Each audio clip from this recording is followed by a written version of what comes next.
Members of Parliament, support staff, TV viewers, radio listeners, all those persons following the meeting via social media, members of the media, persons in the Tribune, to all a very good morning. I welcome you to this Central Committee meeting for today, Wednesday, December 18th, and this is Central Committee meeting number 11.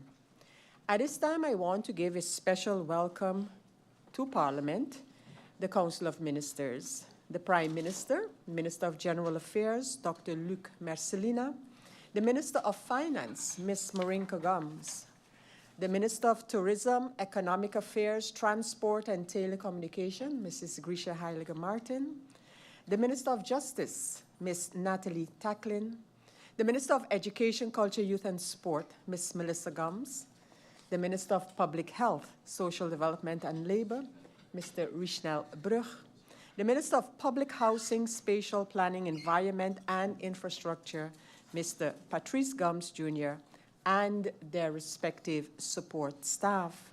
We have established a quorum of 11 members, and I invite you to stand for a moment of silence.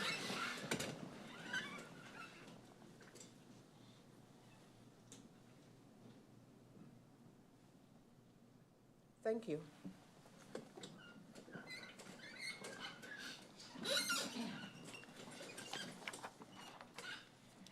I have no notifications to report as having been received before this meeting, and so I ask if there are any notifications from the floor this morning.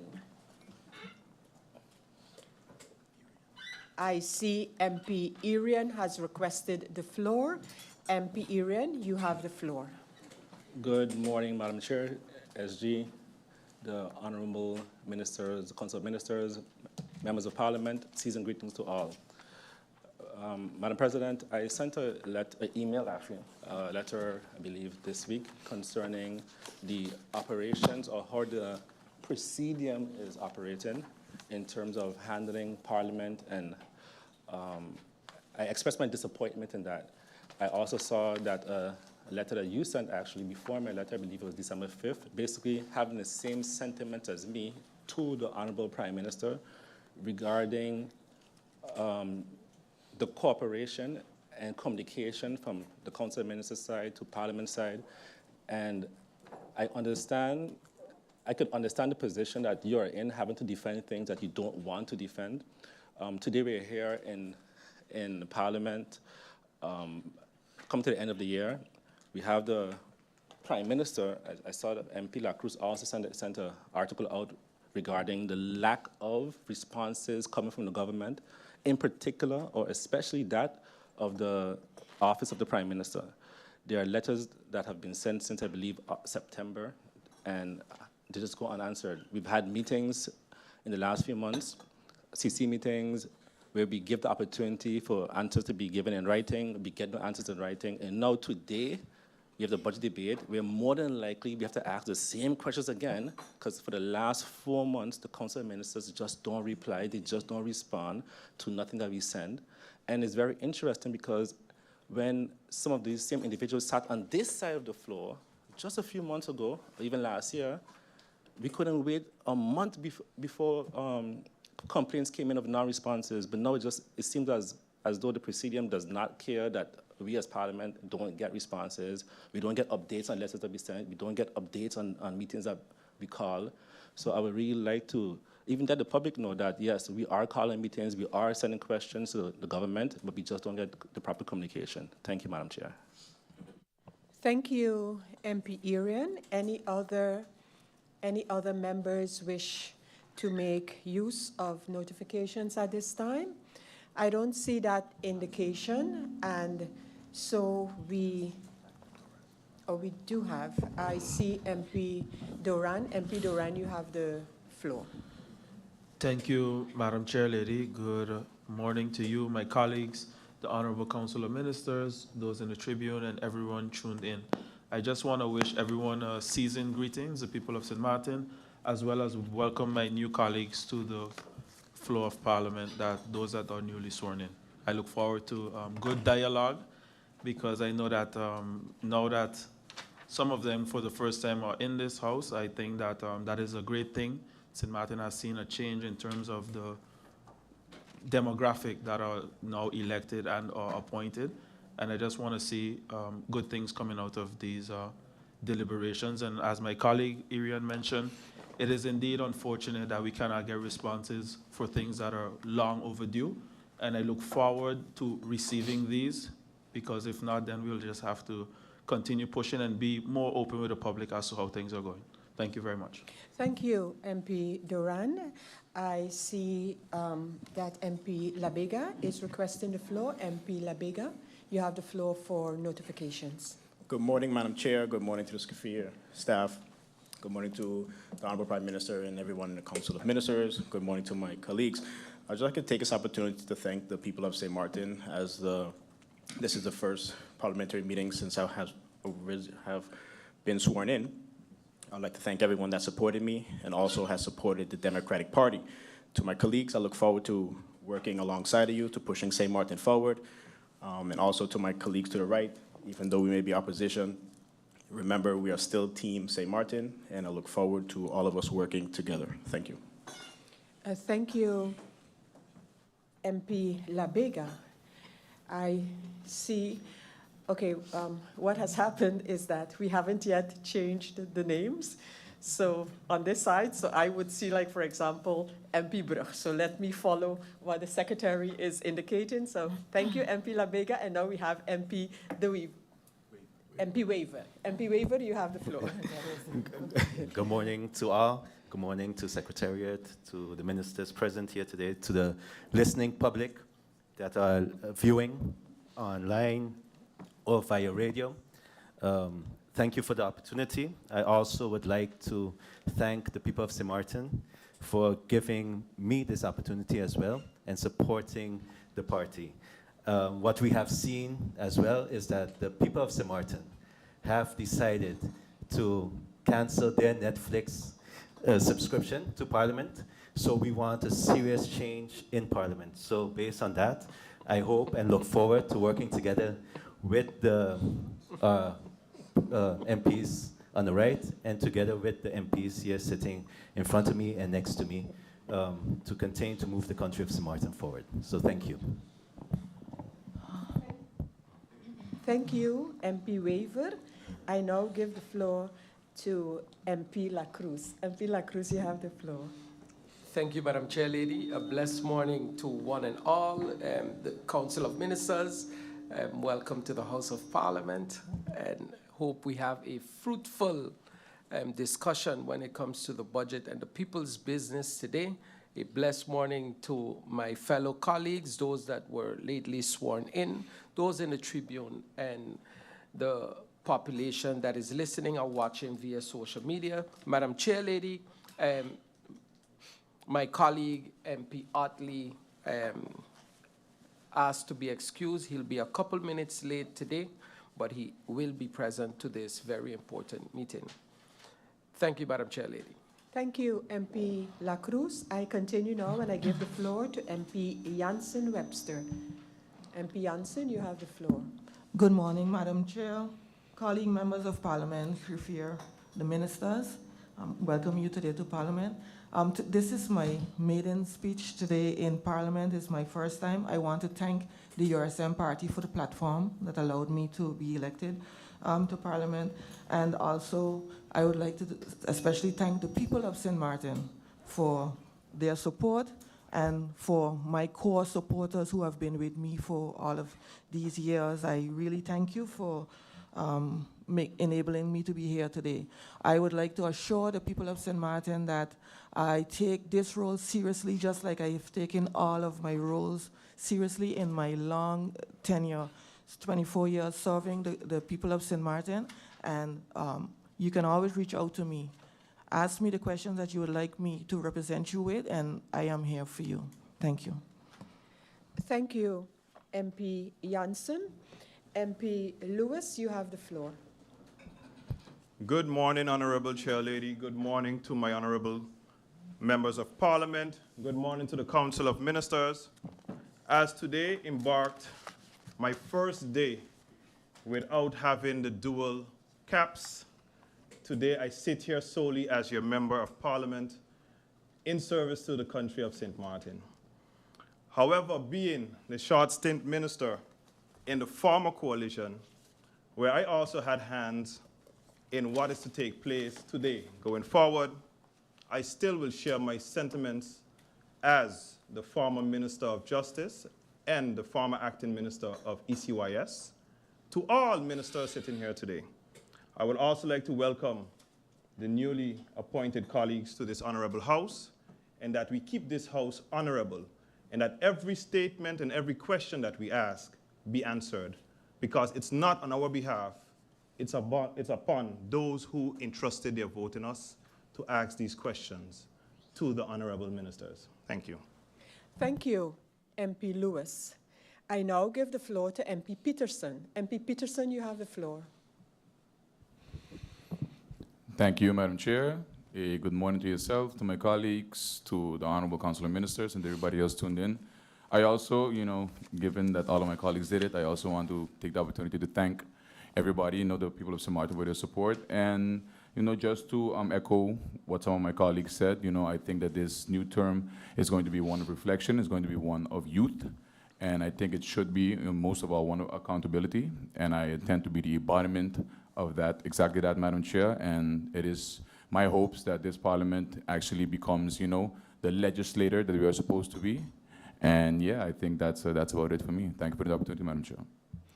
Thank you so much, MP Peterson. Thank all of you members of Parliament for your notifications. At this time, I wish to briefly respond to some of the notifications that have been made, and specifically to MP Irian and his reference to a letter that was sent to the Presidium. Indeed, in his letter, the MP expressed his concern, his dissatisfaction with the way that the interaction between government, so ministers, and Parliament is currently taking place, one. Secondly, the Member of Parliament also referred to the scheduling of the meetings to handle the draft budget 2025, and the MP also requested some information from the government with respect to the meeting to deal with the draft 2025 budget. I have responded to the MP on all of the points brought forward, specifically the timing of the time schedule that we have before us for handling the draft 2025 budget. And I noted in my response to the MP that while our intention was indeed to start these meetings before, the meetings could, of course, not have been started without having received the draft 2025 budget. We received the budget on the 12th of December. In my intention to always allow at least a week for the handling or the perusal of the budget by members of Parliament, that would have brought us to the 19th of December. However, the schedule of then starting the 19th, continuing on the 20th, and then on the 23rd, there was some pushback to the date of the 23rd for meeting, and thus the schedule was arranged to start or have the Central Committee meetings for the budget on the 18th, the 19th, and the 20th. That's where the schedule stands today.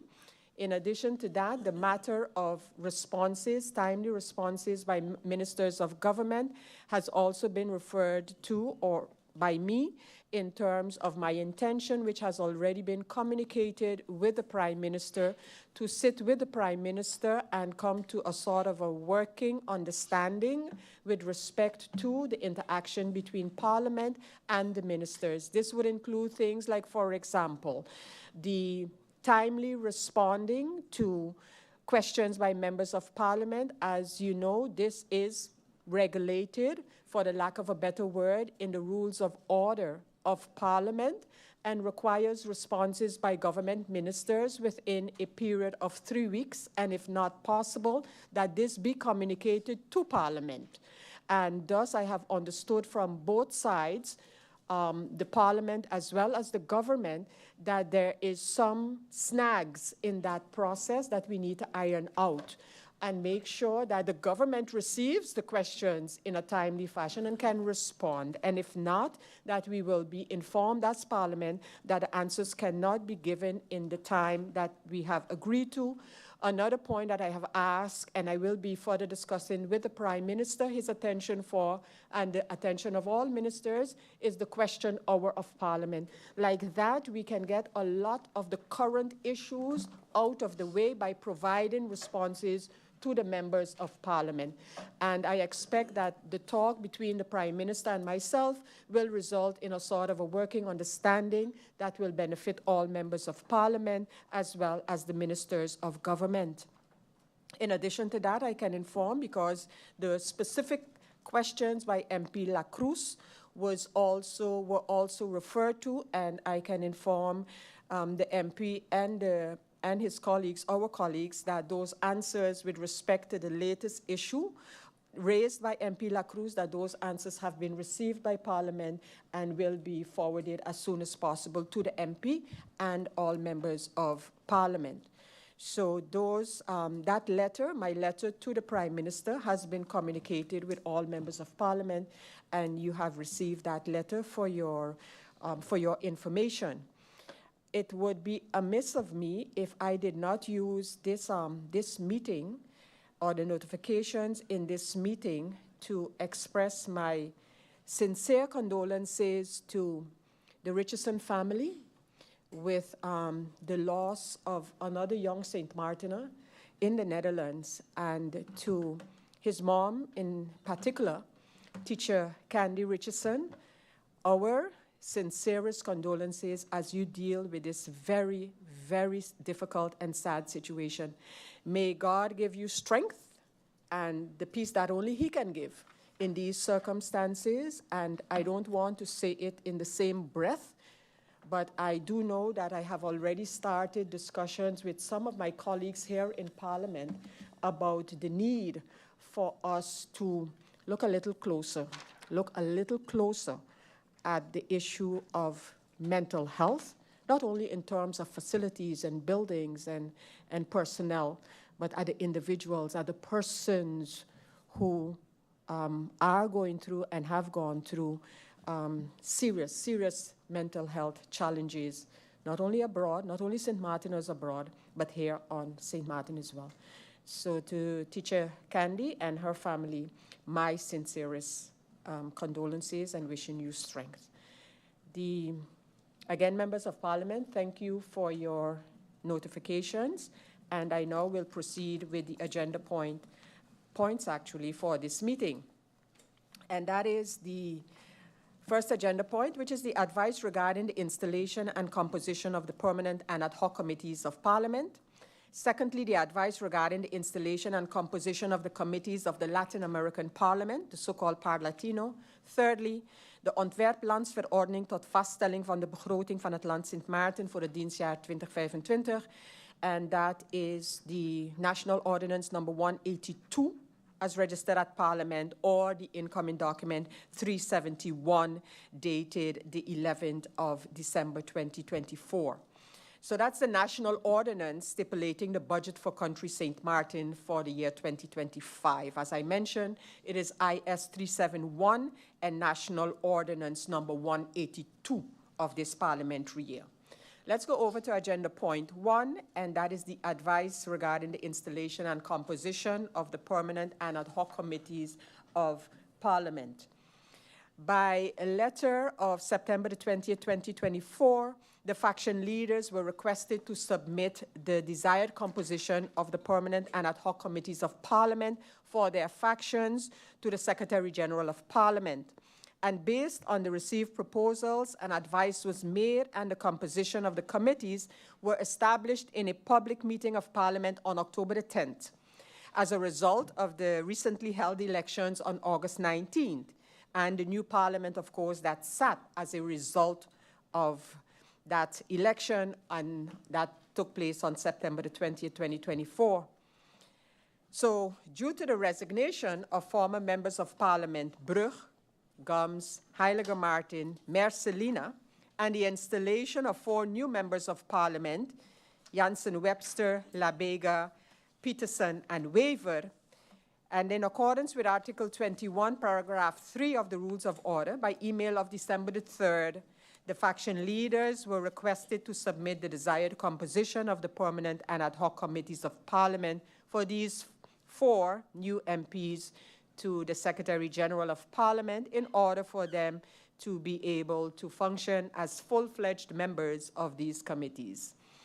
These changes have been taken up in an advice to the Central Committee concerning the installation and composition of the permanent and ad hoc committees of Parliament, and this has been sent to all members of Parliament digitally.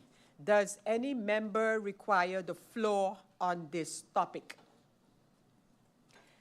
I see that that is not required at this time, so this proposal will be sent to the public meeting for the handling and ratification. We go over to agenda point number 2. As was done in the previous agenda point, namely the change that needed to take place in the Parliament due to the resignation and appointment of new members of Parliament based on the relevant laws, we also had to do the same thing for the installation and composition of the committees of the Latin American Parliament, Parlatino.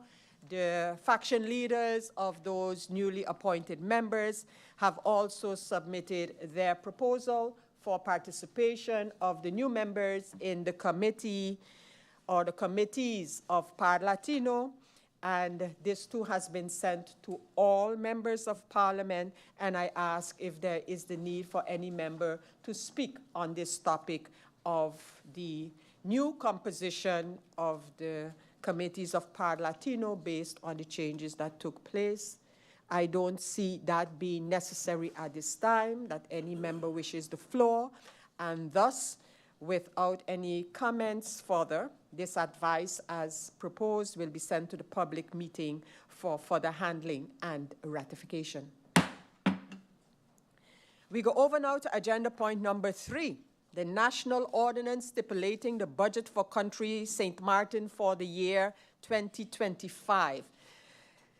This is the National Ordinance Budget 2025, and it is IS number 371 here in the Administration of Parliament, and it is National Ordinance number 182 of this parliamentary year. As I mentioned, we received the National Ordinance stipulating the budget for the country for the year 2025 on December the 11th, 2024. All members have received a copy of the draft National Ordinance in hard copy as well as in digital link via email and the Parliament General Team.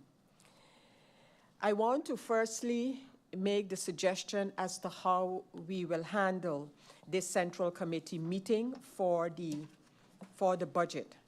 The entire Council of Ministers, as you can see, is here present for the handling of the draft budget 2025 in this Central Committee meeting. The Prime Minister will give some opening remarks, and this will be followed by a presentation regarding the draft budget 2025 by the Minister of Finance. After the presentation by the Minister of Finance, the floor will be given to the members of Parliament to pose questions to the government regarding the draft budget 2025 and as much as possible per ministry. So we will start with questions regarding the Ministry of Finance, thereafter the Ministry of General Affairs, the Ministry of Tourism, Economic Affairs, Transport and Telecommunication, fourthly, the Minister of Justice, fifthly, the Ministry of Education, Culture, Youth and Sports, and in the 6th place, we'll have the Ministry of Public Health, Social Development and Labor, and then followed by the Ministry of Public Housing, Spatial Planning, Environment and Infrastructure. Each member will receive a total of 60 minutes, so an hour, to pose questions and make comments related to the draft budget 2025. If the member, after the answering of the initial round of questions, has no time left, the member will receive a maximum of 5 minutes per ministry to pose additional questions. This totals then to 35 minutes and in total 95 minutes. This sequence will assist the Secretariat of Parliament in preparing the final report, and it will also assist the government's apparatus in preparing the answers to the questions posed for the note, the so-called note following the final report. At all times during the answering of the questions, there will be at least 2 ministers present in the building to ensure that the meeting can run smoothly. Each minister will be in Parliament a maximum of 2 times to answer questions that were posed regarding their respective ministry. Members of Parliament are again encouraged to post most of their questions in the first instance after the presentation by the Minister of Finance, if possible. Members of Parliament, that is, are also requested to submit the questions to the Secretariat of Parliament once they start to speak or after speaking on that same day. Again, submitting the questions will assist with quickly drafting the final report, and that the government can also provide a note following the final report.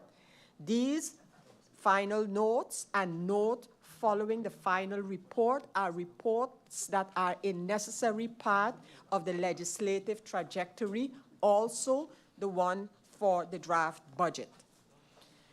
So, members of Parliament, just some general remarks before I give the floor to the Prime Minister and Minister of General Affairs.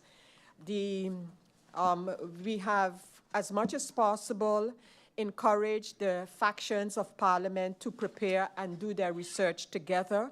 And of course, factions can also, at their discretion, use the approach of creating a list of questions on the budget and sharing these questions up amongst the faction members. There will be, members of Parliament, members of government, a lunch break from 1 to 2 p.m., during which lunch will be served. And then we will also, as usual for these meetings, have a brief supper break later this evening. It is my intention that meetings will go on latest 9 p.m. Of course, if we're nearing the end of a particular topic or presentation, we will take that into consideration before closing the meeting for the day. With those introductions and to the proceedings here, in order to have it flow as quickly and as smoothly, especially, as possible, making sure that the Parliament is equipped to carry out its budget right as required by law and expected of all of us. So thank you, members of Parliament, for your cooperation and collaboration in this matter, and of course also to the government ministers, in order so that the process can come together nicely, taking our different roles into account. And I then would now give the floor to the Prime Minister and Minister of General Affairs for his opening remarks in this first Central Committee meeting handling the draft budget for St. Martin for the year 2025. Prime Minister Dr. Luc Mercelina, you have the floor. Madam Chair Lady, Secretary General, honorable members of Parliament, esteemed members of the Council of Ministers, diligent civil servants, support staff, and of course, our people of St. Martin, both here and those tuned in, good morning. Madam Chair, today is not just another budget debate. It is an opportunity for us as leaders to set the course for a stronger, more resilient country, St. Martin. For the first time, my cabinet stands before you to present the budget 2025. However, before we look forward, we must reflect on the unique challenges under which this process has taken place. First, I would like all of us to remember and realize that this is the third budget for this calendar year, for which we have come together to debate in the Legislative Hall. First, it was Budget 2024, then the amended Budget 2024, which was, among others, based on the remarks and consequently the instruction of the CFT. And now we are here to discuss the first draft of Budget 2025. We can all agree that this has put enormous pressure on the organization, actually on our civil servants. Furthermore, I would like us to also acknowledge the fact that the appointment of this new Council of Ministers happened only on the 26th of November of this year. Yet we are here committed to delivering the best possible outcome for the people of Sint Maarten under the mentioned circumstances. Madam Chairlady, on another note, a few months ago during the 2024 budget debate, at that time I was myself a member of Parliament, I reflected on the responsibilities we have as an autonomous country within the Kingdom. Under the current constitution, we function on our own responsibility in many areas. We have our own parliament, we have our own government, and of course, we have our own budget. In some areas, we even work together with other countries within the Kingdom. During the discussions on the amendments to the 2024 budget, I pointed out that we as a country, Sint Maarten, are too dependent on the Netherlands. That was my opinion then, and it remains my opinion today as Prime Minister of this country. Let me be clear, I am grateful for all the support we have received from the Netherlands, particularly during the COVID-19 period. However, it must also be noted that this financial help comes with a steep price. That price is that we must repay a substantial amount of loans in the coming years. This government would much rather have used the money we now allocate to repayment of other goals, goals that would directly benefit our people.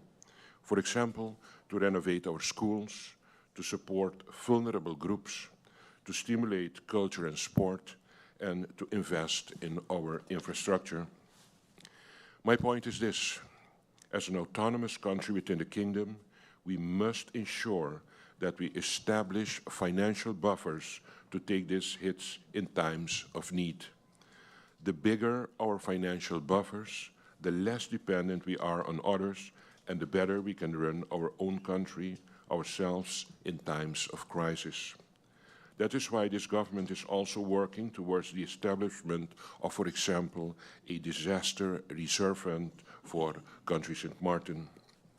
Madam Chairlady, this reality must guide our decisions as we deliberate this budget and beyond. We cannot afford to operate as we have in the past. Political interference and short-sighted decision-making have held back our progress for too long.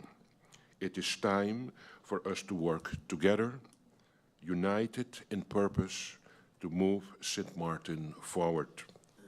Our priorities remain clear and urgent. We are, for example, committed to restore our utility company, NVGBE, to optimal operation, ensuring every resident has access to reliable electricity and water. We are determined, for example, also to strengthen our healthcare system, making it accessible, affordable, and of course of the highest quality possible right here at home. But this government is not merely solving immediate problems. We are laying the foundation for a Sint Maarten that looks ahead, that strives, and that prospers. A country that builds financial buffers to weather storms, but natural and economic. a country that invests in its people, its schools, its culture, its businesses, and its infrastructure.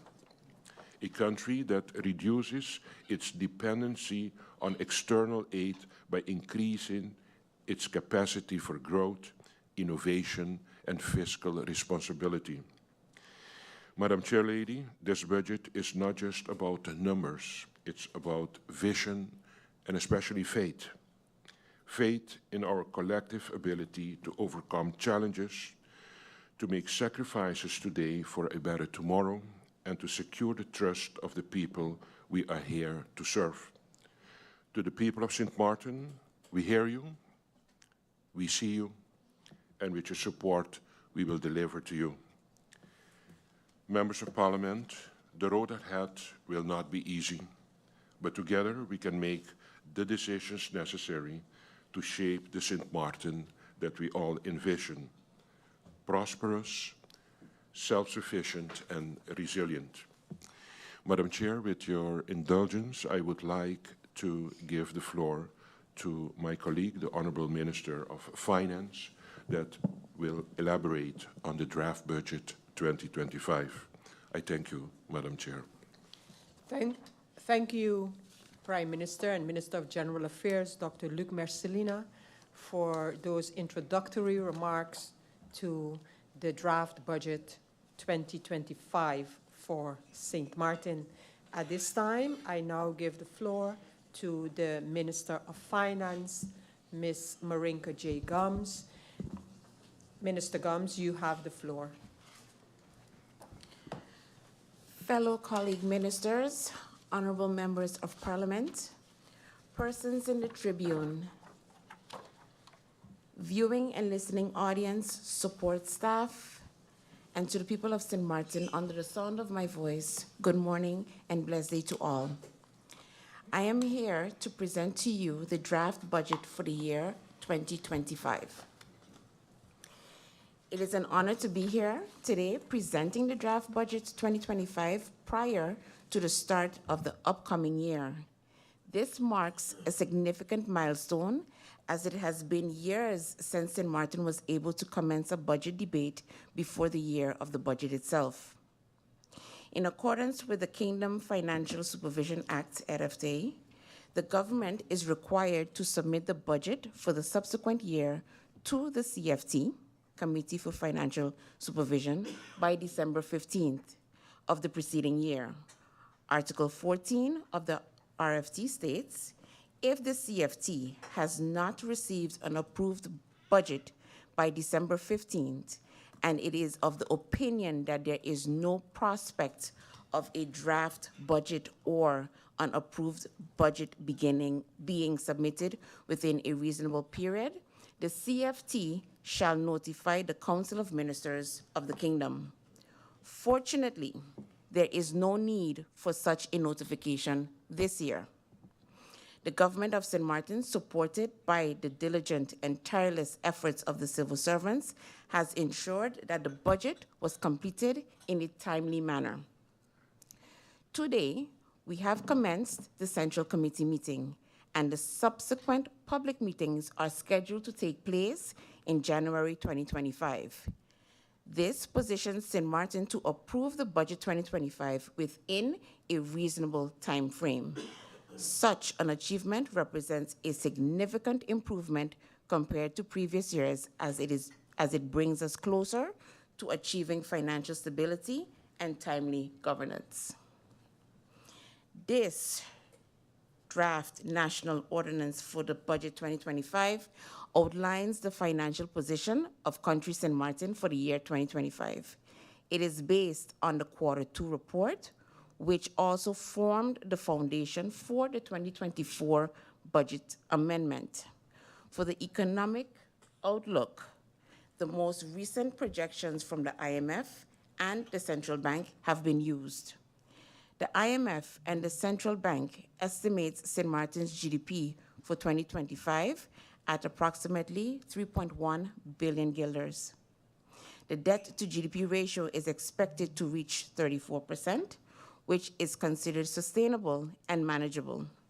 However, External risks such as natural disasters and tourism fluctuations remain significant challenges. The government remains focused on closely monitoring the debt ratio and encouraging economic diversification to safeguard stability. The governing accord submitted to Parliament will serve as a guiding framework for finalizing the governing program of Cabinet Marcelina II, which is to be published within the mandated 3-month period after taking office. To ensure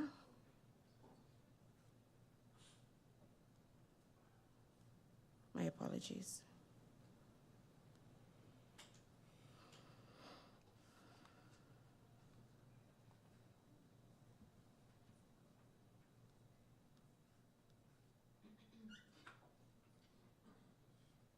To ensure sustainable growth, the government is prioritizing initiatives to increase revenue, invest in innovation, improve the business climate, and diversify the economy by supporting sectors with high growth potential. These efforts aim to reduce dependence on inflation-driven growth while enhancing productivity, economic resilience, and long-term prosperity. During this presentation, the following key topics will be addressed. Number 1, budget principles, the guiding principles ensuring fiscal responsibility and sustainability. 2, budget process, an overview of the steps and timeline for budget preparation. 3, multi-annual income and expenses, projections for 2025 through 2027 based on economic forecasts. And 4, 2024 budget amendment versus 2025 draft budget, key adjustments and priorities for 2025. Number 5, capital investments, planned investments and their expected benefits.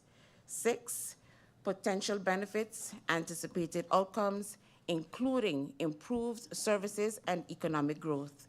And 7, key government entities, financial overview, financial status, and strategies for key entities. The 2025 draft budget is based on the 2024 budget amendment and does not include any new policy initiatives. This approach is a direct result of the multiple elections held this year. In consultation with the CFT, it was agreed that this conservative approach would be the best way to avoid additional delays in improving the budget for 2025. What does no new policies mean? It means no risky revenue assumptions or unsubstantiated cost-cutting measures. This budget is conservative and only includes matters that are already in the pipeline. For example, in previous years, revenue items such as the tourist tax were included without completing the necessary groundwork, which resulted in unrealistic income projections. In this budget, you will not find transaction tax, tourist entry taxes, or revenue increases due to higher fees or policy changes. While there are plans to increase revenue and reduce costs, for example, through better management of government vehicles and travel expenses, these measures will only be included when the supporting financial data has been verified to ensure they are realistic and achievable for 2025. However, matters such as the 2% indexation and the 1% increase in vacation allowance for both civil servants and subsidized schools are included in the 2025 budget. Failing to move forward with this budget would put us in the same position as last year, where delays meant waiting for the budget to be enacted before paying out these balances. The budget cycle requires approval before the start of the new year. Despite 2 elections, the ministries have worked diligently to prepare this budget, addressing essential needs. Vacancies included in the 2024 budget amendment remain in the 2025 budget. These are positions where the hiring process has already started and must continue upon enactment of the budget. Why a conservative approach? A conservative approach budget prioritizes caution and financial stability through realistic projections. It is easier to add to the budget later based on improved revenues or unforeseen needs than to remove items after commitments have been made. This approach allows the new government time to assess its policy priorities and determine which initiatives are realistic for inclusion in a 2025 budget amendment. Not all new policies or ideas should automatically be included in the budget. Their inclusion depends on the time required, the necessary trajectory, and when they can realistically affect revenue or expenses. Furthermore, the absence of a policy in the budget does not prevent work from starting. The budget reflects the year in which revenue or expenses will be realistically adjusted based on measures taken. The goal is to create realistic budgets. Ideally, any future amendments will focus on increasing revenue based on actual results, rather than reducing overstated income or expenses. This ensures better financial planning and stability while reducing the need for frequent amendments in Parliament. This approach allows us to avoid overestimating income, which can lead to shortfalls, while ensuring that expenditures are carefully managed. By planning conservatively, we create the flexibility to address unexpected challenges such as economic fluctuations, emergencies, or unplanned costs.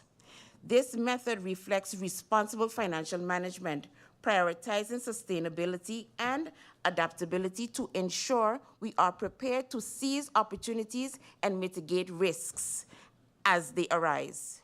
As Minister of Finance, I firmly believe this is fundamental to sound financial governance. Revenue estimates for the year 2025 budget are based on historical data from Q2 of 2024, forecasted and adjusted to align with GDP projections.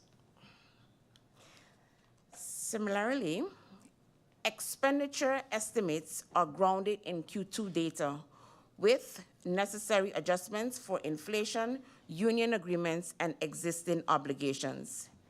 As this is a policy-neutral budget, the potential for substantial surpluses in 2024 and 2025 is limited. The 2025 draft budget includes only initiatives that began in 2024 and are expected to continue into 2025 alongside the anticipated effects of economic growth. Changes to the presentation of the budget numbers book. There has been a slight change in the presentation of the numbers book for the 2025 budget. Previously, the budget was submitted in detail per budget code. However, this has now been adjusted to align with Article 6 of the Comptability Ordinance. According to this article, Parliament approves the budget by 1, economic category, 2, function, and 3, chapter. The chapters correspond to ministries or advisory councils. This change provides the government with greater flexibility within economic categories, reducing the need for frequent budget amendments. Changes in chapter structure. Another adjustment has been made to the structure of the budget chapters. Previously, entities such as the SER, the VDSM, and the Integrity Chamber were included under the same chapter as Parliament and the higher councils. Under the new structure, Chapter 1 now includes only parliaments and the higher councils, and Chapter 2 is specifically designated for special entities such as the SER and others. These updates enhance clarity, improve budget management flexibility, and align with established financial regulations. Preparations for the 2025 budget began early 2024. The budget process, which takes approximately 9 months to complete, starts at the beginning of the year with income projections for the following year. This is followed by the allocation of resources to the various ministries and high councils, as well as the collection and compilation of relevant information. It is crucial that all ministries submit their respective budgets timely. For the 2026 budget, this will be a key priority, with each minister responsible for ensuring the timely submission of their ministry's draft budget. The first draft of the 2025 budget was submitted to the Council of Ministers on September 4th. This delay occurred because in May 2024, the amendment of the 2024 budget became a priority, delaying the 2025 budget. On September 13th, the 2025 budget was sent simultaneously to the CFT for their Article 11 advice and to Way for a legal assessment. The CFT returned their Article 11 advice within the 2 weeks review period on September 27th. The Way legal advice followed on October 16th, a month after submission. After incorporating these inputs, the budget was resubmitted to the Council of Ministers for approval. It was then forwarded to the Council of Advice on November 5th, whose feedback was received on December 2nd. The necessary changes were made to the 2025 budget based on the feedback from the Council of Advice. The final draft, including the NADA report, was approved by the Council of Ministers on December 10th and subsequently submitted to the Governor on December 11th for presentation to Parliament. Today, on December 18, 2024, we have commenced the Central Committee meeting on the 2025 budget. As Minister of Finance, I will present an overview of the budget during this Central Committee meeting, highlighting the key aspects of the 2025 budget for the country. During the public meetings scheduled for January 2025, each minister will provide a detailed presentation outlining their ministry's intentions for the year 2025. At that time, I will also delve further into my plans and objectives for the Ministry of Finance. The Article 11 advice received from the CFT, which stated an improvement to the notes to the budget, highlighted 3 key points. 1, adjust the budget to reflect the most recent actual figures, meaning at the time of compiling the budget, the most recent actual figures available were from Q2 of 2024, and these were used as the basis. The Q3 report, was recently submitted to both Parliament and the CFT. However, the 2025 budget remains grounded in Q2 figures.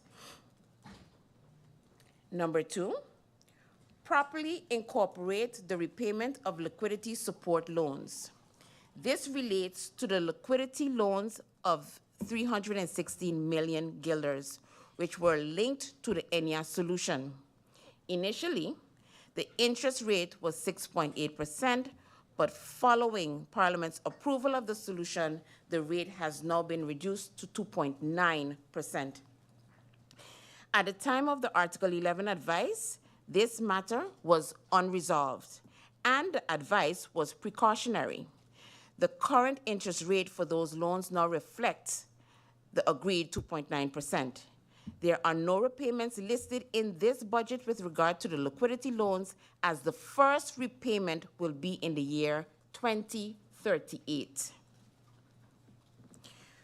Regarding the investment loans of 132 million guilders for GEBE, Mental Health Foundation, and the prison, the interest rate was initially set at 3.4%, conservatively, with a total loan of 132 million guilders.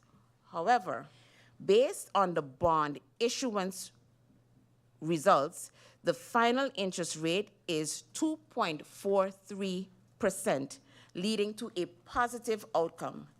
This adjustment results in a savings of 1.3 million guilders in interest expenses, which will be addressed in a note of unwising or amendment note. And number 3, provide an adequate explanation for the 52 million guilder loan request for investments in 2025. Each proposed investment has been detailed in the notes to the budget. Further clarification and elaboration on these investments will be provided later in the presentation. All 3 recommendations from the CFT has been incorporated in the 2025 budget. Our projected revenues and tax structure for the coming years are closely linked to economic growth. As the economy expands, tax revenues naturally increase due to higher corporate profits, rising individual incomes, and increased consumption, impacting taxes such as income tax, profit tax, and turnover tax.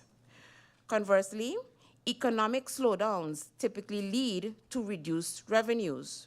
For 2025, we anticipate a 3% correlation between economic growth and tax revenues. However, these estimates are subject to actual economic performance and require careful monitoring and adjustments as needed. Tax revenues for 2025 are projected at 453 million guilders, up from the 426 million in 2024. This growth is largely driven by increased wage and turnover taxes, supported by new construction projects that are expected to stimulate employment and consumption. By 2026, the introduction of the tourist tax, projected to generate 18 million guilders annually, will provide a notable boost to revenues. Additionally, while further tax reforms and improvements in tax administration are planned, their impact is expected to be realized in the longer term. On the permits front, heightened construction activity is expected to lead to a rise in work and residence permit applications, contributing an estimated 1 million guilders annually through 2027. Revenues from fees and concessions, such as GEBE's concession fees, are also projected to grow steadily, driven by inflation adjustments, with total concession fees expected to reach 9 million by 2027. Other revenue streams are expected to remain stable, with incremental gains from initiatives such as the SPARE project under the Trust Fund.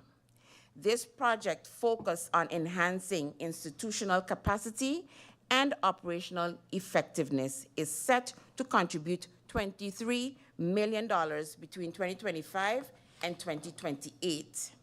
While these projections indicate a stable revenue outlook, they remain sensitive to economic fluctuations and require ongoing vigilance to adapt to evolving circumstances. As for the expenses, our multi-year projections are based on several key assumptions across economic categories. Personnel costs for 2025, a 2% salary indexation and a 1% increase in vacation allowance are included, along with allowances for bonuses and step increases. From 2026 onwards, adjustments for vacancies and changes in job classifications due to digitization will lead to higher costs. Besides this, the operations of the new prison will lead to an increase in personnel becoming significant from 2027 by 2.5 million guilders. Goods and services. Moderate growth is expected as inflation is projected to remain stable at 2 to 2.3% annually. The SPARE project, funded with $23 million, will support institutional capacity and contribute to cost increases under this category. Social provisions and health care. Rising costs are anticipated due to the aging population, with seniors increasing from 5% of the population in 2011 to 13% in 2022. Structural reforms are needed to address an average annual healthcare fund deficit of 50 million guilders. Subsidies. A slight increase is included for schools, with further adjustments expected following the evaluation of the funding system by 2026. Interest payments, rising due to increased capital loans and refinancing agreements. The refinancing of liquidity support loans at a reduced interest rate of 2.9% will slightly mitigate the impact. These projections emphasize the need for careful monitoring, timely reforms, and efficient use of resources to maintain financial sustainability in the coming years. In this budget, no new policies have been introduced. The expected increase in tax revenues stems from economic growth and ongoing initiatives. Tax revenues are closely tied to the country's economic performance. When GDP grows, tax revenues typically rise due to increased corporate profits and personal incomes, which boost income and turnover taxes. For 2025, total tax revenues are projected to reach 453 million guilders, representing a 28 million increase compared to the 2024 budget amendment. This growth is primarily driven by higher wage and turnover revenues, supported by 3 projects initiated in 2024. These projects are expected to positively impact the construction sector, create jobs, and increase tax collection. Adjustments such as salary indexation for public servants and retroactive payments also contribute to the rise. In the area of permits, revenues are expected to grow by 2 million guilders due to increased demand for work and resident permits, especially for skilled professionals in the construction sector. Fees and concessions remain stable, with consistent revenues from banking license fees, concession fees, and casino and lottery fees.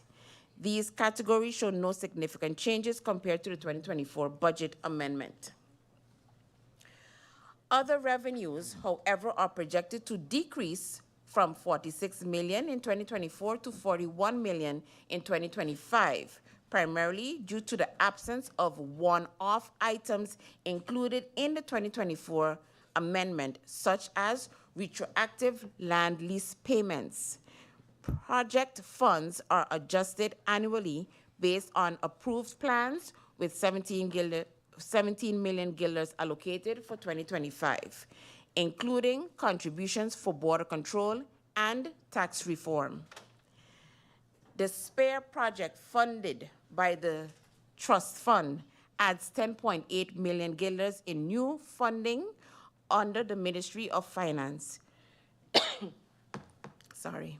Focusing on strengthening institutional capacity and operations.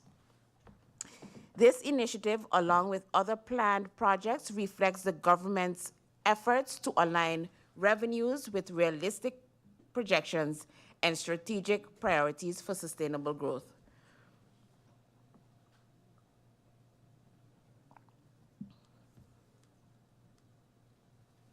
Personnel costs have increased by 15 million guilders compared to the 2024 budget amendment.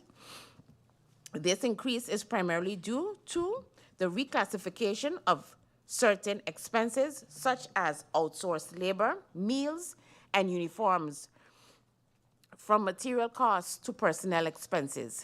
As part of the Financial Management Steps project, a new accounting system and chart of accounts will be implemented starting January 1.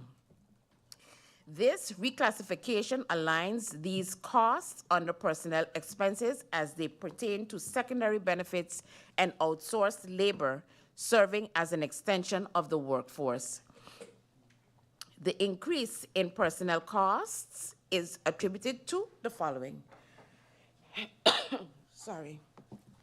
Reclassification of outsourced labor, meals, and uniforms, 8 million guilders. 2% salary indexation, 4 million guilders. Step increases and jubilee bonuses, 2 million guilders. Increase in vacation pay from 6 to 7%, 2 million guilders. Reduction in severance pay, 1 million guilders. Total increase, 15 million guilders. Regarding material costs, these have decreased by 1 million compared to 2024 budget amendment. The decrease includes a 8 million guilder reduction in goods and services due to the reclassification of costs to personnel expenses. However, this is offset by increases in depreciation, 2 million guilders, and interest and bank charges, 5 million guilders, primarily from the new capital investments and refinancing agreements. Breakdown of material cost changes. Goods and services, 3 million guilders, including reclassification impact, minus 8 million guilders that shifted to personnel expenses and spare project, which is for a total amount of 11 million guilders for 2025. Depreciation, 2.4 million guilders due to expected capital purchases in 2024. Subsidies, 2 million guilders due to salary indexation and vacation pay increases for schools. Interest and bank charges, 3 million guilders due to the refinancing of the liquidity loans and the new capital loan that we received this year of 132 million guilders.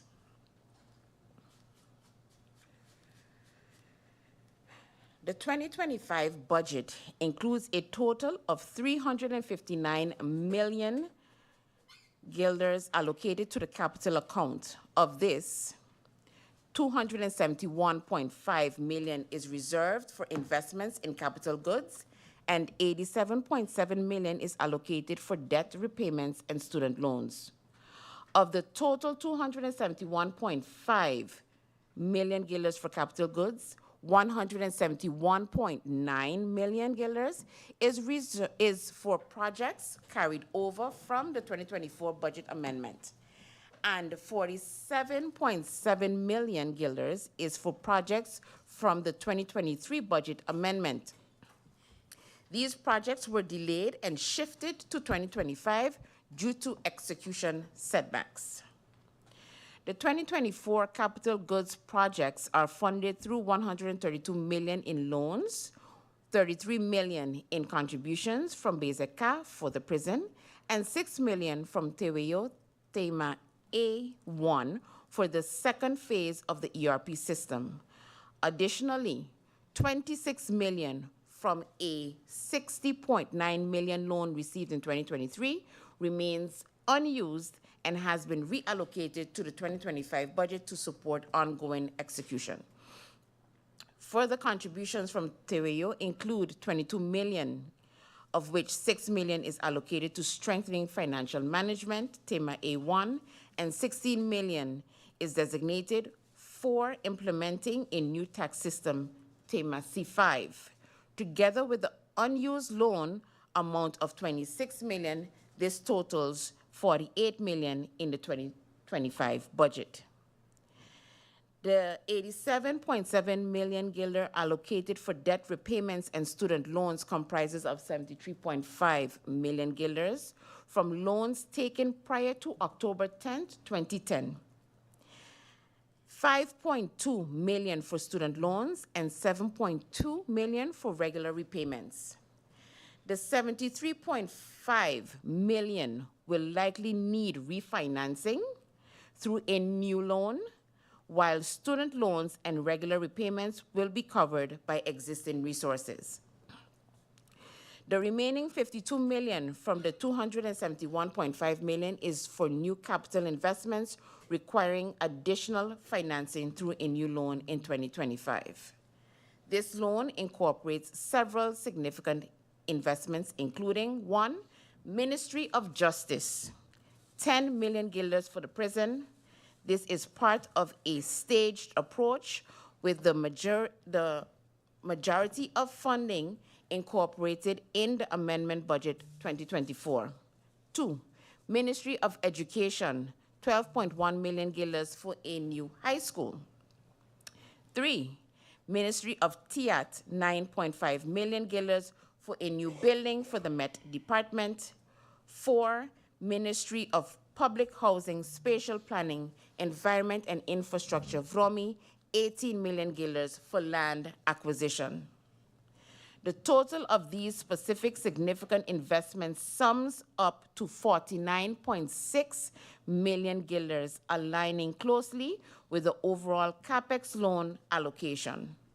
Additional minor investments account for the remaining amount within the 52 million guilders.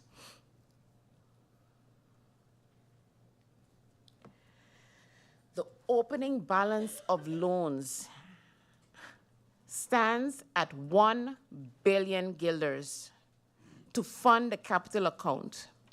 A new loan of 52 million will need to be secured.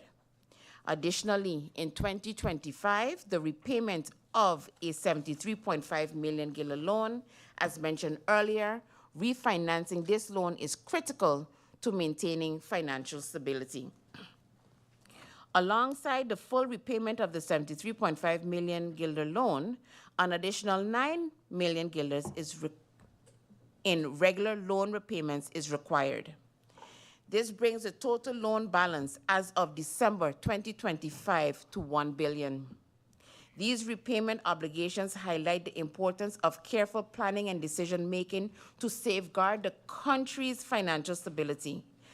Timely measures must be taken to ensure smooth refinancing and manage the impact on liquidity effectively. Continuous monitoring of the loan portfolio and proactive management of financial obligations are essential to minimizing risks and maintaining a solid financial position. In 2024, the liquidity loan was refinanced, requiring a repayment of 2.5 million guilders. The new loan combines bullet and annuity structures with a 30-year term and 3 mandatory repayment dates. These repayments are scheduled for October 2038, with a 97.5 million payment followed by 100 million guilder in 2045 and a final repayment of 116.4 million in 2053. Taking into account the capital loan of 52 million, our total debt is expected to reach 1 billion by the end of 2025. During my recent visit to Barbados, I had the opportunity to learn about their innovative approach to addressing national debt through a debt for climate swap. This is something I am particularly keen on exploring for our country. While we continue to borrow to finance necessary investments, it would be far more beneficial to redirect the funds currently used to repay loans towards investments that contribute to our country's development. This will be a critical conversation I intend to pursue with the Netherlands as we move forward. Our key government entities present a mixed financial performance with challenges and opportunities across the board. GEBE, currently facing significant operational and financial challenges due to the 2022 cyber attacks and engine failures in 2024, with no financial reports beyond 2022, addressing backlogs, increasing collection, and re-establishing reporting are critical priorities. TALEM, in 2023, a $38.4 million loss was recorded, primarily driven by restructuring costs and the write-off of deferred tax assets. These restructuring efforts are aimed at improving operational efficiency and reducing costs. In the 2025 budget, a guarantee of $5 million has been provisionally included. This is contingent on additional information to be received from TILEM and would enable the release of the guarantee to enhance their liquidity position should the government decide to proceed. The harbor, strong recovery post-COVID with $8 million profit in 2023 and sufficient cash reserves. However, substantial capital investments for infrastructure upgrades are required, while $14 million in concession fees arrears must also be resolved. PSS, financial difficulties persist with stabilization reliant on government operational support. Recovery measures are being implemented, but visible improvements will take time. PJIA, positive results in 2022 and 2023 with ongoing terminal reconstruction contributing to strong financial performance. A 23.9% revenue increase in Q1 2024 highlights its operational growth trajectory. And Winair achieved a $3.6 million profit in 2023 and showed a positive equity position for the first time since October 10, 2010. All Dutch loans were fully repaid, signaling financial stability and growth potential.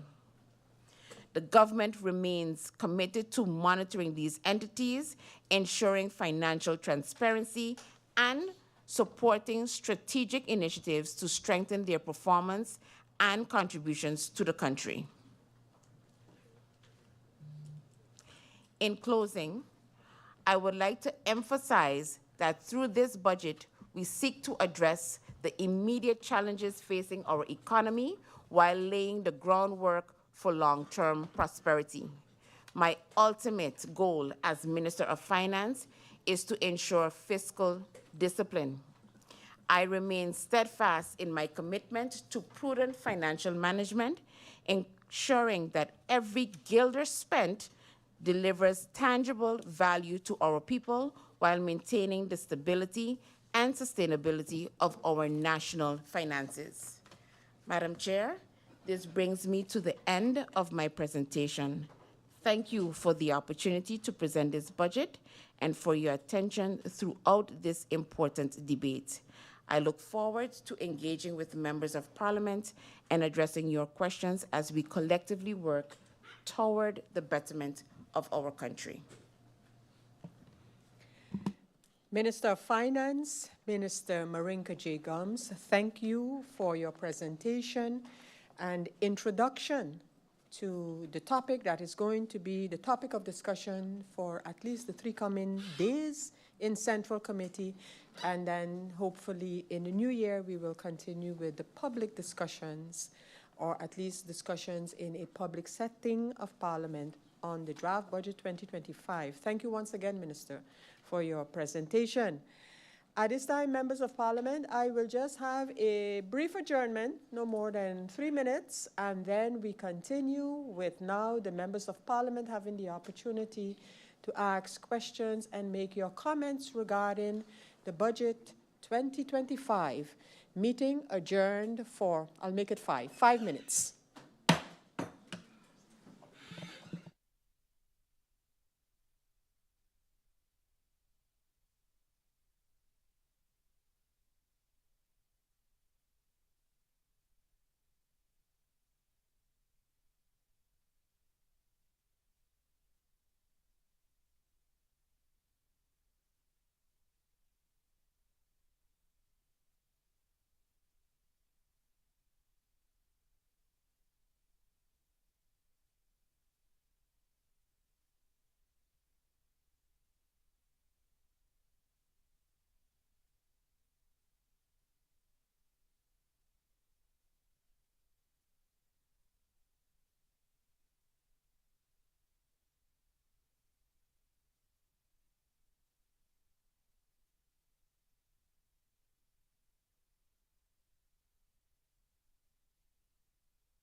Members of Parliament, ministers of government, support staff of both institutions, ladies and gentlemen, welcome back as we resume the Central Committee meeting of Parliament, handling the draft 2025 budget for St. Martin. We have had introductory remarks by the Prime Minister, Dr. Luc Mercelina, regarding government's overall vision as it relates to the budget and budgetary process for St. Martin.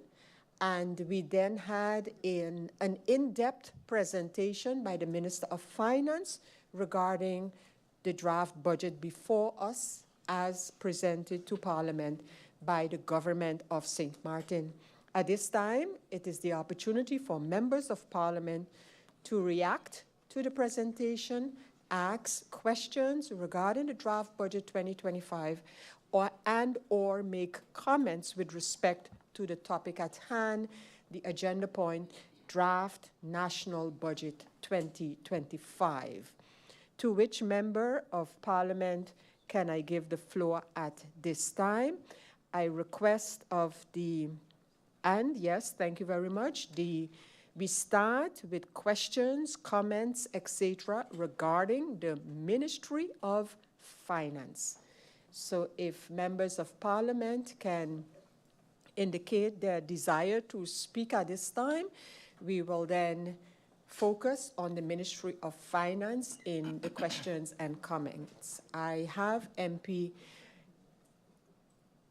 Irian, who had, we have MP Irian, which so of course, MP Irian, you have the floor, you may ask your question. So, Madam Chair, I'm not starting my questions. It's a question regarding the last comment. Yes. So I read the email regarding the guidelines. Mm-hmm. So I took it as just that, guidelines of how we want to approach the meetings. But I know we also set the rules of order, because during the question period, I plan to kind of flow. There are some questions that relate to both ministers at the same time, and not just that I'm going to go to Finance and then go over to ASET. There are some questions that pertain to multiple ministers in one. So how do we plan to approach that? Your comments are noted, MP Irian, and again, my request, as I made during the start of the meeting, and also that is reflected in the proposed guidelines. We ask members of Parliament to, as much as possible, ask questions about the ministers, or ministries rather, in the sequence as I alluded to at the beginning of this meeting. So even with your notification, MP Irian, I just ask all members, including yourself, to let us try to keep it in that line in terms of ministry by ministry. It not only makes it easier for our secretariat and the secretariat of the government, but when we receive the answers, it is also very helpful to all members of Parliament to look at the answers in that context, so by ministry.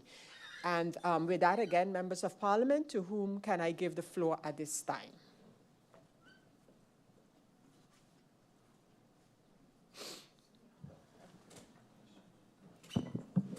We have MP Ludmila de Wever. MP de Wever, you have the floor. Good morning, Madam Chair Lady. Good morning to the Minister and her support staff and everyone viewing and listening, as well as my peers. Very quick question, because I heard the Minister in her presentation mention the subsidized schools, which I really want to actually point that out and commend the Minister on making sure that they were included in this budget. The only thing that I wanted to find out about that is, in order for the payments to be processed for the subsidized school teachers, is there anything else needed for that? Because I know that now that the Minister mentioned that they're in a budget, I just wanted to know if anything is pending for that, or is that something like in the foreseeable future, we will never have the delay again in their payments? Because what happened this year, and I also discussed this with the Minister, is that I believe it was the vacation pay, Minister, when the vacation pay came through, We were in contact because obviously we had a lot of subsidized schools that were complaining that they didn't get their payment.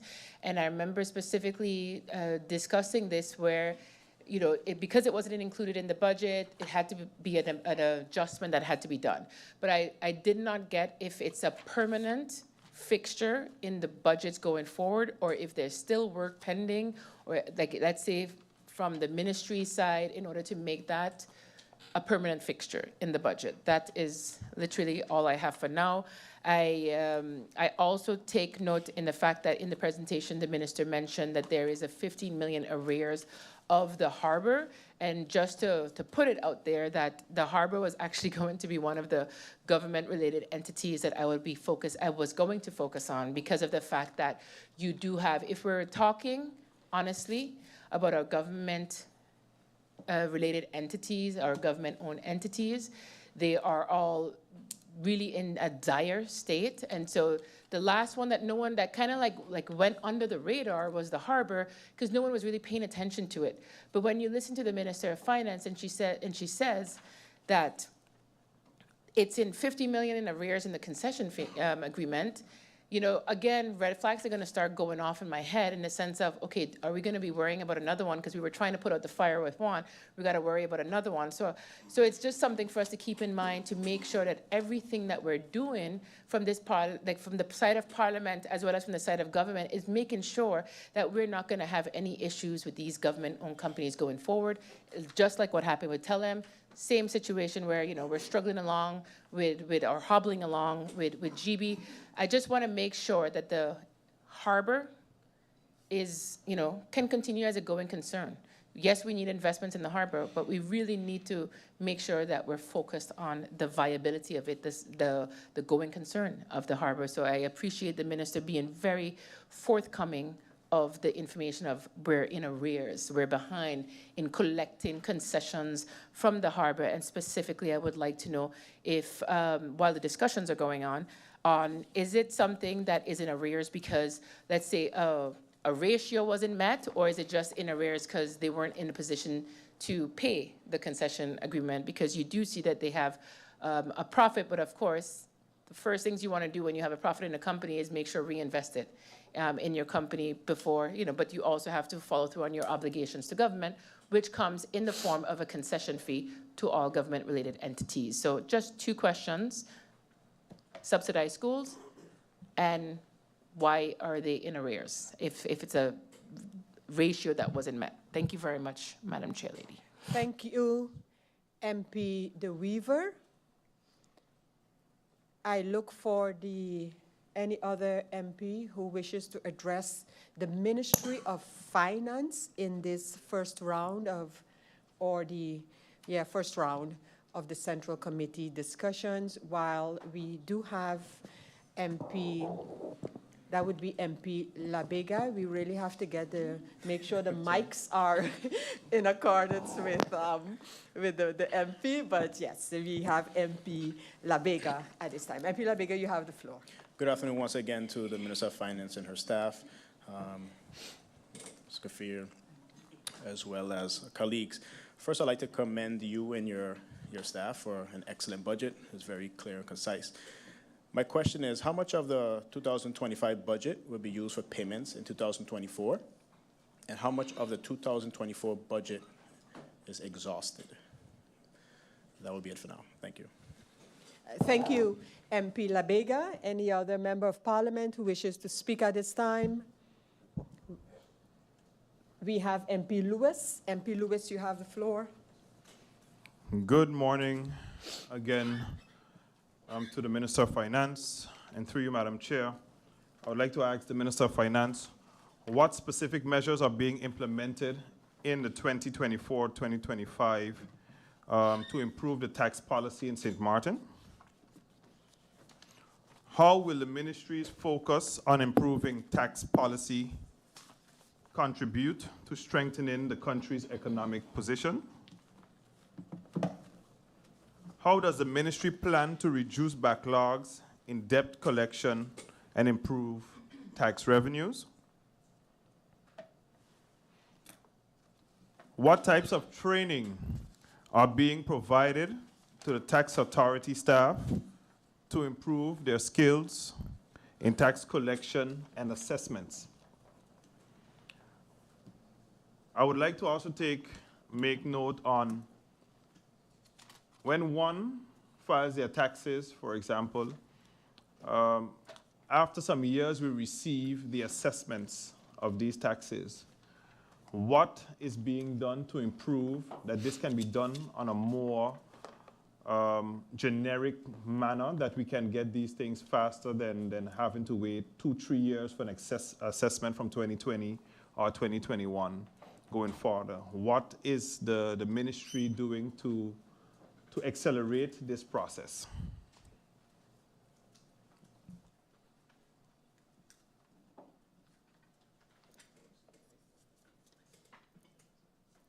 That's it, MP? Thank you, Madam Chair Lady. Thank you, MP Lewis. The next member of Parliament up to speak. While you are contemplating that, allow me to interject a question or two here. But before I do so, I would like the government and the ministers to be aware of my line of questioning. And my questions, while related to the draft budget 2025, are more part of the long-term vision of government.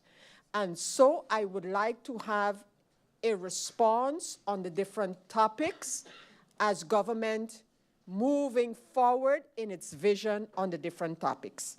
So stating that, I would like to ask the Minister of Finance, and it is in this particular case about taxes.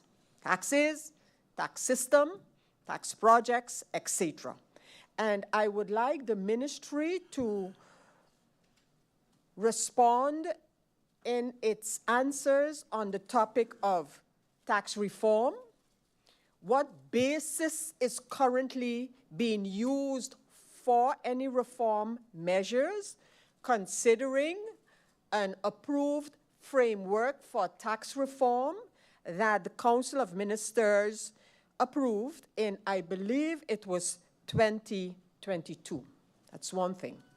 Secondly, I would like a response to my letter of November 2024 regarding the tax system and some proposals for measures to be taken.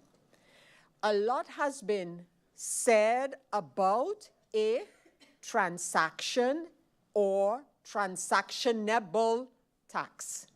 Can the minister give us her view? Even if these are intentions, then the intentions, can the minister just provide us with an overview regarding same? On the topic of, I'm not sure whether this would be of the Ministry of Finance, so let me pose it here, and maybe in the answers, the rightful minister for the topic can be indicated, and that is the matter pertaining to GEBE. And why GEBE in the context of the Ministry of Finance? I would like to know more regarding the loan for GEBE. When I asked about this loan a couple of months ago, possible conditions were not yet known. I would like to know if there's any further update regarding possible conditions, such as potentially the management of the company. Has anything been addressed in the context of discussing the loan for GEBE as it relates to the management, one, and as it relates to alternative energy solutions? And is this a part of the conditions with respect to giving the government a loan that can then assist GEBE? But if it is not the Ministry of Finance, then the answer indicating who best to respond to those matters pertaining to GB, those financial matters to GEBE. I look forward to hearing that as well. A similar issue relates to, or a similar direction relates to SZV and its relationship with government. And again, it's about the financial part of this matter. The SZV funds have been an issue of concern for governments for a while now. In 2022, an advice was brought out called Social Security in St. Maarten. An entire report was made regarding Social Security in St. Maarten, as I mentioned, of November 2022.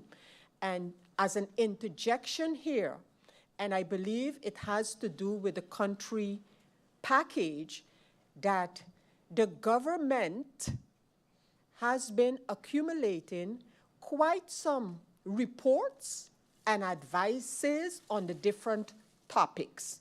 As I mentioned, there is one on Social Security. So based on that report, have any steps been taken with respect to the recommendations in that report? So that is my second question. Again, if it does not pertain, or if it's not directly the Ministry of Finance, then I will pose it, I guess, to the Ministry of Public Health, Labor, and Social Affairs. And I am making sure that I try to stick to my own guidelines.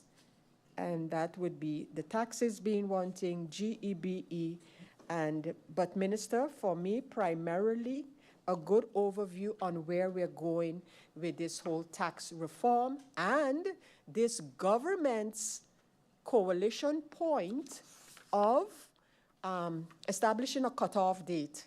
And in the coalition agreement, I think it is stated that less efforts are going to be put into the so-called uncollectibles. And if the ministry can also respond to that, and then I would like the minister to give us a status with respect to the collection, the outdated collection law and the applicable policies at this time. So the collection of the collection policies, etc., based on the antiquated law of the government of St. Maarten, if I can get the minister's view on that. And then that would be it for me at this time, Minister, for the Ministry of Finance. I continue and I give the floor to MP Irian. MP Irian, you have the floor. Good morning, Madam Chair, again. Thank you. In the presentation, thank you, Minister, for your presentation. In the presentation, Minister, I'm happy to hear, actually, that the other ministers will be presenting a detailed presentation in January. I was a bit concerned about that because I think that the population deserves that. If you watch budget debates in any country, the budget debate is one of the biggest meetings we have. It also gives the hope for the population of what to expect, also addresses a lot of concerns that they have going forward. So I was hoping that we will actually end the year with the presentations from the different ministers so we knew what we could expect in 2025, not that we started in 2025. And I realize that the current government really trying to do everything different, and I think you're going to continue spinning until you end up backwards. Like, everything does not necessarily have to change. In your presentation also, you mentioned that the budget went to CFT, I believe September 13th, and also UZWay. And in a meeting we had here a couple of weeks in Parliament, I was made, one of the coalition members said, I'm a untruther, I'm a fibber, because I questioned the fact that the budget did not get a proper review from UZWay. And I said it before, it doesn't matter how the information comes here, the fact that what matters is the truth, right? So my question now is, and okay, I make you give a little story. You know, the budget went downstairs, it was being booked out to go to the Council of Advice. It was stated down, says, hey, it's missing the review from the AZ way. Finance says, forget the AZ, let's go, be rushing, we gotta be on time. You still didn't make the deadline anyway. And why this is concerning for me, and I even followed up, is that where is the Legal Affairs Department, for those that don't know. All legislation in government is supposed to actually go to the Legal Affairs Department first before it leaves the building, right? And that's typical because you get the proper feedback first. And to be honest, I even personally followed with the governor on this. I said, Excellency, how is it possible that all of a sudden we leave government and all of a sudden normal procedures are followed, right? Because if we don't get reviews back on the most important legislation it has in government, then we can leave the other legislation pass too. So if we have other laws to come, why does it have to go to the department? So my question now is, did we get a review from AZ going and coming? So also on his way back out, so after we got advice from Council Advice. And matter of fact, can we just have the advice? Can the advice be sent to us so we can see for ourselves? Next, for me, is the working environment within government. Last week, I saw, which I would assume to be a URSM article that came out. In that article, it even had a word inside they called litmus test. I had to Google that word. I didn't know what the word had mean. But the article was very, very concerning to me. The article referred to a process in government of hiring. And I was at a meeting the other day, and they refer to this government as Nepo babies. Nepo babies. And the word Nepo, it comes from the word nepotism.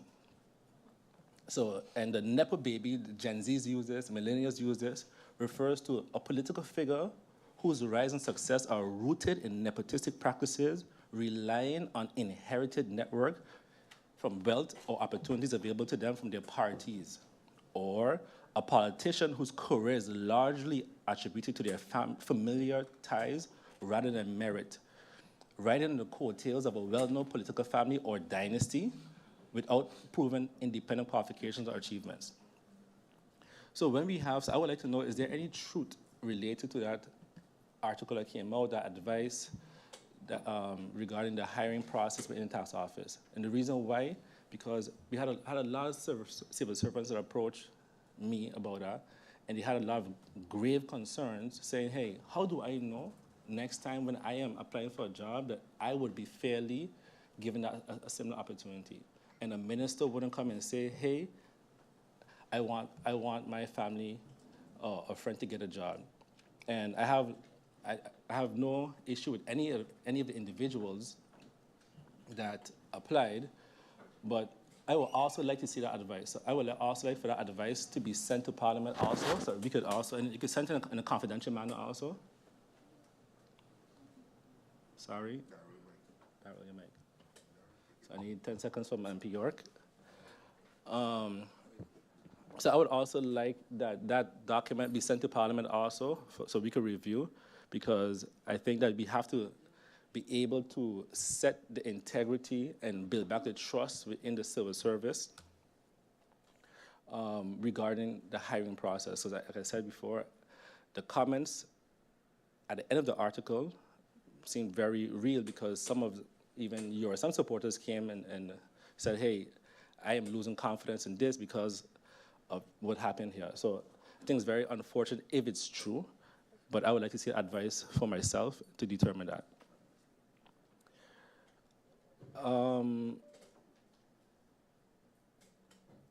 Another reason why that's concerning, in the third quarter report, it mentions that government, one of their concerns or the risk is lack of skilled personnel. So capacity shortages in departments such as the finance and project management.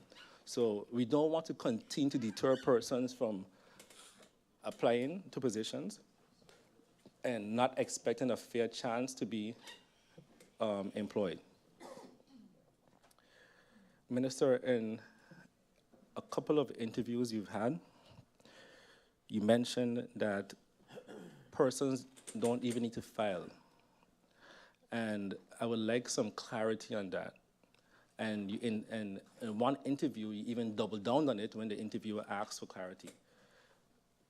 You also mentioned, like, you refer back to your old employment and how even there they were happy that you mentioned that. So for the public to know, do they have a legal basis to file?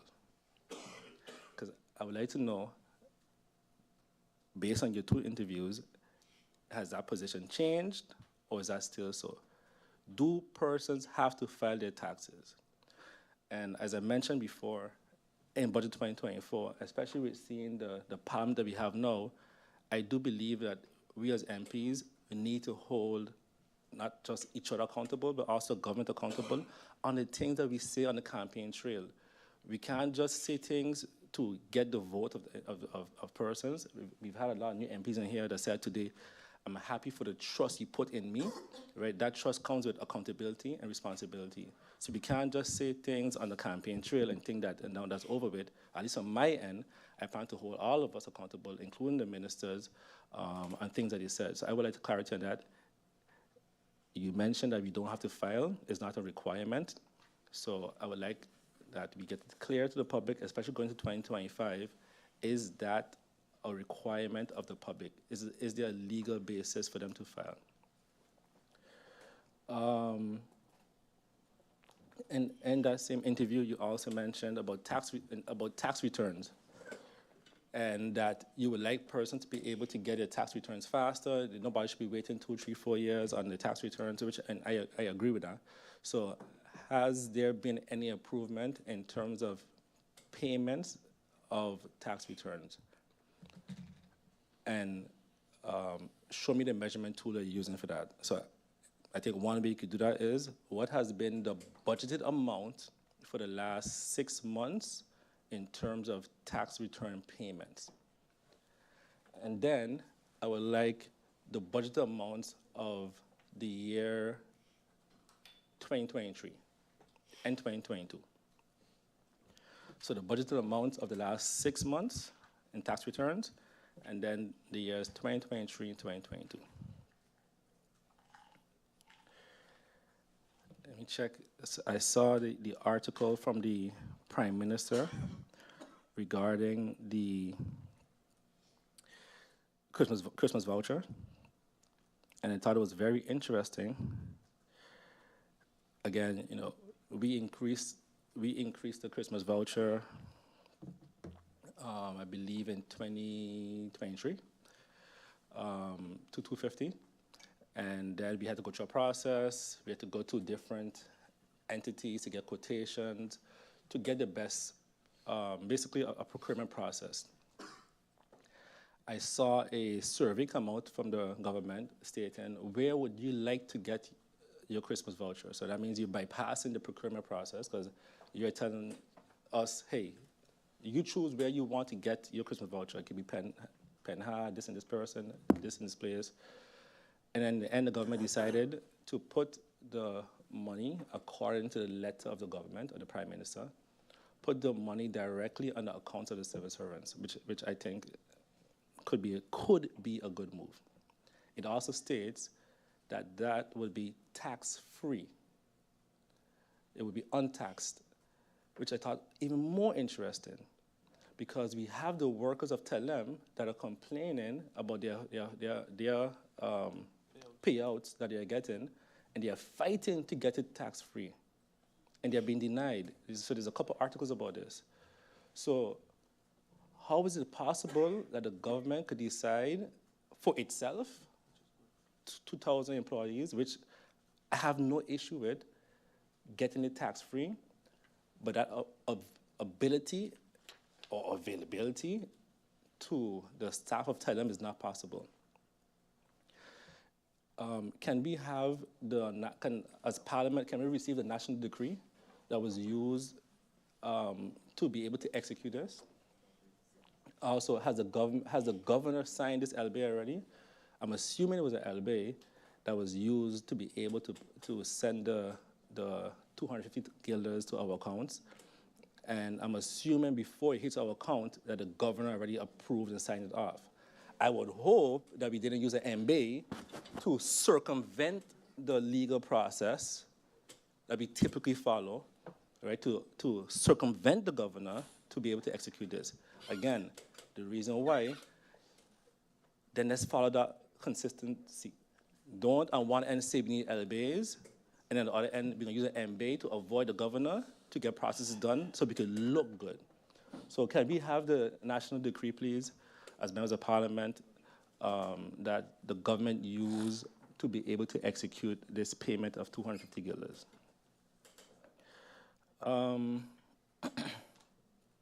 And is it indeed tax-free? Because if the 250 guilders comes on, I would assume we're using the process of gratificatie, so a gratification. Even gratifications are taxed. During the COVID period, myself, and now MP Doran, Minister Vesa, MP Otley at that time, we also attempted to be able to pay out civil servants a gratification, all to be able to give back during the COVID times. Legal affairs, and that's why we don't skip legal affairs department. The reason why we don't skip that was we get legal advice before we continue to execute. So at that time, we wanted to execute and pay teachers and everybody. We believe that persons deserve, because of the hardship that they went through during COVID, we want to give everybody gratification. Legal affairs department, the governor, everybody said, no, it's not possible because gratifications are earned. So you have to go through a process to earn that. So if the current government use the gratification as a process, please explain me on what legal basis was this done. Because if that's the case, I would like the government then to even go back to when we were there and even execute what we wanted to do. I would love then, the documents are still there, the Secretary General already has it in the Council of Ministers. Please go ahead and give the COVID gratification, I believe it was 2,500 guilders that we want to give at that time. Please go and execute that also. And in addition to that, also tax-free. During the summer, the minister and the unions had a back and forth regarding the COLA and the vacation pay. The minister at that point in time said that she's not going to get locked up for anyone. There needs to be a legal basis. There needs to be legislation to be able to execute the payment of the COLA and the vacation pay. 6 months later, I'm happy that the COLA and the vacation pay that we started was executed. But where's the legislation now? It's been 6 months later, and it has been executed. And not just being executed, it has also been budgeted for in Budget 2025 without legislation.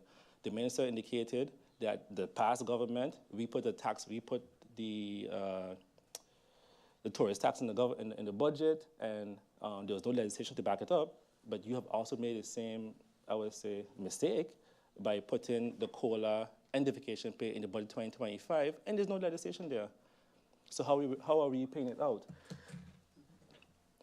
It can be that only when we put something there that it's bad and not budgeted, but now going forward, you have budgeted for the payments, but there is no legislation. So where is the legislation regarding the payments for the vacation pay and the COLA? In addition to that, because you already paid out the vacation pay and the COLA, that means you already start to execute on the draft legislation that we presented, the past government presented, which would also mean that you're enabling the other acts of that legislation. Persons have been coming to the government requesting for their jubilees, the 15 years, 20 years, and 25 years.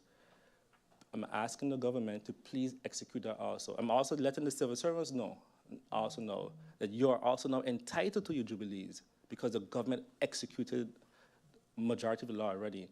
So why is the government taking a stance on only executing part of the law that we have and not the others?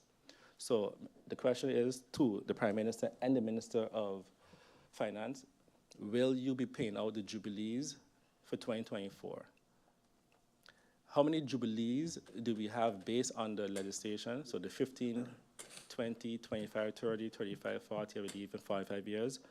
How many individuals are entitled to that in 2024? And I'm hoping that the unions are also paying attention, because this is also something that you have concerns of. How many persons are entitled to the jubilees 15, 20, 25, 30, 35, 40, 45 years? How many persons are entitled to that?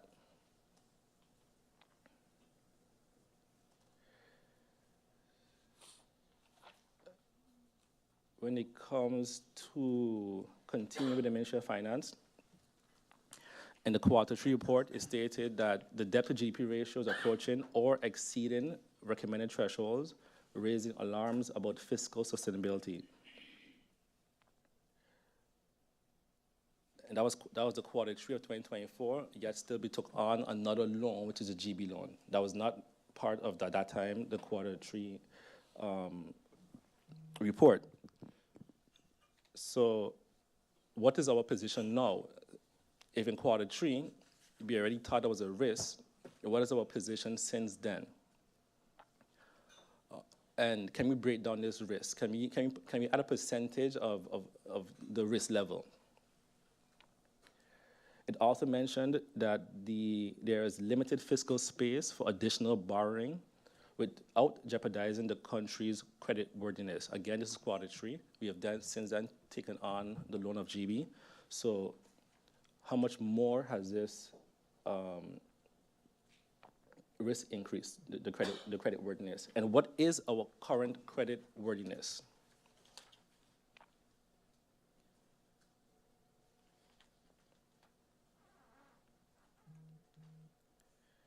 Can we get an update on the tax systems? I've requested from Parliament the TIAT reports. I don't believe we've gotten them. So can we get an update on the tax system? Since there was no appeal done, what is the current timeline for the new tax system? Is there a new bid going to go out? Are we going to just hand select who we want? Are we going to start a whole new process? What is the update on, can we get a detailed update on the current tax system?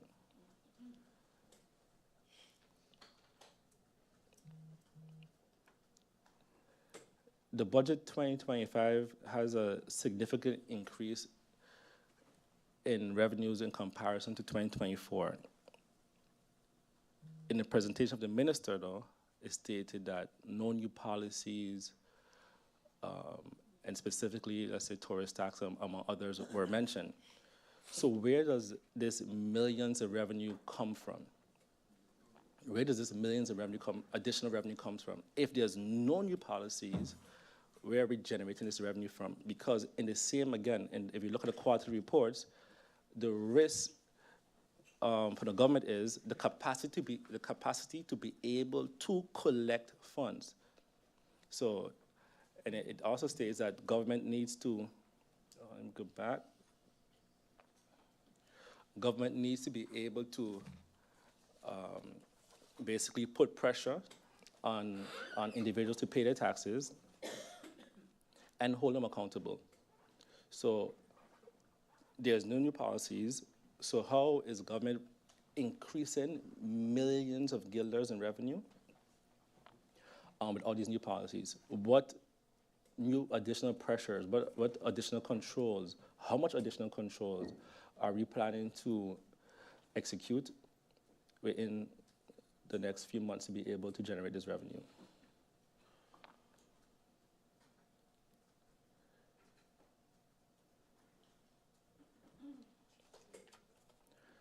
And now, so some of my questions are intertwined.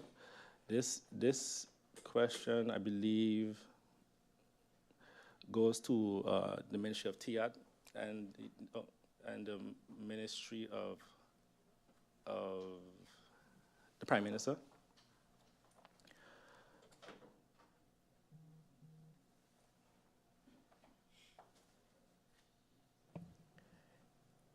Sorry, MP, you had a question regarding your questions? No, I saw you stopping, so I was wondering if I... Well, there are two things. The time that you're spending on the finance questions, and then you wanted to go into a TIAT question Because here. it's intertwined. Oh, it could be intertwined. I would suggest you hold TIAT for TIAT. Okay. I mean, yeah, TIAT questions for TIAT ministry. Okay, then I'll leave it at that for now, Madam Chair. Thank you, MP Irian. Any other MP on the Ministry of Finance?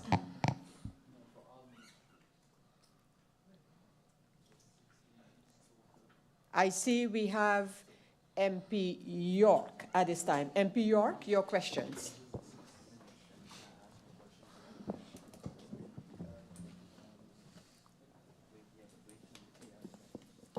Thank you, Madam Chair. Good afternoon once again to you, Madam Chair, to the Minister of Finance and her support staff, colleagues, and the listening public. Minister, thank you again for your presentation. Upon perusing the budget, I think it's more of a general question because I found the budget something easy to like but very hard to love for the following reasons. Easy to like in the sense of 99% of the projects that I'm seeing in it is of that of the prior government, but harder to love in the sense of, as you alluded to, there were no new policies, but you explained in depth why. I understand on one half yes, and the other half no, to why there were no new policies, because yes, the new policies that needs new laws drafted, you didn't have enough time to do it, and no one had enough time to do those, but not all new policies need new laws. So I'm still a bit perplexed to why 0 new policies were in the budget.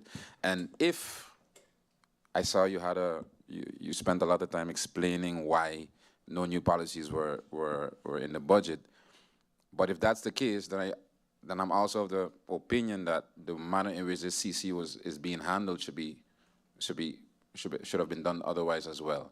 Meaning the following, because now I'm going through a budget and I still don't know what the plans are of this sitting government. And I understand that in January, we're getting an in-depth presentation from the ministers, but right now we're sitting here in December, right? And you know, the ministers come in, they sit down to listen to all our questions, and they get to answer the questions based on what we pose.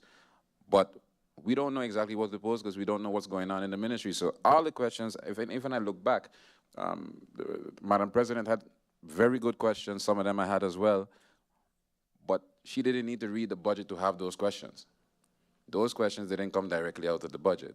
So what I would have expected going into this budget, Madam President alluded to a coalition agreement.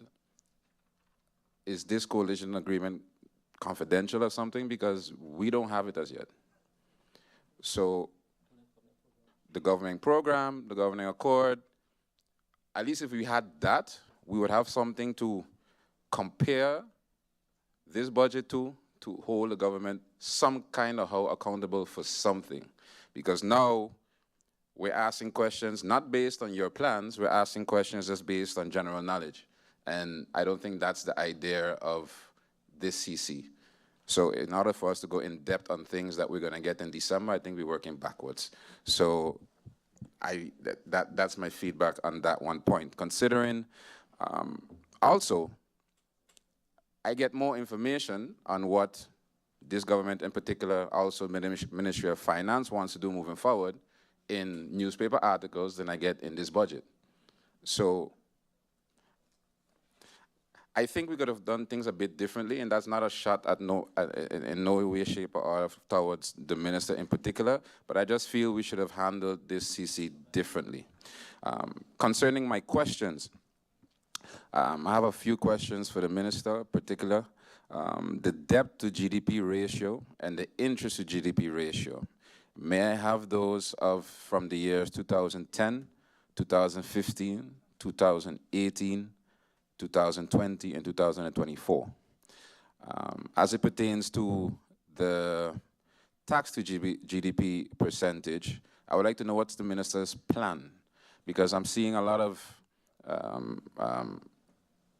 I would say, ad hoc plans for taxation, transaction tax, the new vehicle tax, garbage tax from the Minister of Romy. But what is the long-term plan as it pertains to tax to GDP percentage? Because Sint Maarten is 27%, Aruba is 35%, Holland is 39%. We know where we don't want to go, but the question is, where are we going, right? Because it's not, I don't think the idea is to implement all these tax ideas and then to find out what our percentage is then. I think we will be at a surprise at that moment, and I think we're working backwards if we to do it that way. So what is the exact plan for tax to GDP percentage? Also, I have a question as it pertains to the vehicle tax plan that I saw the minister shared in the paper. I don't know if it was last week, this week, last week. I would like the minister to take the time out when she has a chance to explain it, because maybe it was me, but I don't think the article represented what the minister's idea is, because I couldn't really follow what was written. I think it had some mistakes in it. So I didn't get the complete gist of what the minister wants to do when it comes to the article. So if she can clarify that for me, because how I read it, it's going to be based on weight, and the weight classification begins at 3,500 kilograms vehicle. Now, for example purposes, I drive a truck, a very sizable one. And according to what I read and how I understood your article, I would be paying, or basically somebody that drives a Kia Picanto would be paying the same amount of tax as I would be paying for my truck.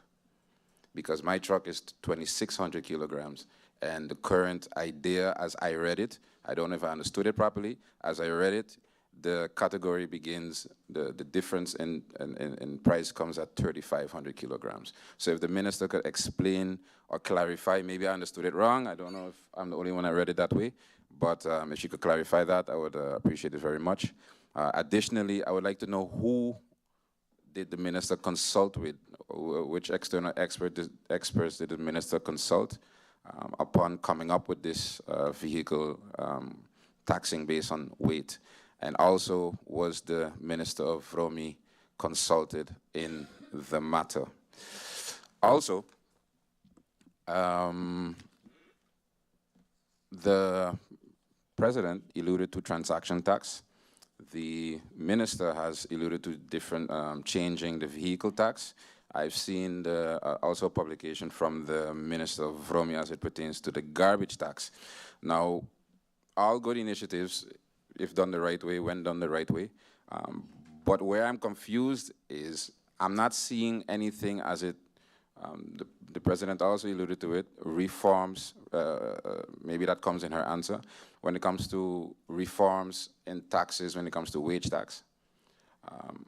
As well, stimulating grant taxes or incentives when it comes to small business. As well as tax incentives for electric vehicles, EVs, etc.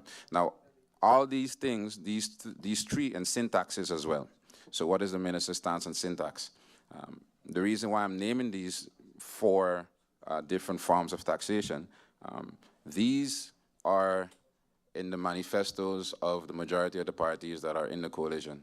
And I'm seeing articles being written on all different type of tax except the ones that are in the manifesto that they ran on and that they promised. So I would like to understand what the plan is as it pertains to those taxes, and to dovetail off to what the President alluded to, what the plan is for tax reforms moving forward, period. And also, what is the minister's stance on indirect taxation? I think she explained it in short during the previous budget debate, but I expected to see more, hear more on it going forward. But what are her short-term plans as it pertains to the implementation or the research on that? Last question.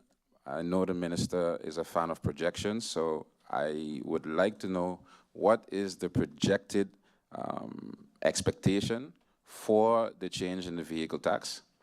What is she expecting? What is the minister, through you, Madam Chair, expecting to collect in difference once that is changed compared to what it is now? And that would be it for my questions. Thank you, Madam Chair.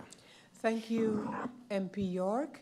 The next MP at this time is MP Ludmila De Wever. MP De Wever, you have the floor. Thank you, Madam Chair Lady. I just wanted to verify with the details of the budget, whether it would be Ministry of Finance that would be handling it, because if I look at page 78 in the budget where it's talking about the overview of the rental and overheidsgebouwen, I was just reviewing the list really quickly, and you know, if I, off the top of my head, for instance, I just want to know if it's Ministry of Finance that's compiling the information, because off the top of my head, if I'm looking at it in terms of the completeness of it, I don't see the tourist office on this list. So I wanted to find out why I don't see the tourist office on this list, the one that is on next to St. Joseph School, and if it's in here, under what category is it included on? Thank you very much. Thank you, MP De Wever. I see MP Irian has something to add. MP Irian? Thank you, Madam Chair. In addition to the questions posed previously, I would also like to know, based on, because I see a lot of action happening, and I could imagine that, for example, in the Ministry of Rummy, seeing these quick repairs that they need cash to be able to do this. What is the current cash on accounts for government? What is the current cash on accounts for government? And can we get, we don't need to have the names of the entities, but can we get a list of the top 15 entities that we owe and the amounts? So how much we owe the top 15 entities? And when we look at our cash flow, I think we just paid, based on the Enya meeting, we're supposed to be paying the loan, I believe in October it was. Did we pay that loan payment in October? And how did that affect our cash flow? So what are our cash flow projections for the next 3 to 6 months? Thank you, Madam Chair. Thank you, MP Irian.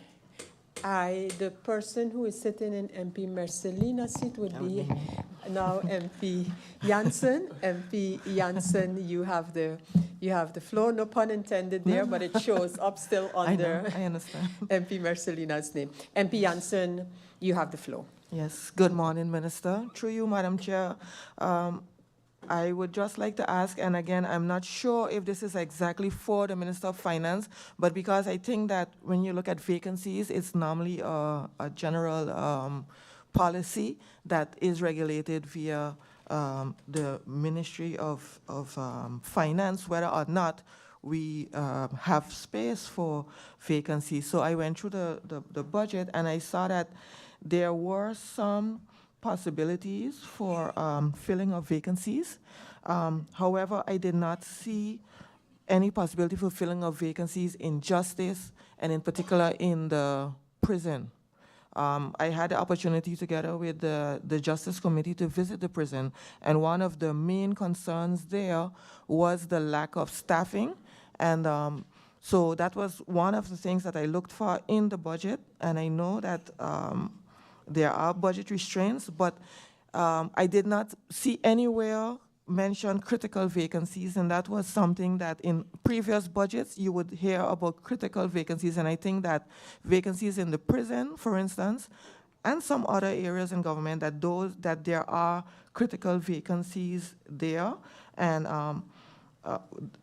this can lead to unsafe situations for not only the guards, but also for the inmates. And so that is why I wanted to ask the Minister of Finance if there's anything has been put in place for critical vacancies still in 2025. And I mean, it's no secret. I've always mentioned that this Minister of Finance is one of my favorite ministers. Why? Because in my previous function as Minister of ASR, when I noticed the amount of people afflicted with mental health, I think SFA has 4,000 people registered with mental health. And I invited this Minister of Finance to go to Mental Health Foundation for the tour together with me.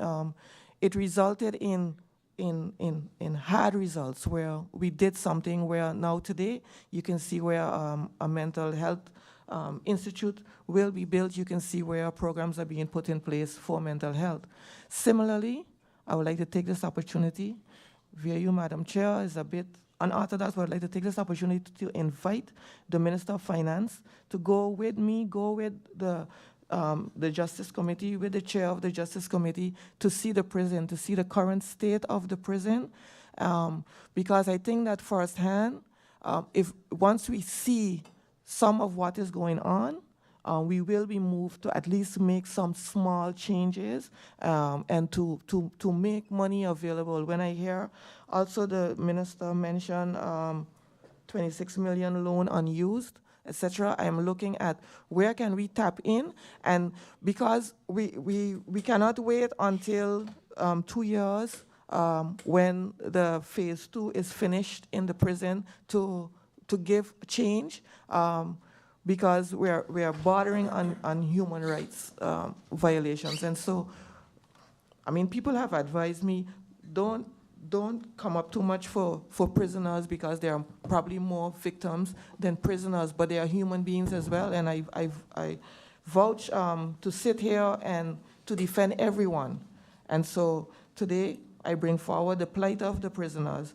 And I would like to mention that on page 9 in the elucidation, I see that the increase in personnel for the prison is slated for 2027. But I'm asking if you can look at the situation again and consider doing something before 2027 with the personnel for the prison, but also small improvements to the buildings, to the facilities that will make it more livable for our inmates. And then the other question that I had, you answered it just before the meeting started, because we received the uitvoeringsrapportage, the implementation report from the third quarter. What I have always done everywhere that I've worked is I use the implementation report, so how much money was spent so far, to give a projection of what the budget will really look like. So it's always going to be important to me. So if I don't get that before any kind of budget meetings, I will be asking for that. So I know that the Q4 is not due as yet. I think it's for February now. So I look forward to receiving that then. We only just received the one from Q3, as I mentioned just now at the beginning of the meeting. And so I will need some time to go over that. And so my other questions will come in January when we continue. Thank you very much. Thank you, MP Jansen Webster. And just as a note, with respect to the matter of the coalition agreement, has been received by Parliament this morning, and it is being registered and will be shared with the members of Parliament. So that's just a note there, as it has come up during the previous discussions. And I continue with the members of Parliament, and I give the floor to MP Doran. MP Doran, you have the floor. Thank you, Madam Chair. Good afternoon once again to one and all. Haastige spoed is zelden goed. Haastige spoed is zelden goed. When you speed up things and rush things, it hardly comes out good, just like food. Madam Chair, through you, we received this budget, I think it was Friday, if I'm not mistaken, and hardly any time to go through it. I mean, this is not just a budget amendment. This is the budget for 2025. Just to say, put a feather in the cap, oh, it was done before the year was done. But it's still not even finished. Madam Chair, I was very disappointed, as my colleague MP York mentioned, because when you read the newspaper and all these action items taking place, you expect today, you know, you're gonna get a breath of fresh air with all the different things that are gonna happen, but all you hear is excuses. You know, the reason why this can't be in there is because we didn't have enough time, and barely any generating revenue points, which basically lines up with what was done during the amendment. While during the amendment, the tone from the government was, hey, this is just an amendment for 3 months. Why are you asking all these technical questions? We're gonna come back in 2025 and give you what you want. Nothing. It's a joke, Madam Chair.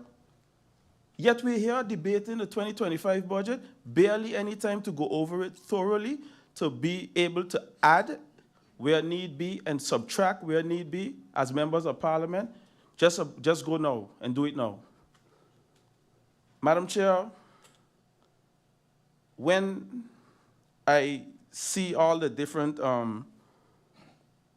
discussions that are taking place, I'm pretty much confused with why we are here today. In my humble opinion, I'm going to speak on behalf of a lot of members of parliament, some afraid to say it because, of course, they are co-signatories to the coalition. We should have never been here today discussing the budget because clearly the government isn't ready and we haven't had an opportunity to thoroughly discuss it. Yet we are here because our duty is to serve the people. But I don't want to half serve the people, Madam Chair. So for me, I want to say that in my humble opinion, we started off good yesterday with the Christmas cheer right here in front of the Parliament building. I think we could have continued it for the next couple of days, thoroughly go through this budget, and be able to give the people something of quality and substance. Because what you're going to get today is a lot of half answers, back and forth, rush put together because of the simple fact that there was not enough time to thoroughly go through it. So it makes me wonder what is in there that is being hidden. But trust you me, Madam Chair, one thing is for sure. I'm going to spend all holiday season going through that budget. Because one thing is for sure, come January, this National Alliance faction, we're going to be hands-on with the questions that are coming towards the government. So for now, I rest my case until further notice. Thank you, Madam Chair. Thank you, MP Duran. And I look around and to offer the members of parliament the opportunity to ask questions primarily directed and hopefully solely directed to the Ministry of Finance at this time. And I see MP Roseberg has requested the floor. And MP Roseberg, you have the floor. Thank you, Madam Chair, Secretary General. Thank you, Minister, for your presentation. Blessed day to my colleagues as well. I have a few questions through you, Madam Chair. The first question is related to, I heard some of my colleagues already mentioning it, but I would like to specifically know in regards to the tax reform legislation, how far is that and when will it be finalized? Because that hasn't been clear to me, if that can be clarified. And then specifically in regards to the different legislations connected to that based on the country package. Also in regards to the introduction of the Caribbean Guilder, how will the ones that don't have a bank account be able to arrange that transition? If that can be answered through you, Madam Chair. And what are the ministry's legislative priorities for the coming year? Those are my questions for now. Thank you, MP Roseberg. We have MP Lacruz up next. MP Lacruz, you have the floor.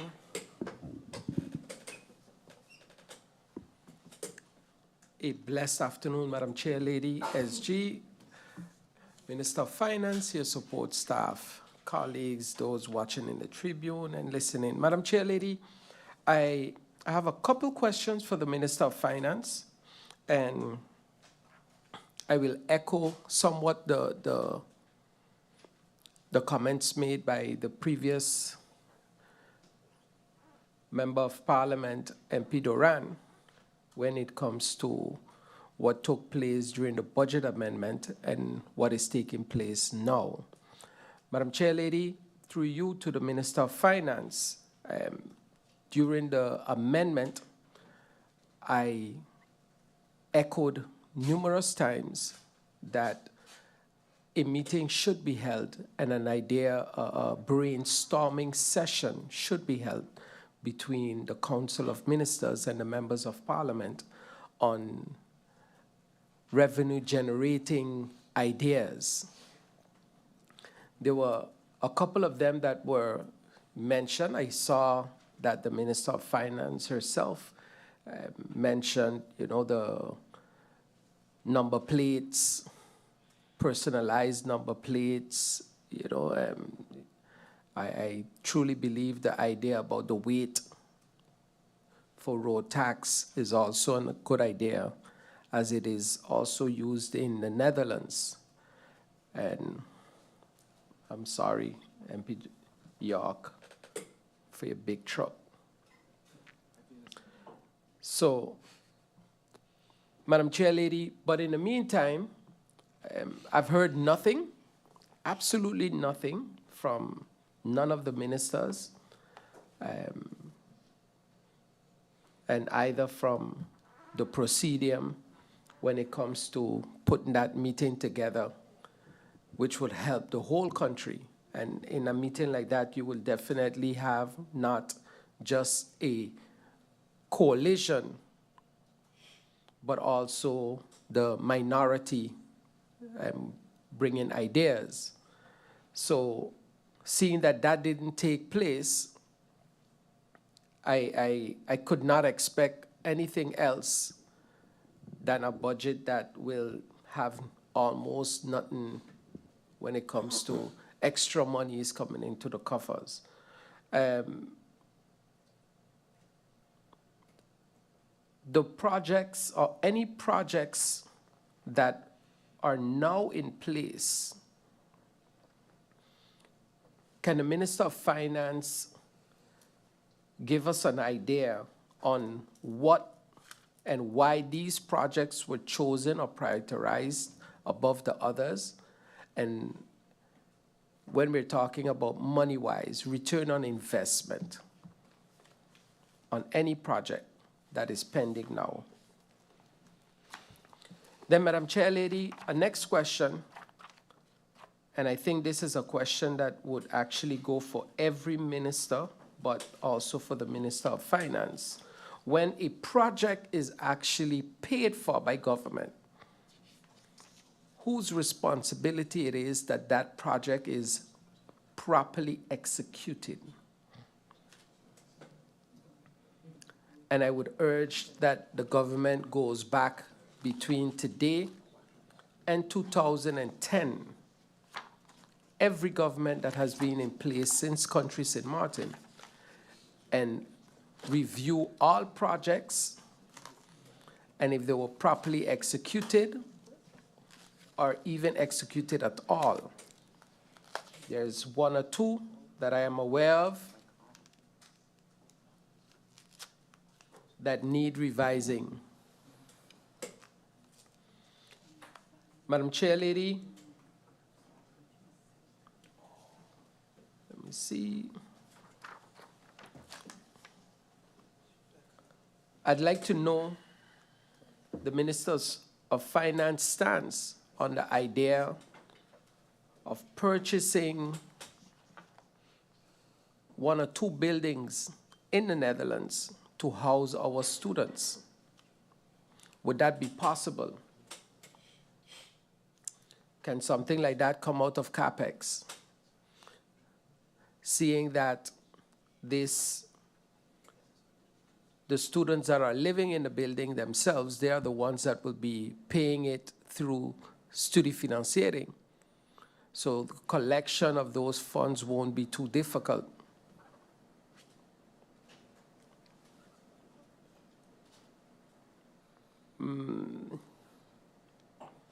And I truly like the idea that that Member of Parliament Webster Jansen mentioned concerning the visit to the Point Blanche House of Detention. So I will definitely be looking forward to that date on when we do something like that.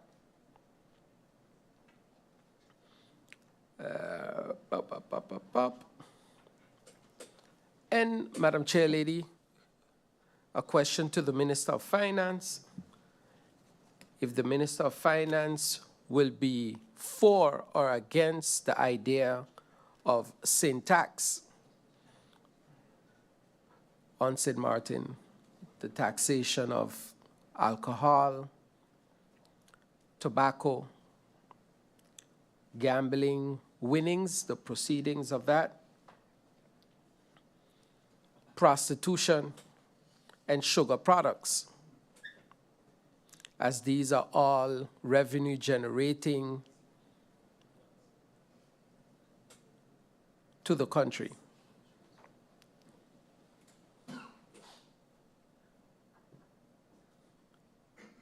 That'll be all for now, Madam Chair Lady. Thank you, MP La Cruz, for those very interesting suggestions. And I now go over and I continue with MP Kotai at this time. MP Kotai, you have the floor.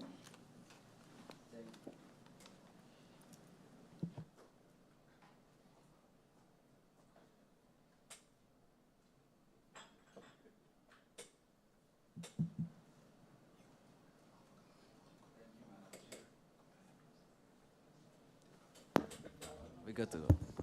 Yes, thank you, Madam Chair. Good afternoon to all. Good afternoon to the Minister of Finance, my colleagues, and those tuned in via social media. So just a couple questions I have for the Minister of Finance. Our GDP being 3.4 billion guilders, what percentage of this is dependent on government spending, and what percentage is dependent on goods and services? Our corporate income tax is about 44 million guilders.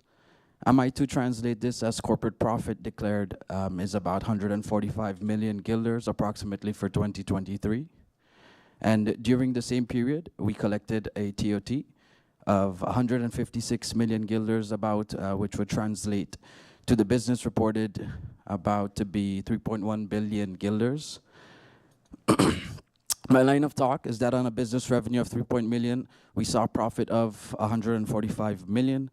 Our largest contributors to taxes are the captive taxes via payroll taxes and the business turnover tax, accounting to over 316 million guilders, which is almost 70% of our tax revenue. The only reason I bring this up is that perhaps a deeper look into our tax reform, as Madam Chair Lady did mention, this process would gain traction where economists and financial guides look at broadening our base. And with the anticipated increase in permits, work, and residence for skilled workers in construction sector, expected to bring some revenue.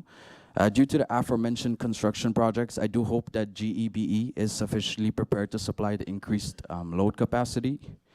And lastly, with respect to the policy plan of 2024 and the candidate's ambition of realizing the vision, maybe it could be for TIAT, but I'll also pose it for finance. What are the plans of diversification of our economy and also regarding stimulating tourism diversification? Thank you very much, Madam Chair. Thank you, MP Kotai. I now have MP Waver. MP Waver, you have the floor. Yes, good afternoon again to all. Minister, thank you for being here. First of all, I find it a little interesting because on one hand, I'm hearing a colleague saying that they like the budget because it seems to be 95% from the previous government, or love the budget. Sorry?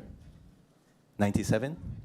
Okay, I allow that little correction there, but MP Waver, you continue. And then on the other hand, I'm hearing a colleague mentioning that this budget seems incomplete and coming from the same faction. So that's kind of interesting to hear, seeing that one is saying that it seems to be from the previous government, and then the one that was in the previous government seems not to like the budget. Also, I am also happy to hear that a colleague of mine is also very interested in a recruitment process, because I can state, based on my own experience, in 2021, I too went through a recruitment process where I went through the whole process, and at the end of the day, I found out that it was not approved, although I scored top in the application. I was not approved due to the minister seeing my name on the selection and did not want to sign it because my name was on it. So that was very interesting to hear as well. So, but as they say, once they leave executive and come to legislative, things seem to become, as they say in Dutch, helder. And speaking of recruitment process, I would just like to ask the minister, how many recruitment agencies are currently being used within government? Also, to ask, if we look at the QR codes when it came to the license plates, was it a success? Was it deemed a success based on the income, the revenue that we receive from the QR codes compared to the physical license plates? And then my final question is, given that civil servants and public education staff are still owed payments from the cost-cutting measures implemented during the COVID-19 pandemic, how does the government justify prioritizing payments to subsidize school boards without first addressing the arrears owed to these groups who face similar hardships during that time? That'd be all. Thank you, Madam Chair. Thank you, MP Wever. I see MP Myers, and MP Myers, do you need, let me put it that way, do you need any length of time? And I'll tell you why I ask, because otherwise I'll break before you to go for lunch, but if you can, I'm still looking like maybe to be able to break at 1. So that's why my question regarding. So you wish to go before? Yeah. Okay. It doesn't matter. Okay, great. MP Myers, you have the floor. Thank you, Madam Chair. Good afternoon, good morning, good afternoon to my colleagues in the Parliament, Honorable Minister of Finance and her support staff, radio listeners, televiewers, and those of you streaming online, and ladies and gentlemen in the Tribune. Welcome, Minister. Just very briefly, you mentioned that there's 12.1 million allocated for a new high school. I'd like to know where this will be built. Please don't build it in the St. Peter's area. just a footnote, even if you get the land for free.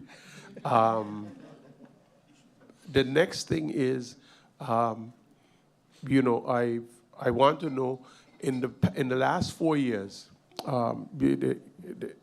there's a saying, the journey of 1,000 miles starts with the first step. And if that step is in the right direction, I commend you, because at least we may hear now that you're pushing it and trying to do it fast, but it's required. And in the last 4 years, I would ask you, when I wasn't in government in the last 4 years, so when was those budgets presented to Parliament? Were they on time? I want to know what sort of delay, because if you're being criticized for bringing it too fast, I then would like to know, well, what was the reason why it didn't come as fast as well? So if you could provide me when the last 4 budgets over the past 4 years were presented, and if they were presented in a timely fashion. Next, the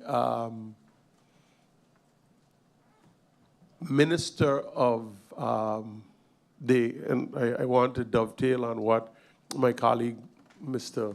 MP Wever said, and then I'm done, Madam Chair. If 99% of this budget is of the 97, 96, 95 is of the previous government, then this debate should be over, We should actually be going to Eindverslag now and then into the public meeting where we can vote unanimously. And then we will be able to actually break a record in passing a budget very quickly, because the thing that's ironic, that no matter how long I've been in government that I cannot get used to, is the fact that, let's bear in mind, it was just months ago, that the other representatives were in government. So they're well aware of the financial situation, they're well aware of what can and what cannot. And, you know, it's time for us to, believe me, Madam Chair, it's time for us to get about the people's business. Thank you. Thank you, MP Myers. MP Duran, to you the same question. Is it going to be short? Otherwise, I'll allow you after. Cortico. Just very, very, very, very short. MP Duran, you have the floor. It's going to be kort en krachtig, Madam There we Chair. go. For correction, I love the budget. What I said was the lack of new revenue generating measures. My colleague said 97% of the projects are the same. And Madam Chair, when I saw all the articles these coming months and these last couple of months, I say I'm excited because that means a lot of things are coming, but nothing came. So it seems to be a lot of fluff.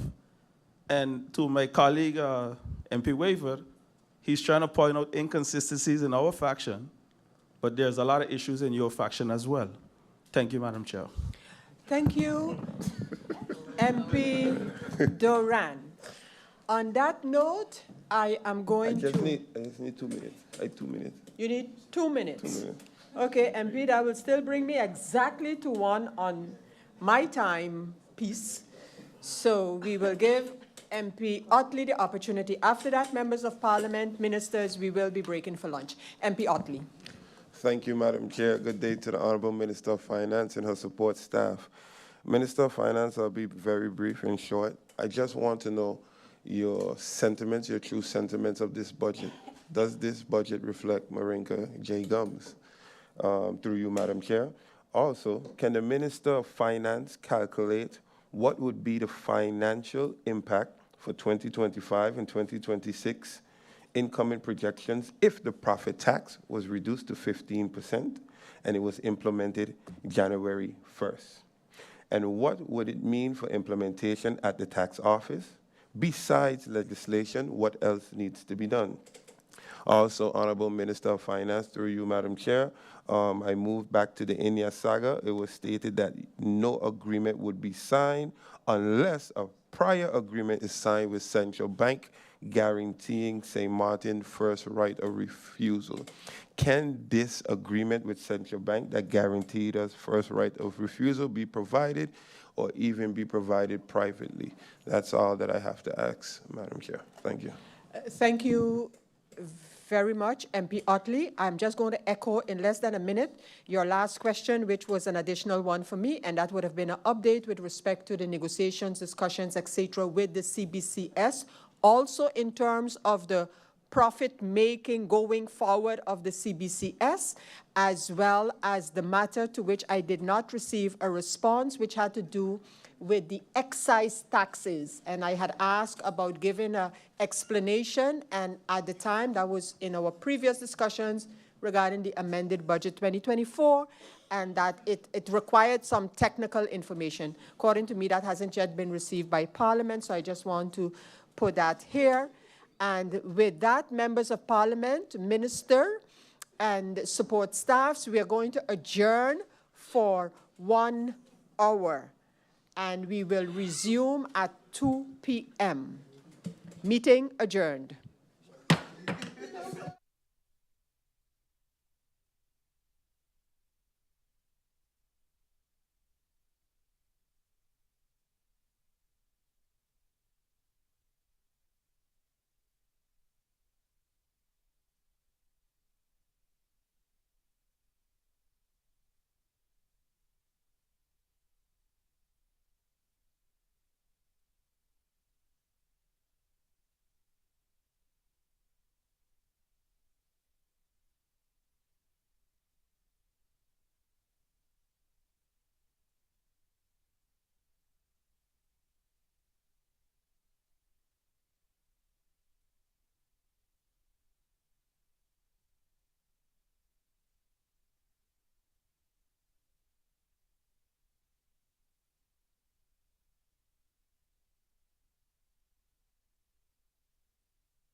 of Parliament, ministers, support staff of both organizations, those in the Tribune here this afternoon, ladies and gentlemen, all tuned in to this meeting, welcome back to this Central Committee meeting of Parliament, in which we're handling the draft budget 2025 as presented by the government of St. Maarten. This morning, the budget and the meeting was introduced by the Prime Minister, and subsequently we got an in-depth presentation by the Minister of Finance regarding the budget 2025. By the way, members of Parliament, you have received the presentation by the Minister of Finance. Before I proceed with the Prime Minister, I am just making sure that we have all covered the questions that we wanted to pose at this time to the Minister of Finance. I see that MP Irian has an additional comment or question. MP Irian, you have the floor. Thank you, President. Welcome back, everyone. Yes, I have a question regarding the financial statement of the government-owned companies and how much this is taken into consideration when it comes to the income of the government. Let's say one in particular, for example, is BTP. I would like to know if the minister has read the financial statements from BTP and the comments from the auditors, the risks that BTP faces, and her opinion on those, in particular the risks. Also, do you, through you, Madam Chair, believe that payments from certain entities that are outstanding, that are owed to government, should be, let's say, for example, casinos? If a casino owes casino fees, let's say dating back 10 years, but they've been consistently sent invoices, etc., should they be waived in any way? Same goes for any other entity, let's say for entities that are in the financial statements of these different government-owned companies. Thank you, Madam Chair. Thank you, MP Irian. I give the floor now to MP Duran. MP Duran. Thank you, Madam Chair. I had one last question. It was regarding an article that I put out a couple of weeks ago with respect to Muller Bay and the update on the status thereof. Through you, Madam Chair, I would like to ask the Minister one clear question. What were the steps taken since leaving Parliament with the approved addendum, which we as Parliament were made to understand that once the addendum is approved, that St. Maarten would get first right refusal to purchase Mullet Bay. One of my points that I brought forward is that hopefully it can be done based on a fair market value with an independent appraisal report.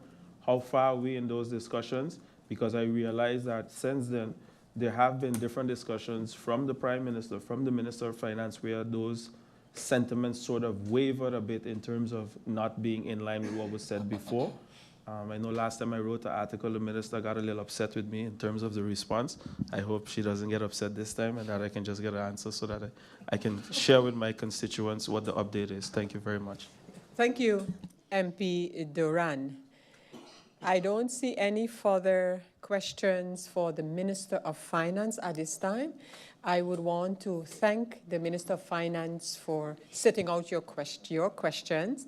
And we continue now, and I will adjourn for 2 minutes to allow the next minister up to whom the questions will be posed for his ministry. That is the Prime Minister, Minister of General Affairs, who will now join the Minister of Finance and take the questions regarding the Ministry of General Affairs. Meeting adjourned for 2 minutes.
Members of Parliament, Ministers, support staff, ladies and gentlemen, welcome back. After that brief adjournment, we've had the Prime Minister, Minister of General Affairs, Dr. Luc Mercelina, join us as he will take the questions by members of Parliament, specifically for the Ministry of General Affairs. Now I know the Ministry of General Affairs is, as the name implies, general, but we will try to get as many questions relating to the ministry itself in while the Prime Minister is here with us. So members of Parliament, we're at that point where members of Parliament are invited to indicate their desire to speak on the topic of the budget and budget items for the Ministry of General Affairs. To whom can I give the floor at this point in time?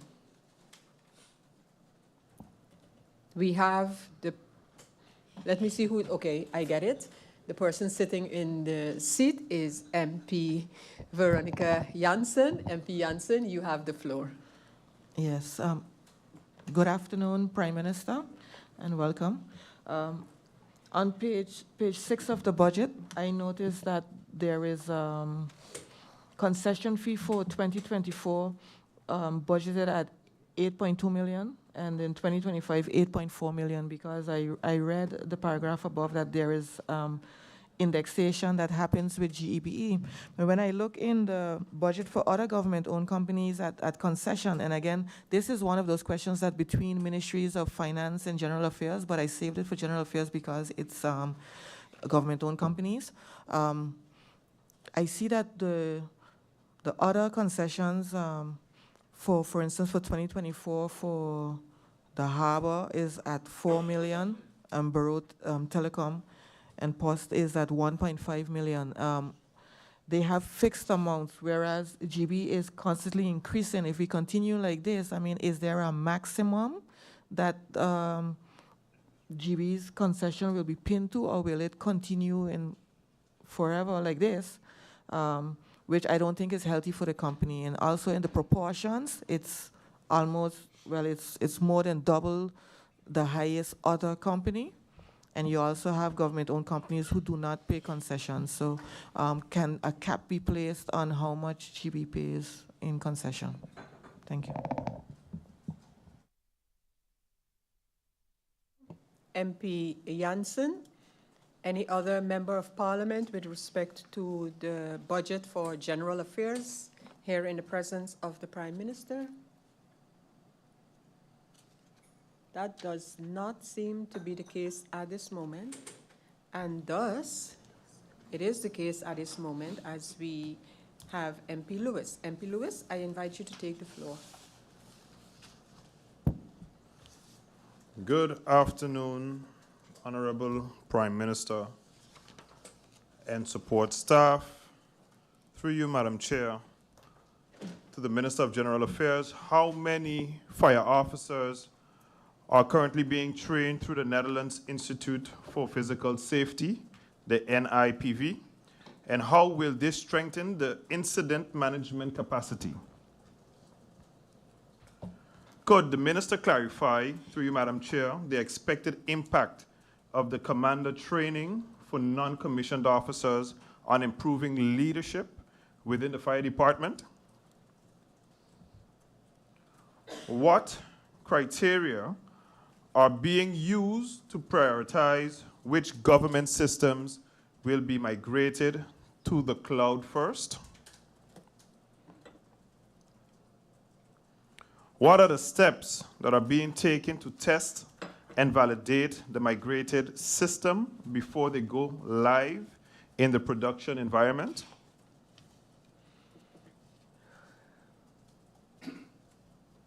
Can the Minister provide, through you, Madam Chair, breakdown of the 129,600 guilders allocated for the cloud migrated project, particularly regarding the SLA contracts, licenses, and other associated costs?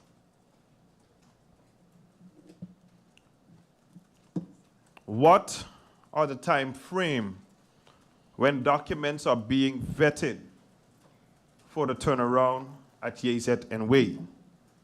When documents are given to YZ and Way, what is the turnaround in order for the next step?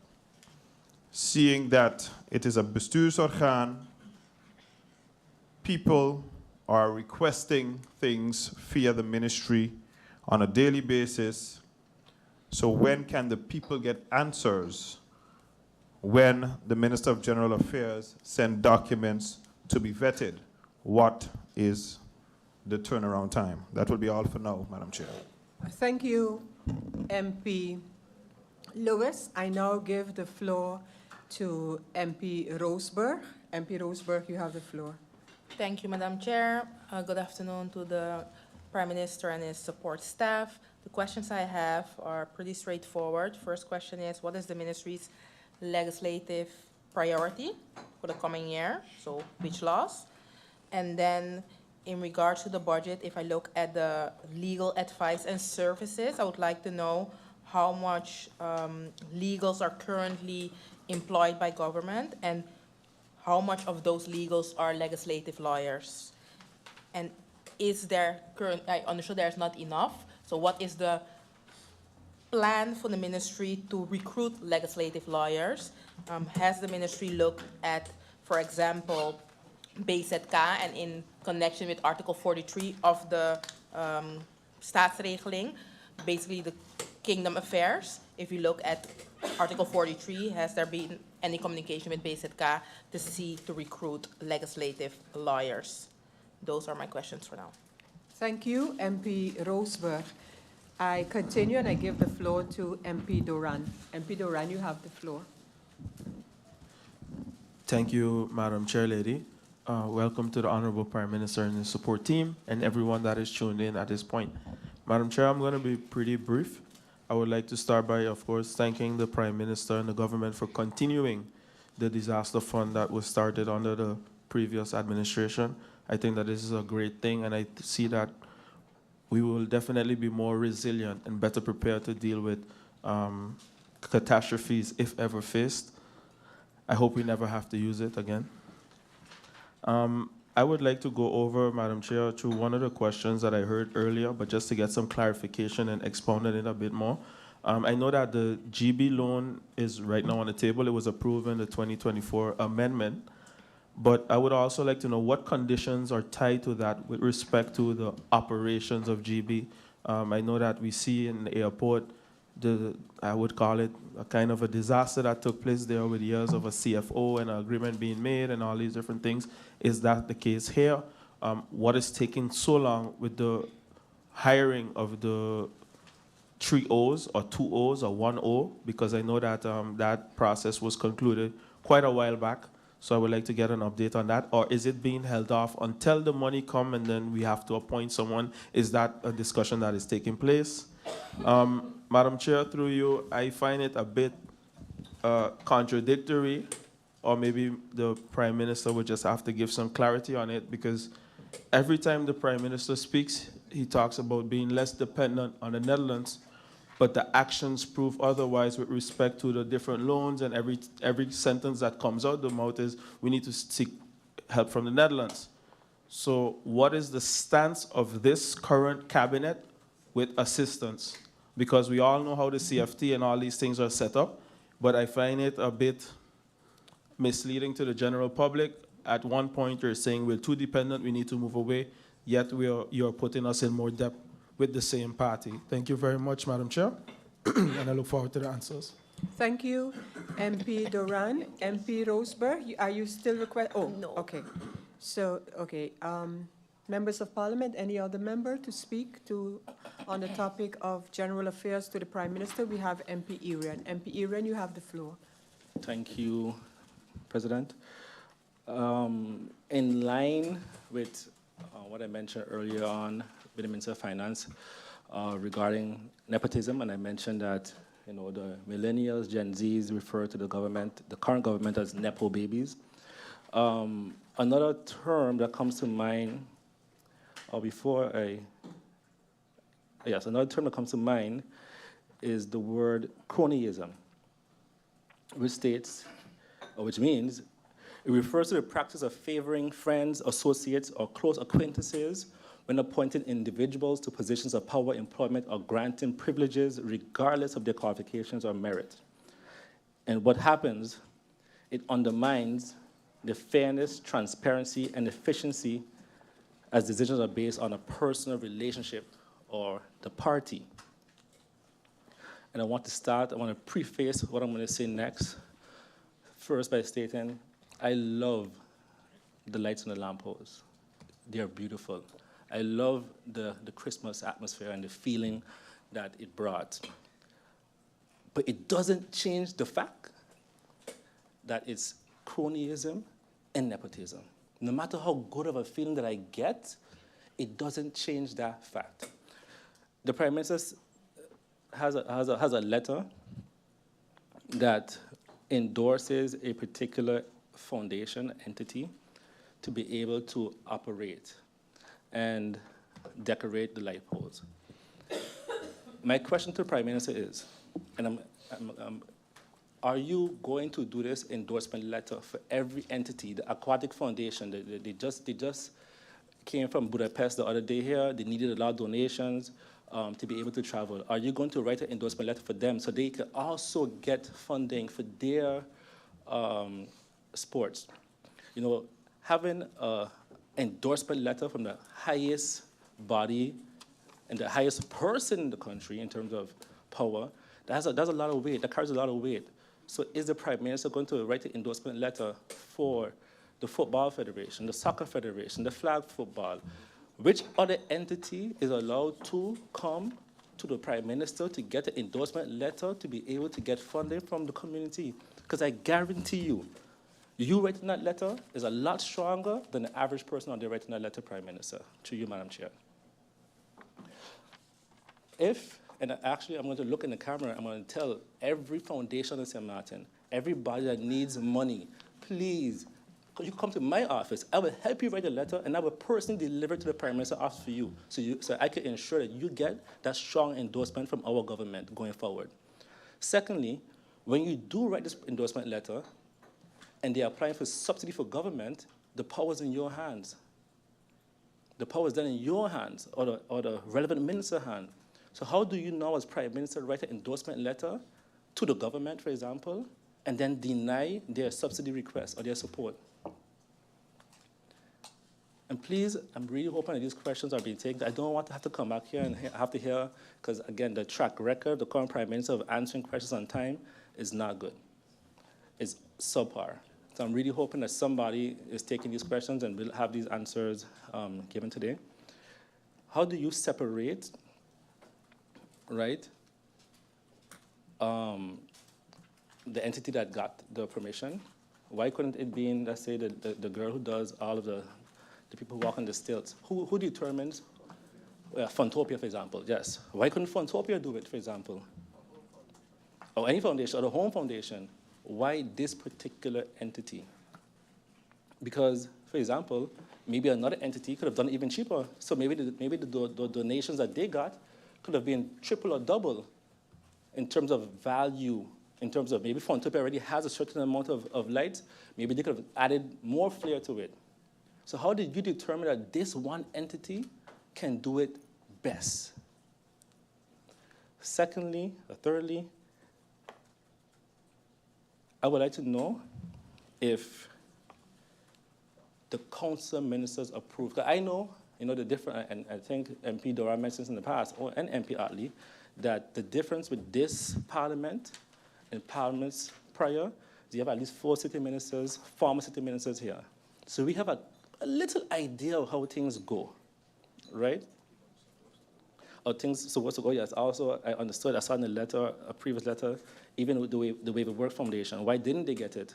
There's another good entity that works around the year, around the clock.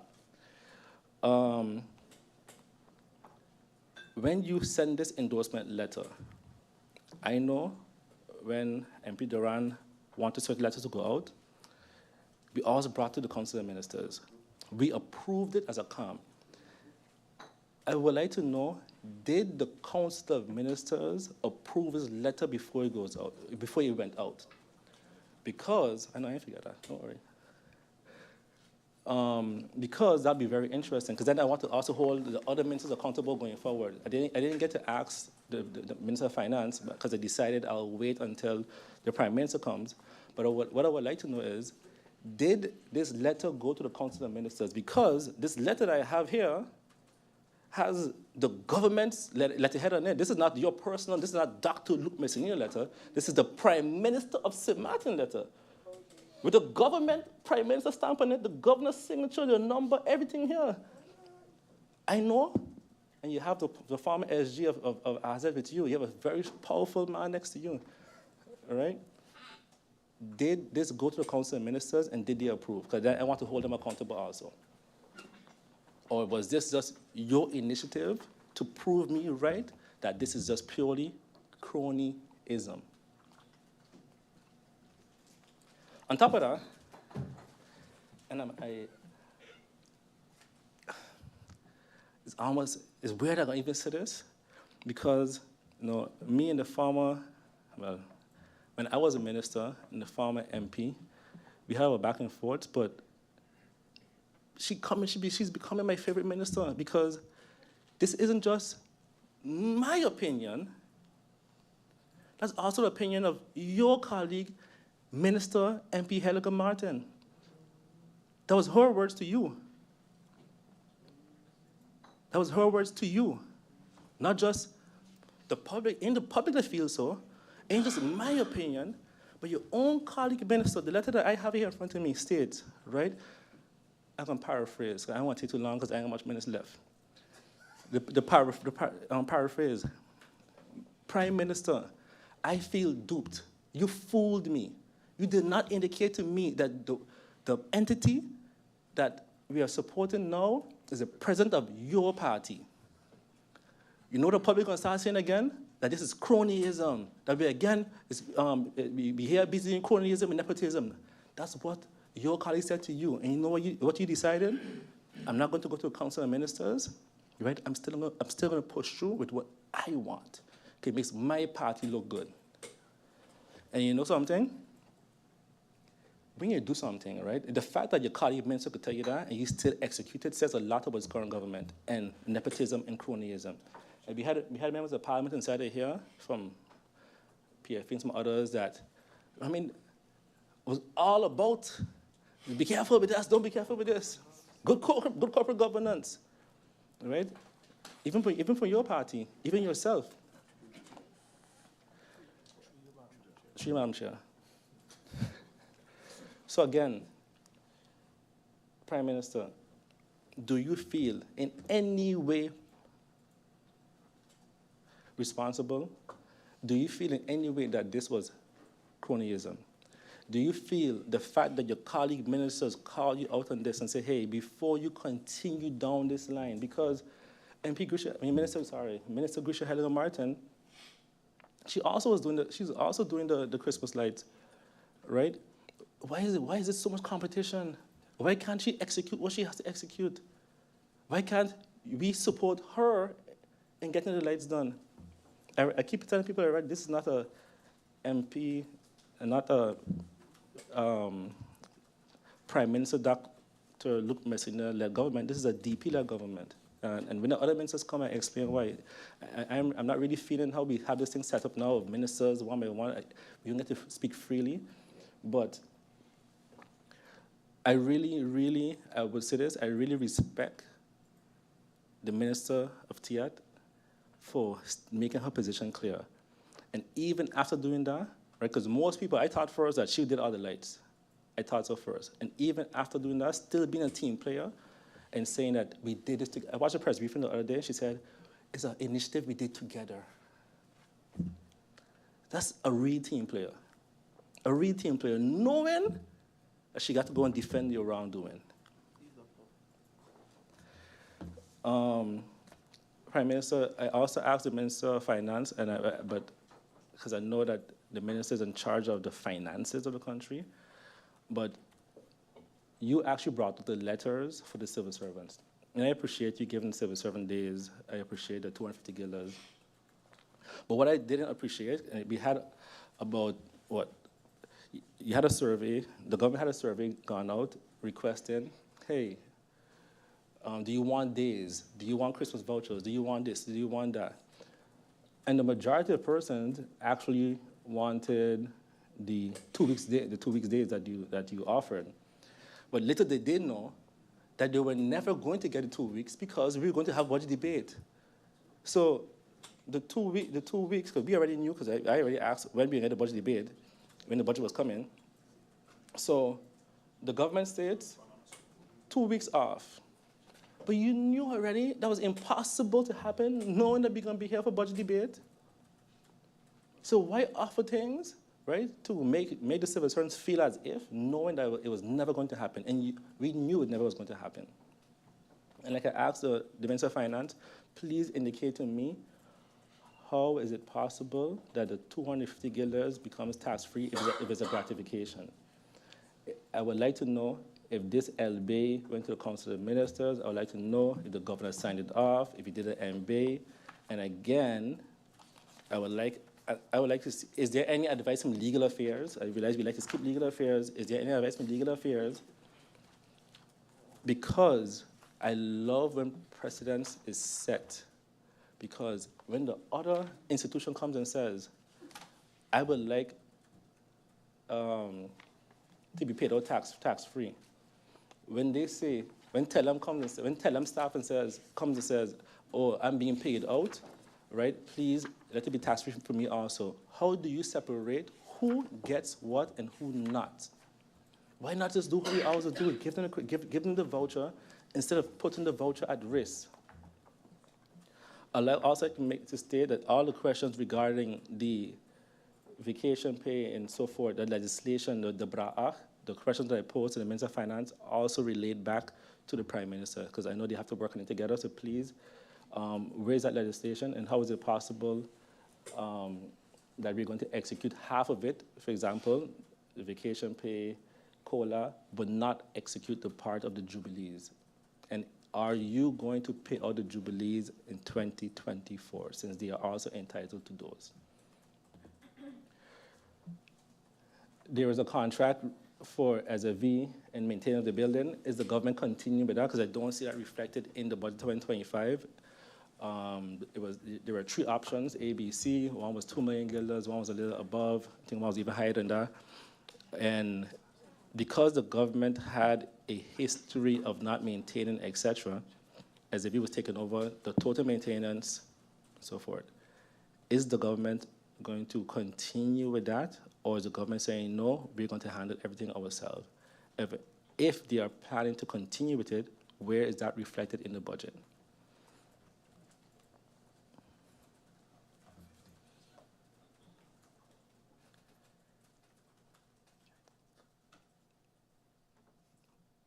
Madam Chair, I'll leave my last 15 minutes for my favorite minister, Minister of TIAT. Very good idea, MP. So thank you, MP, and I look to see if there are any other speakers on the matter of general affairs. We have MP Waver. MP Waver, you have the floor. Good afternoon. Welcome to the Honorable Prime Minister and the support staff. Just a brief question.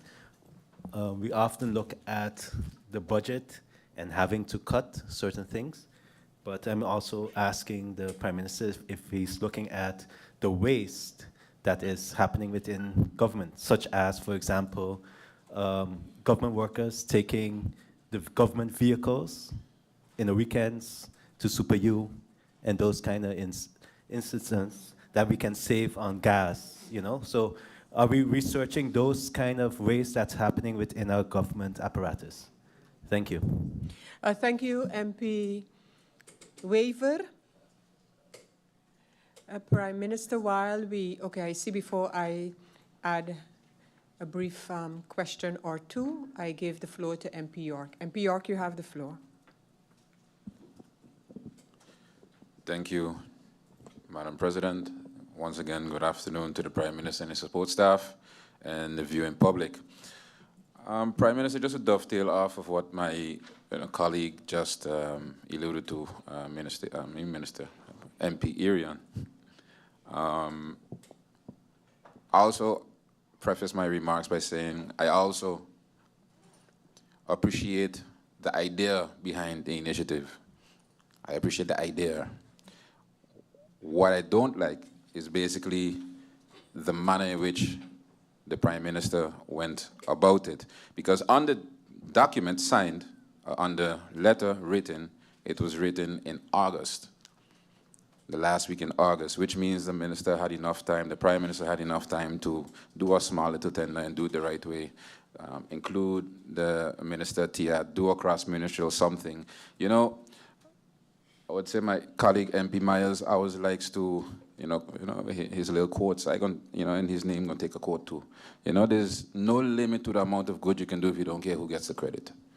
And I think this is a perfect example that if it was done the right way, we wouldn't be here talking about it right now. So moving forward, I think I would appreciate it. I think everybody would appreciate it if the Prime Minister were to just respect the protocol and do things the way it should be done.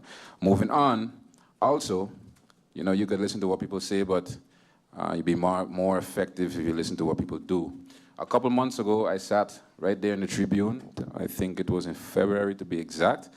And in the minister's opening address, the first thing he said as an MP, once again as an MP, was that for the rest of 2024, he will make do with the budget put forward by the outgoing government. But as of 2025, he will be presenting with his new government a super budget. So seeing that this budget that now lays before me, 2025 budget, is basically like the other prior MPs, Waver and Myers underscored, is 99% of the projects from the prior government, no new policies from the current government, no revenue generation ideas, no new revenue generation ideas, nothing from the new government. Is this what he meant to you, Madam Chair, with a super budget? Moving on, I have a couple questions pertaining to the government-owned companies and what is the idea for the sitting government as it pertains to stakeholder reps? Is it going to stay under the Council of Ministers, or will it go back to the individual ministers such as, for example, VROMI, the shareholder rep, sorry. For example, the Minister of VROMI for GB, the Minister of TIAT for the airport, et cetera, or will it stay under the Council of Ministers vis-a-vis basically the Prime Minister himself? What is the vision of the coalition moving forward as it pertains to that? Say one, say two, touching on GB. A couple months ago, at the last budget debate, I asked the Prime Minister, through you, Madam Chair, what is the update on the appointing of a management board, seeing that right now there are no statutory directors, and because of that, the current director is functioning with a mandate from the supervisory board. Supervisory board is under the Council of Ministers and the Prime Minister himself. So basically, the Prime Minister running GB indirectly. And, seeing that this government prides themselves on good governance, at least says that, I would like to know when will the proper steps be taken to appoint a management board, especially when it comes to making long-term plans when it comes to GB, and what stands before them, what are the plans to the management board. I remember that the Prime Minister, through you, Madam Chair, mentioned that it was something that was number one on his priority list now that the generators are here. So 2 months later, I would like to have an update on that. Staying on the topic of GB, at the budget amendment, there was a motion passed by the now MP Otley for relief. It had enough votes to pass, but the Prime Minister was against it for whatever reasons. He has a right to. Who also was against it was the President of Parliament herself. But the President of Parliament then asked the Prime Minister to come with his own ideas, or with the government's ideas, within 2 weeks to Parliament. So basically, I don't agree with this, but I want to hear what you have to say. 3 weeks later, so after the 2 weeks, at the press briefing, where the Prime Minister was asked about his plans to return to Parliament, seeing that it was a week overdue at the moment, the Prime Minister said that Parliament is not serious and he ain't going back to Parliament until Parliament gets serious.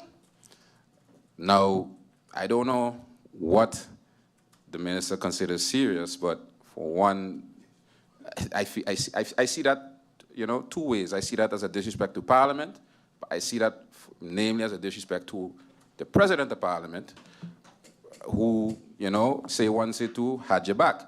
You know, so President of Parliament, also a member of the coalition, and you practically spit in her face.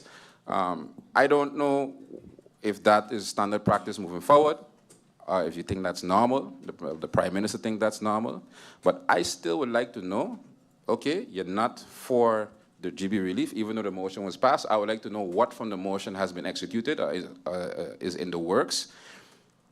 But also, I would like to know, just as Madam President, what we are 100% sure what you're against, but what are you for?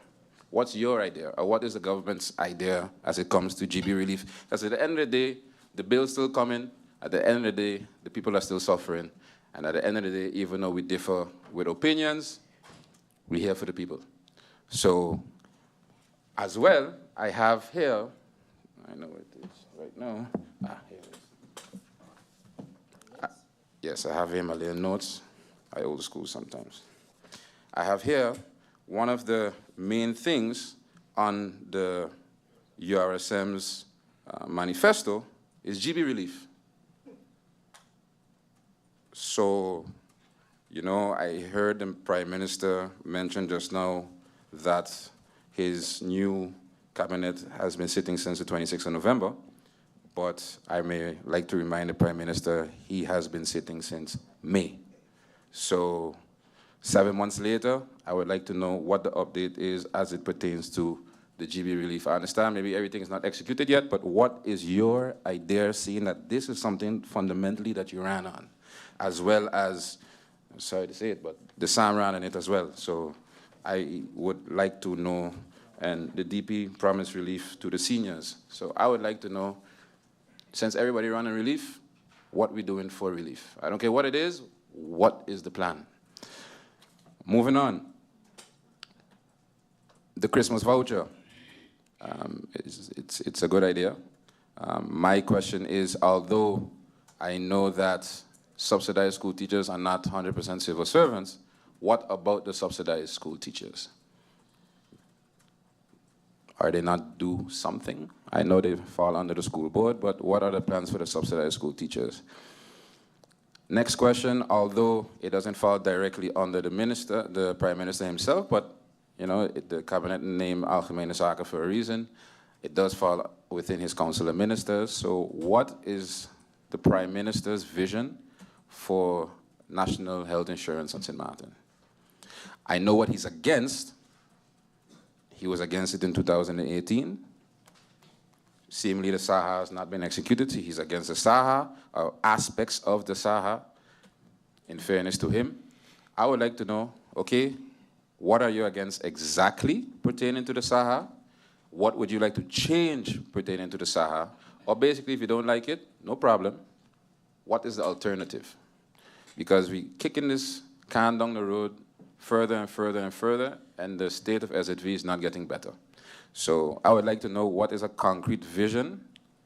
Again, I say vision because if I had the coalition agreement or the government program, I wouldn't have to ask all these questions, but I don't.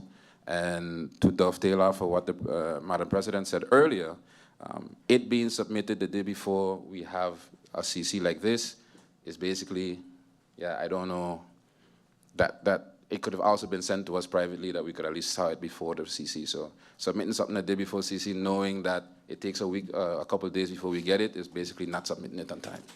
So I would like to know what the vision is for the government when it pertains to that topic. 7 Seas. For those who don't know, 7 Seas is the water plant on the island, or who runs the water plant on the island.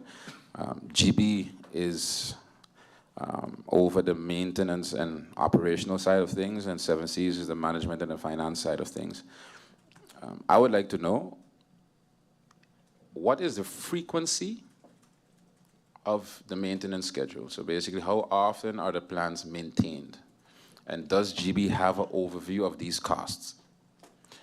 Apart from that, when was the last time there was a maintenance audit done of the water plant? So the one in Kupokoi, the one in Point Blanche, and the one in KB.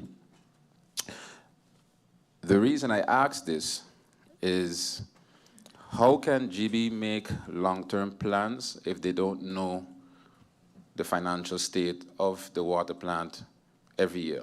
So how can they incorporate the water plant in their plans if they don't have an overview of the financials? Because basically, what is there, by them not having these things, they have basically no leverage every time the contract is up for 7 Cs. So you could go 2 years, 3 years, not knowing what the maintenance plans are, if it's being maintained, what's the financial expenditures. And all 7 Cs needs to do is come with a nice plan. If you sign on the dotted line, we're going to do this, that, and the other. Takes all the leverage away from GB. So I would like to know, when was the last time there was a maintenance audit? And does GB have overview of the financials at 7 Cs? And when there's a meeting with the government, who is in attendance? If the government wants to meet with 7 Cs pertaining to GB and the water plant, who is in attendance of these meetings? Continuing with that, the plant in KB, the water plant in KB is about 30 years old. Point Blanche is a little younger. Kupokoi is a deplorable state, to say the least. What are the plans when it comes to the maintenance of the upkeep, other than the machines, of the plant itself, so the exterior building? What are the plans when it comes to that? Then, one of my last points, the Sabre Bank. During 10-10-10, there were a lot of things divvied up, one of them being the percentages of Sabre Bank. I think St. Maarten got 8% of the Sabre Bank. I stand to be corrected, so if it's not that, Prime Minister, please correct me. What are the essential minerals? What minerals are in the Sabre Bank? Is it fisheries? Is it oil? What is it exactly? And my question to the Prime Minister, through you, Madam Chair, I would like to know if St. Maarten received an offer from the Dutch government pertaining to the shares of the Sabre Bank. Did St. Maarten receive an offer? And if they did, how much was the offer?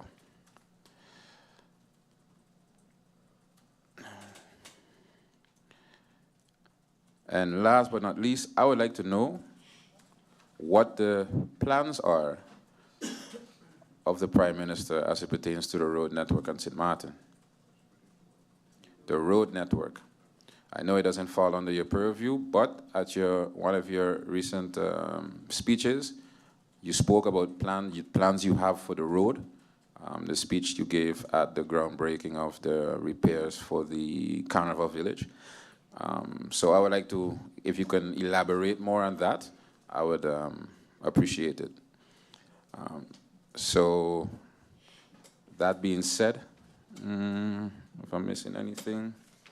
Oh yeah, continuing on what was promised. Again, as I spoke, I mentioned it to the Minister of Finance as well. I'm seeing a lot of different ideas of taxation. Everything from transaction tax, vehicle tax, garbage tax, all type of taxes that was not part of any of the parties' manifestos. One that was a part of the manifesto, in particular of the URSM, is the elimination of taxes for all senior citizens. So I would like to know what the progress is, what progress has the government made on that? Is the government busy with that? And what are the long-term and short-term plans pertaining to the elimination of the taxes for the seniors? And please, I would like to have a made better answer. So basically, not that it's being looked into, more of by this and this date, we expect to be this far, because I assume that is on the to-do list, seeing that it was number one thing on your manifesto. I think the DP also had that as well. So seeing that you will need the finance minister for that, I think that would be the unique combination to make this thing happen as soon as possible. So oh yeah, and last question, what is through you, Madam Chair, the minister's stance, the Prime Minister's stance on zoning of St. Maarten? In particular as well, to go even deeper, what is the Prime Minister's stance on zoning of Mullet Bay? So zoning of St. Maarten in its totality, and the zoning of Mullet Bay. And what is the time frame, if yes, what is the time frame that the good Prime Minister has for ogen when it comes to that? And those would be my questions for now. Thank you, Madam Chair. Thank you, MP York. Don't see yes, we do have MP La Cruz. MP La Cruz, you have the floor. A blessed afternoon, Madam Chair Lady, Rifir, the Prime Minister and his support staff, Minister of Finance, once again, my colleagues, those in the Tribune. Madam Chair Lady, I first want to thank the Prime Ministers for the answers received concerning the mold in the building. Like I always say, better late than never. I have not had the opportunity to go over them or peruse them properly as yet, but I will do so and come back to the Prime Minister with any other questions that I have. Madam Chair Lady, one of the things, or the only thing that I am focusing on with this budget is monies to the coffers and monies going out that we would consider to be monies that are being wasted. The Prime Minister has no need to write my questions down, because I will give them in writing right away, right after this meeting, so you'll be able to focus on what I'm saying now and not write, if he thinks that's okay. Madam Chair Lady, I've gotten some concerns from businessmen, and especially when it comes to the construction sector on St. Maarten. So my questions to the Prime Minister are all relating to the trust fund, monies that each St. Maartener has to pay back in the form of taxes eventually, and what is happening with these monies. Okay, so according to the budget, the Sustaining Program Effectiveness and Advancing Resilience, the SPARE, which is financed by the Trust Fund, aims to improve the institutional capacity and effectiveness of the NRPB and the public administration of St. Maarten, so that the project results are sustained after the closure of the St. Maarten Trust Fund. The project consists of two components. The objective of the component, one, is to improve the effectiveness of the NRPB operations, and that the remaining projects financed by the Trust Fund can be successfully completed before the official closure date.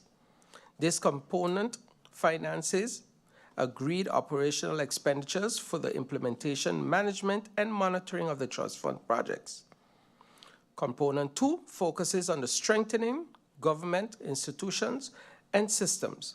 A total of 23 million has been allocated for this project, approximately 20 for component 1 and 3 million for component 2, over a 5-year span, and 17 million from the Trust Fund so 6 from government St. Maarten and 17 from the Trust Fund, to be broken down over 5 million per year per component. Question, what exactly is the money geared towards? Personnel, to improve NRPB, and how specifically is this? Number 2, I would like an update on what has been done regarding the unfair bidding practices of the NRPB with the awarding of contracts to the Chinese contractors.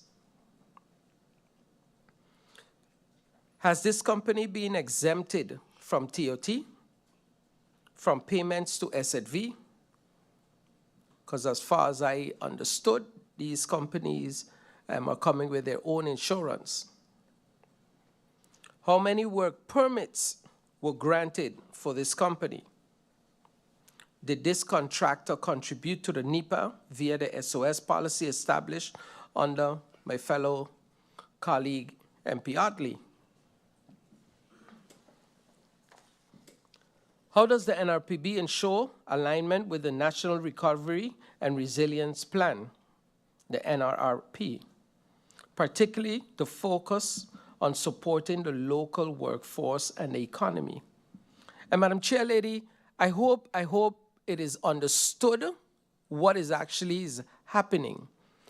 A Chinese company that places a bid on a project on Sint Maarten that is funded partially by Sint Maarten and the trust fund, that does not pay any taxes.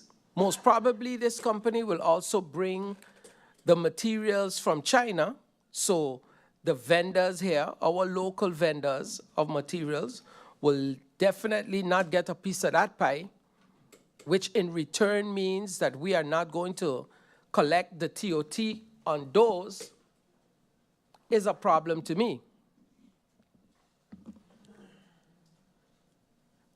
Can a minister confirm if the local contractors are being sidelined in favor of foreign companies, specifically subsidized Chinese contractors, and explain how this aligns with the goals of the trust fund?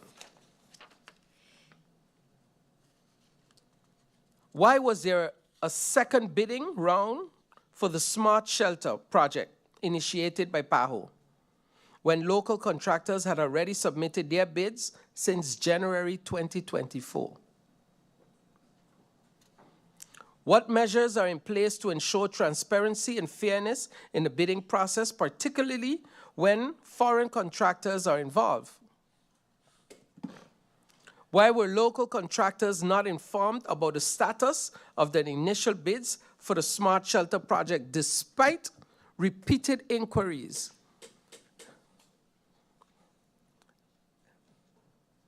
And I could understand how they feel asking questions over and over and over and not getting any replies. But it is somewhat frustrating. Is the NRPB taking into account the long-term economic impact on Sint Maarten's local construction industry when awarding contracts to foreign entities? What is the government doing to mitigate the potential loss of revenue and employment for local contractors and suppliers if subsidized foreign contractors dominate the market? Right now, there's a company that has to send home 40+ employees that was working on a hospital because a Chinese company came in.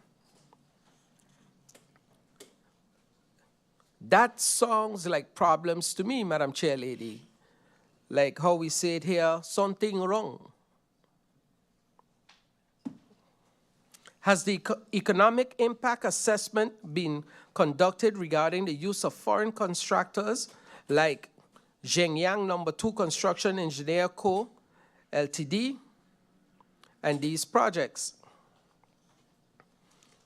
Why have the compliance requirements for local contractors repeatedly been made excessively stringent, potentially excluding local companies for participation? How does the NRPB justify allowing foreign contractors to bid on projects without attending mandatory site visits as required for local bidders?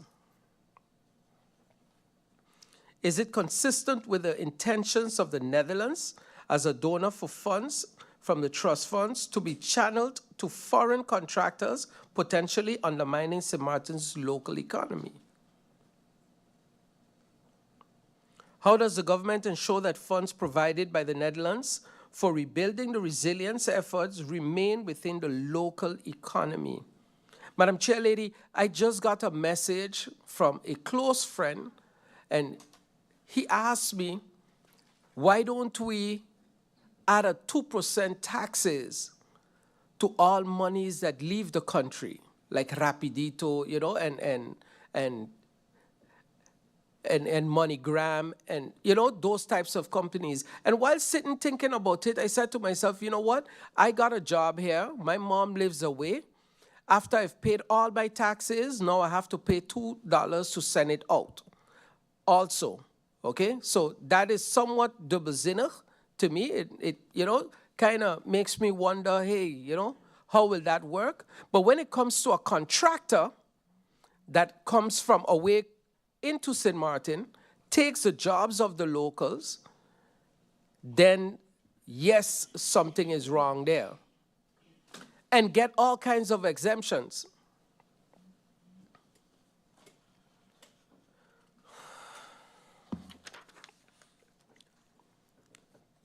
Has there been any review or oversight mechanism to evaluate the NRPB's decision-making process and their alignment with the NRRP?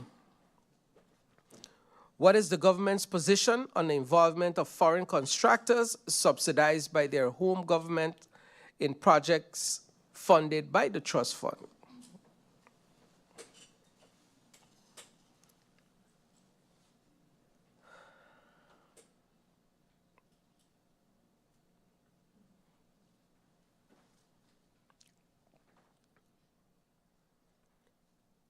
The Integrity Chamber in 2021 took 1.1 from the budget. In 2022, 2.4, 1.5 million in 2023, 2.4 in 2024, and now 2.5 in 2025, totaling 9.5 million over a 5-year span. Based on Article 39 of the Integrity Chamber, the Minister of General Affairs, in consultation with the Integrity Chamber, shall send a report to the states of the effectiveness and effects of his national ordinance in practice within 4 years of the entry into force of the national ordinance. 6 months before the expiry of the term referenced to in the first paragraph, an evaluation committee shall be established by national decree to investigate and determine whether this national ordinance has led to the anticipated improvement in the policy of the general promotion and integrity in the country. The committee shall also be charged with preparing the report referred to in the first paragraph and shall advise the Minister of General Affairs on this matter no later than 3 months after the date of establishment referred to in the first sentence. Has this taken place? If not, can this assessment, as per Article 39, be taken up in this budget, please? So, Madam Chair Lady, to the Honorable Prime Minister, my questions are just basically about keeping the money here. And I know that the spokesperson that the NRPB falls directly under the Prime Minister. So I'd like some answers on those questions, please. Thank you, Madam Chair Lady. Thank you, MP La Cruz. I now give the floor to MP Lewis. MP Lewis, you have the floor. Yes, no, maybe so? Yes. The MP Lewis? No? MP York? MP Lewis. Good. Just to add to the questions that are already given. While we was on the GB topic, I think it was mentioned by one of my colleagues, but I think I have it anyway. How has the government addressed relief for the people of St. Maarten regarding GB issues in the budget 2025? Despite previous assurances, GB continues to experience power losses and cuts, even during critical periods like the holiday season. What immediate measures are being taken to address the disruption and ensure reliable service?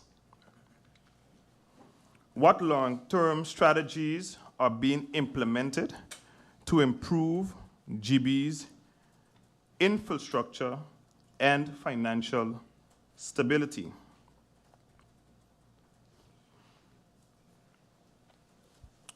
Prime Minister, through you, Madam Chair, the Minister of General Affairs is one of the highest, or is the highest portfolio in our government apparatus. I would like the Prime Minister to give a definition of what his portfolio as Prime Minister, Minister of General Affairs entails. Because it is generally commented upon that the Prime Minister, through you, Madam Chair, is in every minister's portfolio, and we are not in a crisis situation. Madam Chair, through you, I would also like to know, does the water tank located in the Kupakoi area that's across from Sapphire, does it have water in that water tank to supply for the lowlands area? Through you, Madam Chair, I would also like the Prime Minister to give an answer as to what function does the VDSM, the Secret Service of St. Maarten, what function do they have when it comes to investigating or doing an antecedenten onderzoek on a candidate for a vertrouwensfunctie? What is the function of the VDSM when it comes to investigations on a candidate for a vertrouwensfunctie? While we're at it, Madam Chair, through you, I would like to know what is the situation with the SG position of General Affairs that is currently vacant and when it will be filled. Because I can recall, before taking office, a new SG was appointed, and I don't think it's even a year, or it's probably a year. I would like to know, through you, Madam Chair, Prime Minister, can you please, as we know that you have high-profile individuals that is currently in your cabinet, that was also the former SG, I would like to know if the SG that is no longer there, what is the reason why the position became vacant in such a short period? Because the notions that go around, and I would not like it to be so, that there is victimization on its highest degree. I would like clarifications and answers, again, as to why the SG is not there. Prime Minister, I just got elected. I was also part of Luke Mercelina Cabinet #1. There's a lot of things I probably missed out when it came to the Council of Ministers meetings, as I was a working minister that hit the ground running. However, when it comes to stability of a country, which I would like to sit in this seat for 4 years, if there's continuation of meddling by the Prime Minister in other portfolios, we will probably see another election again. Prime Minister, through you, Madam Chair, I would like you to take caution. As I sit here as a member of Parliament in the highest body in this country, and that is also responsible to make sure that every minister, including the Prime Minister, is held accountable for their actions in the Council of Ministers. With that said, I rest my case here. Thank you, MP Lewis. And we continue. MP York wishes to address this ministry once more. MP York. Thank you, Madam Chair. Madam Chair, I just wanted to piggyback off of something that my colleague MP LaCruz brought up, the situation with the NRPB and this Xinjiang company from China. I don't think that, I want to go a bit deeper, right? Because MP LaCruz asked a lot of questions. I won't ask them again, but I'm going to go even a little deeper into the situation. Does the Prime Minister, through you, Madam Chair, understand the economical impact that this decision or lack thereof is going to have on the island of St. Maarten? Because it's easy to say, oh, at least the project going to get done, or the project's going to get done, but what is going to happen with the aftermath? Because this is not something that's unique to St. Maarten. This has happened in other countries. Look at Jamaica. It happened in other countries. The company will come in. It's Chinese subsidized by the Chinese government. They're mobilizing and still submitting costs for projects that are 30 to 40, sometimes 50% cheaper than the local competitors. Something makes no sense. Then, once they come to St. Maarten, and they have all the major projects, eventually the local labor market will be dependent on these projects. Now, if you tender and you're awarded a project 40% cheaper than the local competitor, you can only imagine what those hourly rates are for that company. Aside from that, what is the ratio of foreign to local workers coming in? What is the ratio? Is it the 80-20? Is it 50-50? What is the ratio? And even if it's 20 or 50% local, what will these locals be earning? Because again, if the, I'm just for example purposes, if a tradesman is making $100 a day, but when this company comes in, they disrupt the market, and now that person is making $60 a day, what's going to happen by the time this company leaves St. Maarten? With the few local companies that actually survive it. Because if you think, after you work for $60 a day, you're going back to making 100 by the old company, they don't work so. Right? So I would like to understand if the Prime Minister understands the economical impact this can have on St. Maarten. And I'll take it even further. I'm being told left, right, and center that no contract has been signed. But, as we speak, in Holland, that same Chinese company have on the harbor their heavy machinery to be shipped to St. Maarten.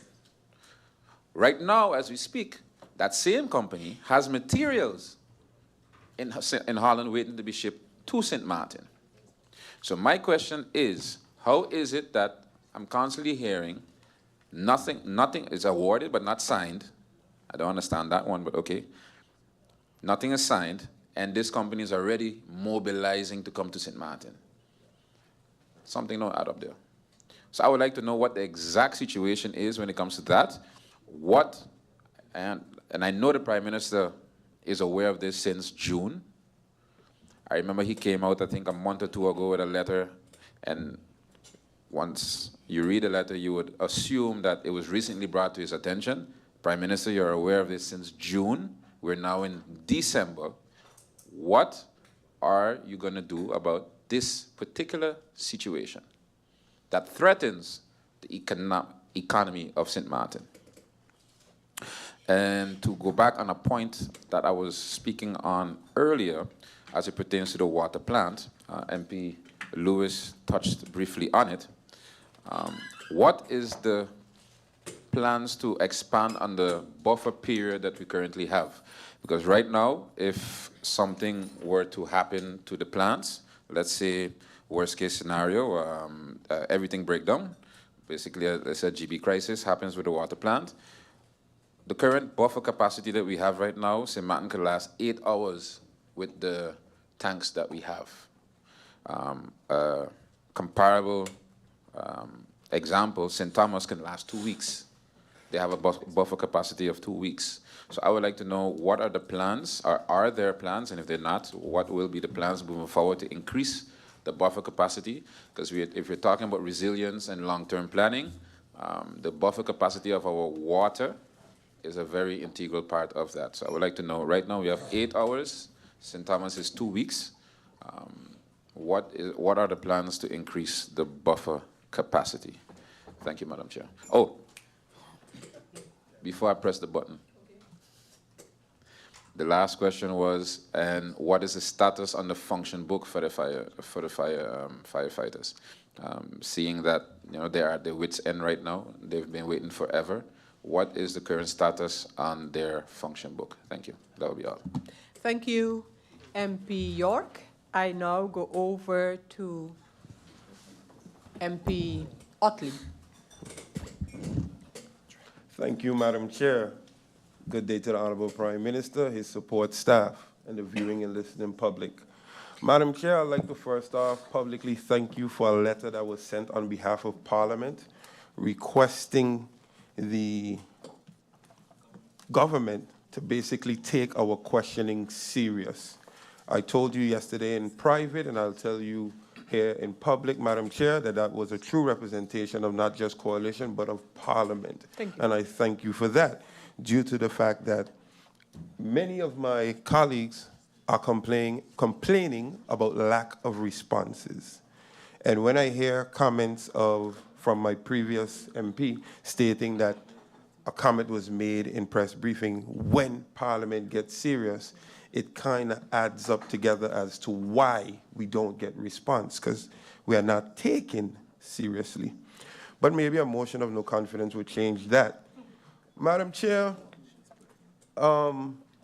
as it pertains to the budget and it reflecting 95% of the previous government, I would tend to almost agree with my previous MP that we can just go to voting, because it'd be kind of hard to vote against a budget that your government has established. But the 5% is very critical. And I warned against this in the budget 2024 amendment. I said we cannot just take the CAPEX from 2024 and shift it to 2025 as if it's guaranteed. And through you, Madam Chair, I asked the Honorable Minister of Finance if it's guaranteed, and she stated no.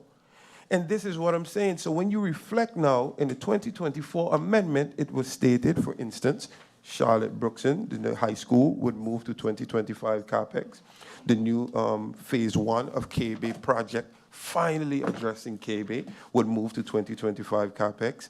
Land purchasing of 18.2 million would move to 2025 CAPEX. This includes home projects. This includes cemetery purchasing, expansion. We have basically limited capacity to almost none right now for burial. Thank God we do cremations, but at the end of the day, life will always continue. And we are at a crossroads right now with capacity and land. I say this through you, Madam Chair, to the Honorable Prime Minister, as my answers in the 2025 budget, when I asked specifically for budget revenue or revenue generating projects, it was stated by the Honorable Prime Minister, this is a budget amendment. The revenue generating projects will be in 2025 budget. Now we're in 2025 budget, and this is a line taken directly from the budget. No new initiatives and revenue-enhancing initiative will ensure that the surplus for both years remain limited. The 2025 draft budget only considers initiatives that started in 2024 and will be taken to 2025. Hence my reasoning, Madam Chair, I say be very cognizant of your answers because you don't know when it's going to come back to bite you in the butt. Now we are 2025 budget and I'm seeing that. What is being said, and I'm glad it was mentioned, is that we're looking at the November swearing-in date. But the Honorable Prime Minister has been there for 7 months. And I often say this, with no initiatives, it shows a lack of vision. A lack of vision to move this country forward.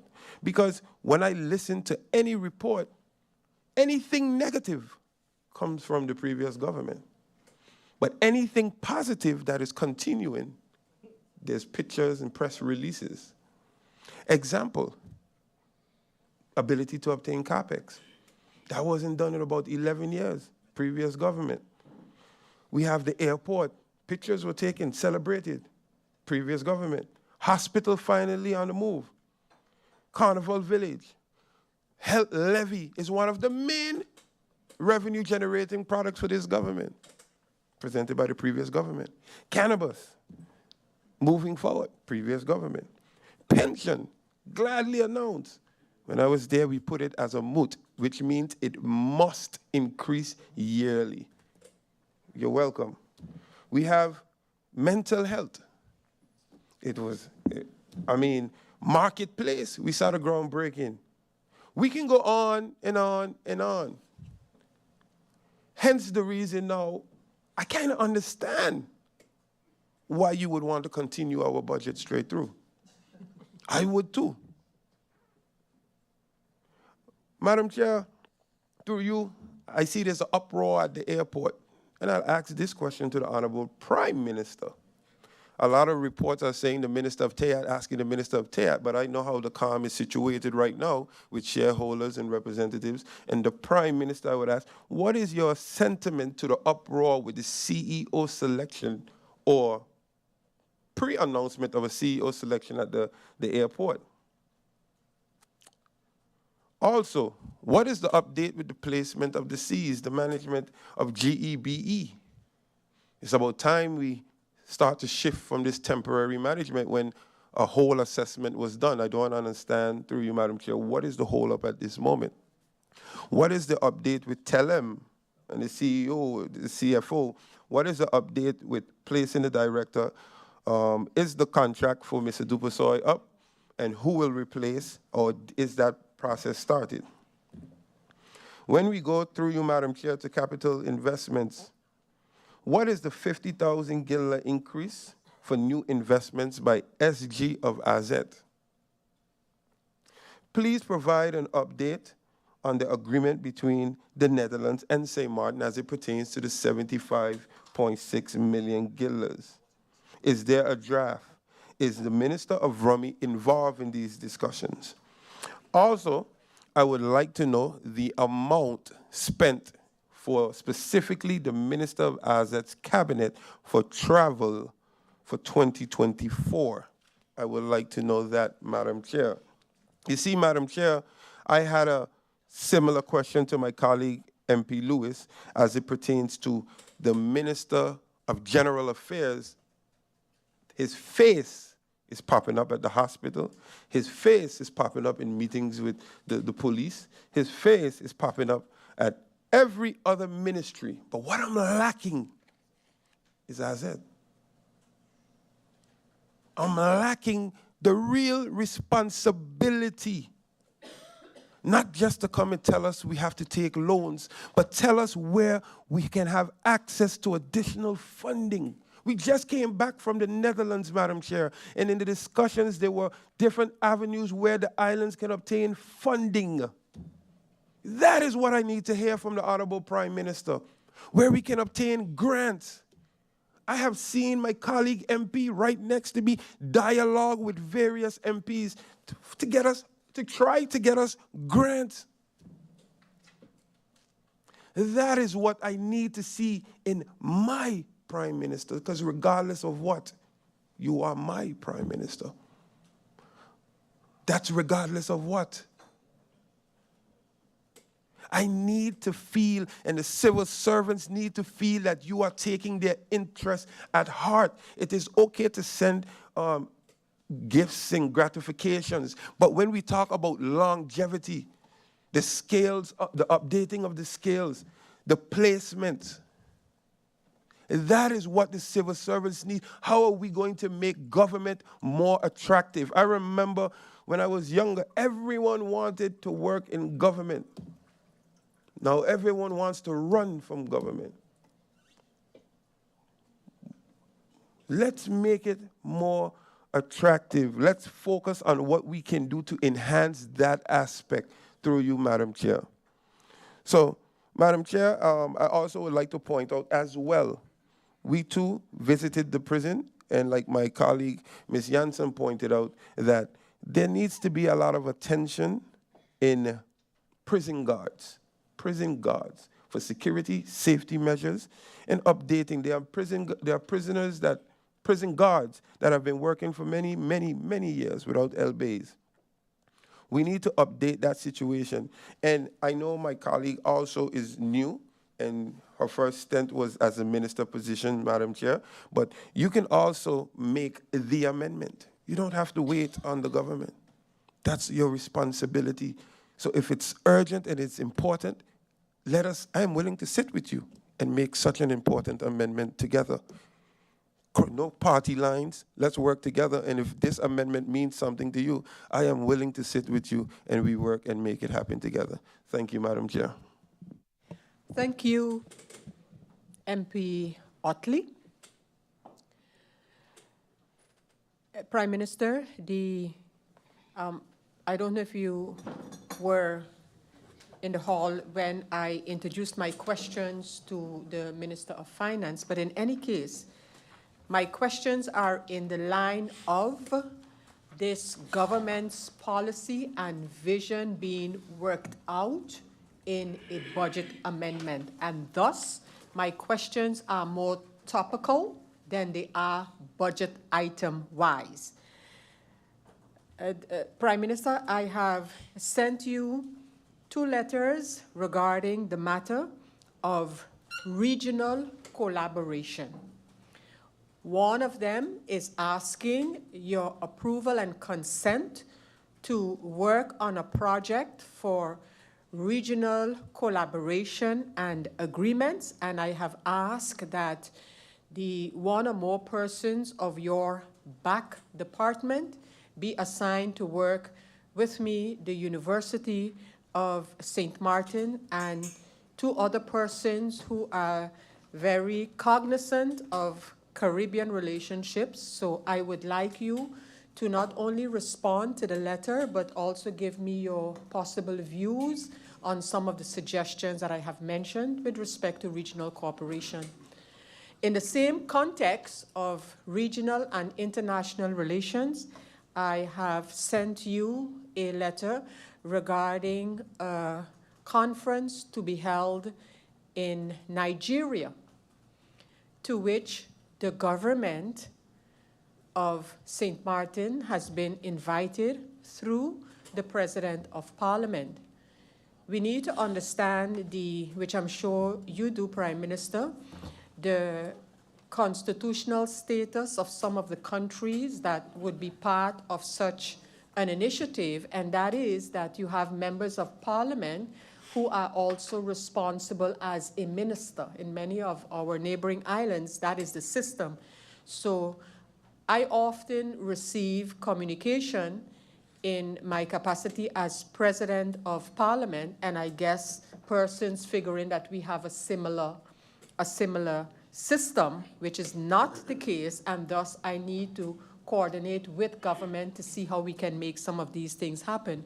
Now the conference in fact, the conference in Nigeria is taking place sometime like now, as we speak basically, and while we might not be able to make it to this particular conference, I think it's extremely important that an answer be sent so that the door can be kept ajar, and future conferences such as these, that St. Maarten can somehow be a participant in them.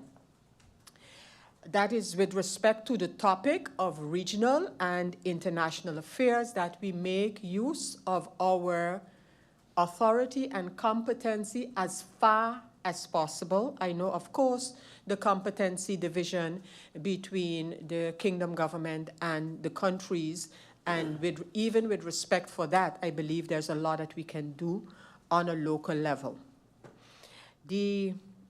Also, Prime Minister, I asked during the presentation or following the presentation by the Minister of Finance with respect to GEBE and the negotiations regarding the loan for GEBE, and whether there are any conditions in the make that you might be aware of, Prime Minister, such as with respect to the management of GB. And my interest really goes out to the matter of alternative energy plans, and whether there are any conditions or agreements with respect to this in the context of the loan to be provided to government for GEBE. The Prime Minister, I also sent a letter regarding the cabinet of the Minister Plenipotentiary in The Hague. And my letter to you had to do with the possibility of creating, if not yet in place, a position in the cabinet of the Minister Plenipotentiary specifically to deal with our nationals who are in the Netherlands for whatever reason and are facing difficulties beyond their control. My letter to you also addressed two very specific and tragic events, one of them definitely tragic, in terms of persons, nationals from here, whether they go on their own to the Netherlands and find themselves facing situations that I believe a dedicated point or position at the cabinet of the Minister Plenipotentiary would be helpful. Also, where our students are concerned, who might face issues outside of the scope of the mentoring facilities, etc., that are available to our students. My letter addresses those two matters, and I would like your views, your vision, but especially some kind of plan going forward. If not in the way I propose, then at least some type of social net where that is concerned. The Prime Minister, again, in the same context of where we want to go as a government, I directed a letter to you with respect to the Integrity Chamber of St. Maarten. And I did so, and asking the questions about the evaluation that had to take place after 4 years, et cetera, et cetera. But my take on that was also what the Prime Minister thinks with respect to the statement of the State Secretary about involving Transparency International. And to quote the State Secretary, at this time, he does not consider informing, dialoguing with the countries on that matter, which I think is overstepping his responsibilities towards the country. And a firm believer of where our authority is concerned, we must protect it at all costs, was my question regarding that statement. One, has in the meantime the State Secretary made any contact regarding his plans to involve the Transparency International? Why in the same context with the Integrity Chamber? Because the Integrity Chamber is an institution that came about after a lot of drama surrounding who should legislate it, and it turned out to be a national ordinance by which we were able to legislate the Integrity Chamber. But then it shouldn't be so that we allow anyone to pull the rug from under the feet of a national institution here, for which we pay, as mentioned by a colleague of mine. So I have a letter regarding the Integrity Chamber the evaluation, has it taken place? What did it yield? If it has not, will it take place, et cetera, and as well as the statement by the State Secretary. Prime Minister, I want to leave it here, and again, I would like you to address these from a topical perspective. So on the topics that I mentioned, clear views with respect to going forward. And those are what I would like to add to the questions already posed, and I look forward to your answers. I see that we have MP Duran as well, to add something, and MP Duran, you have the floor. Thank you, Madam Chair Lady. I just have 2 points I want to add to the questions posed through you. Over the years, we've had a lot of discussions, especially when it comes to the brandwear and the function book, the fire department, as my colleague mentioned. I would like to know, Prime Minister, I would like to add to the question, can you provide an overview of all the vacancies for the brandwear, the vacancies that are needed, and also highlight those that are critical, and maybe the reason why they are not filled? Is it budgetary concerns, so that if we need to make any amendments, we can do that? The reason why I ask that is because I also know that within the fire brigade, there are persons that are held back given the fact that they cannot get their promotions for quite a while now. I would like to know, how is the government dealing with those cases? And my second point, through you, Madam Chair Lady, is let me go back to when I was a member of parliament for the first time, and the whole discussion came about with the resettlement. I had my concerns with it in the terms of paying out persons who have occupied land illegally. I expressed those concerns publicly. But sitting in the seat, the agreements were already made prior to me taking office. So I had two choices: continue to fight the fight or continue with what was agreed upon based on the previous administration. I didn't blame the previous administration. I took on the challenge and I did what I had to do.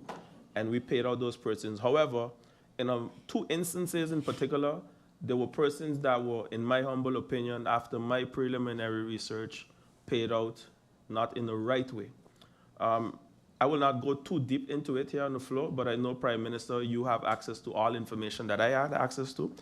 And I would like to know, based on those 2 very clear cases that stood out, if any resolution has been made for the persons that filed complaints via the government and also at the NRPB in terms of getting their payout. So the way you can find it is to check through the complaints, which there weren't many. There were about 2 or 3 complaints. I would like to get an update on where that is concerned. So if you need me to I see you look a little, do you need me to repeat the question, or it's clear to you? Prime Minister, you want to quickly respond to that? You're talking about those persons that they paid out in the vicinity? Yes, the persons that are paid out with the resettlement. So my question is, there were 3 complaints that came in. I would like to know the status of those complaints and if they are being addressed. Because I know for a fact that something didn't go too kosher. Thank you, Madam Chair, and that will be all for now. Thank you, MP Duran. Next up is MP Ludmila De Weaver. MP De Weaver, you have the floor. Thank you, Madam Chair Lady. Good afternoon to you, my colleagues. Good afternoon, Prime Minister and your team. Very, very, very brief. There's 3 departments within the budget that have increased on the personnel costs, and I would just like to get an explanation as to what is the anticipation in the department that's happening in the department for 2025 that will justify the increase.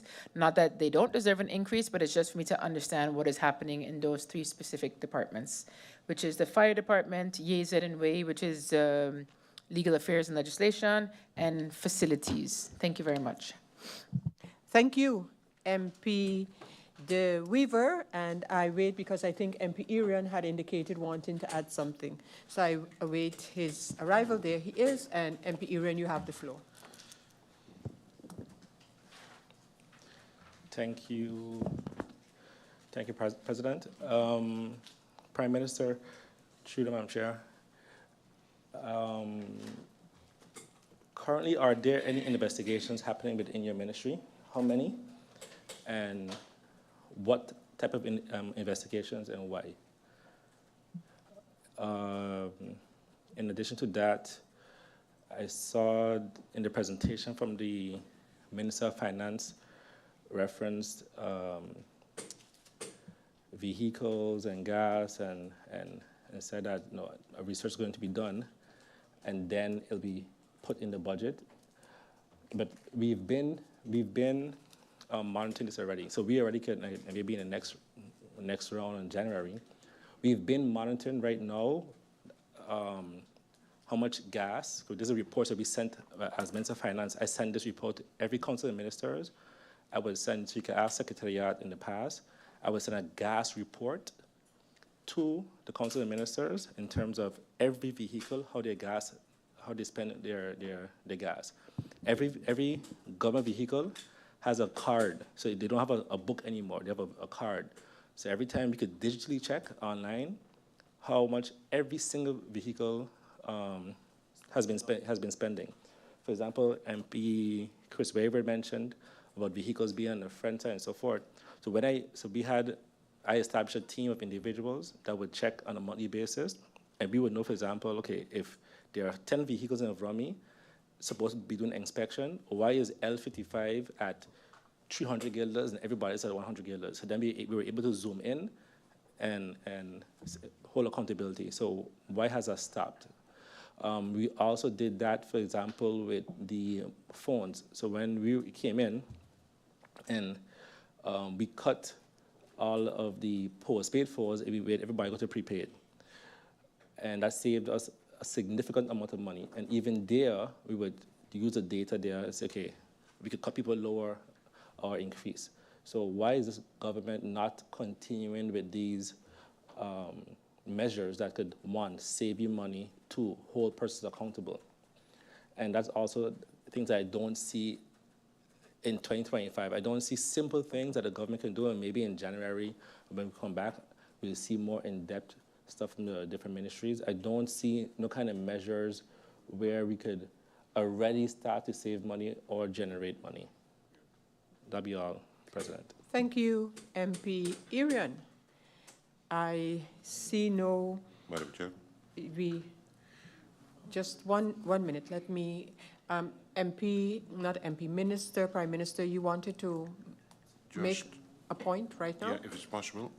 MP Irion just asked me a question about give him information about investigations going on in AZ. I will correspond. I will talk to you on it so that we don't get it mixed up in terms of the MP's time. No, go ahead, Prime Minister. So you wanted the point you wanted to make. I would like for him to give me there are a lot of investigations that could go on. If he can clarify for me what type of investigation he's talking about, so I can give him the correct answer. Okay. Please. Okay. Thank you, Prime Minister. MP Irian, you're in 30 seconds, so that I don't book down your time. You may answer so that the Prime Minister could get it clear. Appreciate it, President. You're more than welcome. HR-related, fraudulent, criminal, any of those. Any investigation. Thank you, MP Irian. Thank you, Prime Minister. And yes, we do have another speaker. We have MP De Wever. MP De Wever? Thank you, Madam Chair Lady. I forgot the last department for the Prime Minister, which is ICT. So Fire Department, Yezedway Facilities, ICT. Thank you. Thank you, MP De Wever. The Prime Minister, it appears that these are no. It is not right, the appearance. And because we still have MP Labega, who's requesting the floor. MP Labega, you have the floor. Good afternoon once again, Madam Chair, as well as the Prime Minister and the colleagues. Two quick things. Number one is more topical. What is the update of progress on the reconstruction of the St. Maarten Library? I believe that it was stated to begin reconstruction in 2025. Another thing, there is much confusion, I would say, and smoke screens being put up about the motion that was passed with the GB relief. And it was just stated that our chair lady, as well as the Democratic Party, did not support the relief for the people, which is very misleading. I don't think that there will be a political party or anyone that is not in favor of relief for the people, but is the manner in which we go about it. We cannot instruct GB what to do. We cannot instruct GB that you must give relief, you must take $5,000, $2,000. That's not the way it works.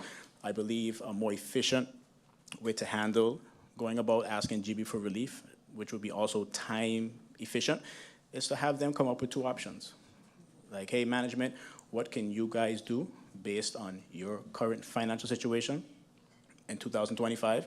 This way, when those options come back to government, we're not looking for a way, but we already have the way via the company. Now it's a matter of, okay, it's either option A or option B, and then we have something more concrete than just throwing out a motion saying, hey, we want this amount of money off, which would be great if it could only be realized in reality. As everybody says, as I have learned, on my first day that a motion is just a wish, and for that wish, I don't see any genie lamp to be rubbed for that wish to come through. So I recommend that the government look into having GB as a company come back and say what is possible based on their financial situation. This way, we have a direct option to move forward. Thank you. Thank you, MP Labega. I see the light is going between, okay, now MP Myers is up next according to my screen. MP Myers, you have the floor.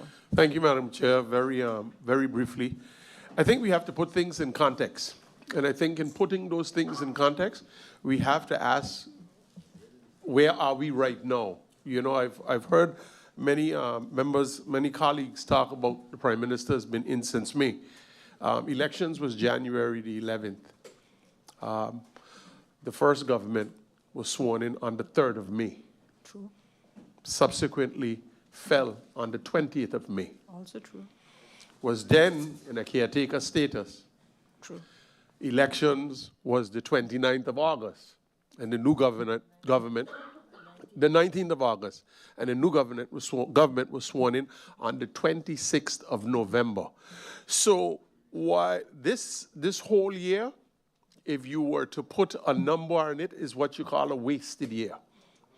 If you were in business and you were investing in St. Maarten in the year 2024, it's a wasted year. You would have gotten nothing done. Because of, imagine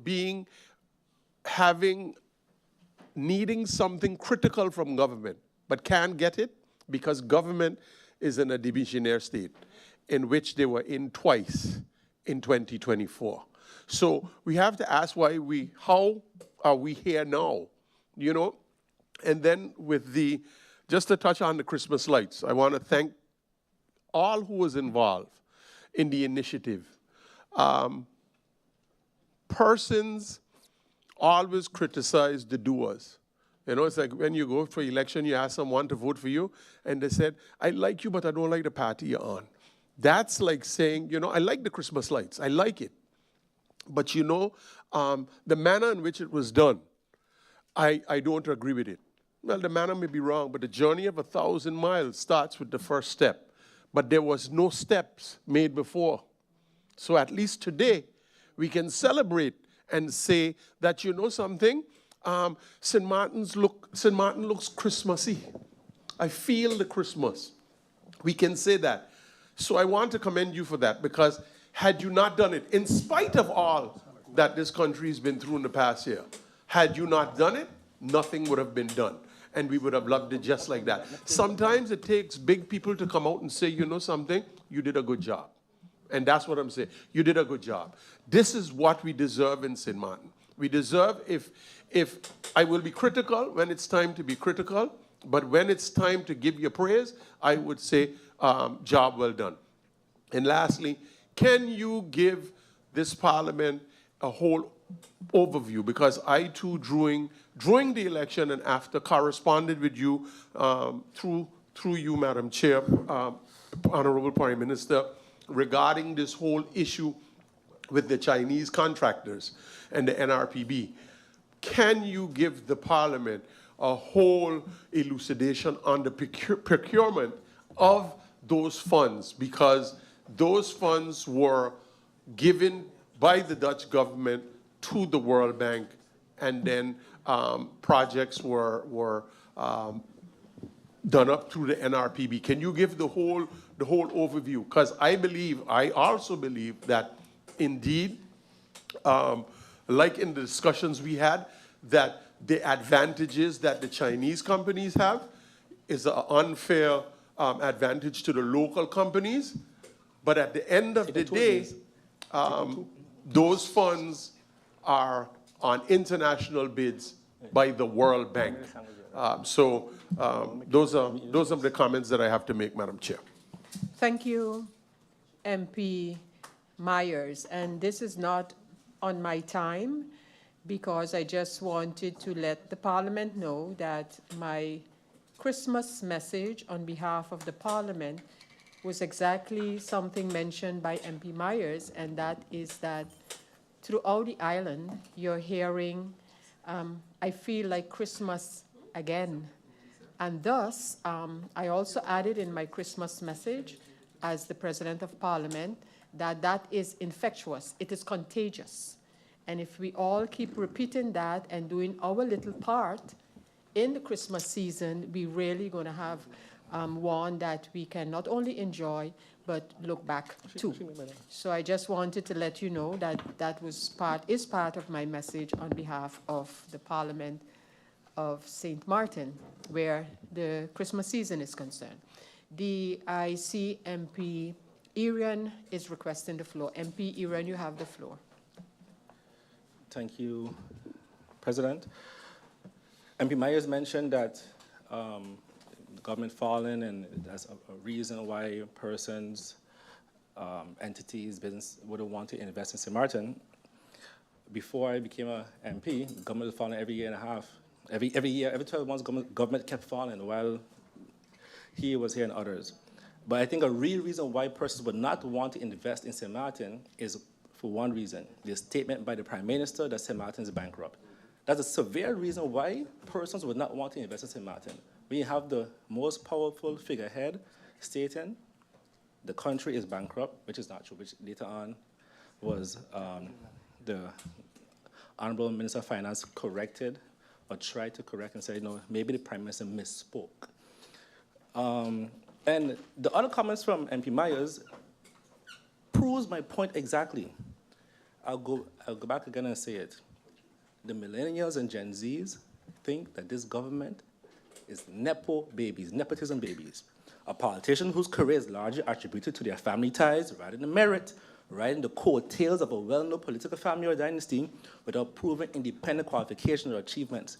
I don't know why we went back there, because it doesn't matter. Again, it does not matter if we like the lights or not. It doesn't matter. The point is how we got there. It's like saying, yes, I robbed a bank, but I built a beautiful house for a foundation that does charity. Yes, but the incident, the way you got the money is still negative. So all what the MP Myers did was emphasize my point, and I'm hoping, honestly, that all of especially the young professionals, all the Gen Zs and millennials out there, they are really paying attention to this meeting, and do your own research, and think for yourself on what has been said and re-emphasized. Thank you. Madam.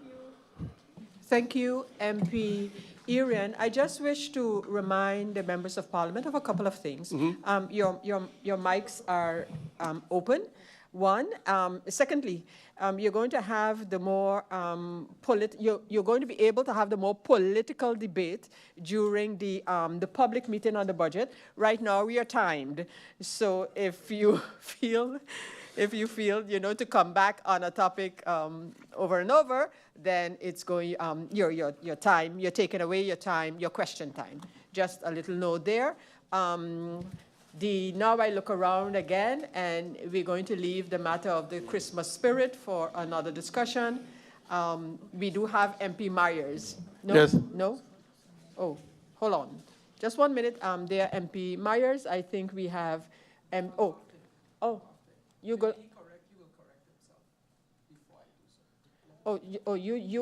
You felt it's something MP Myers should correct, so you're giving him the opportunity to correct himself. And MP Myers saying, no, you tell him, because he does not feel the need to correct himself. So MP La Cruz, maybe you could inform them.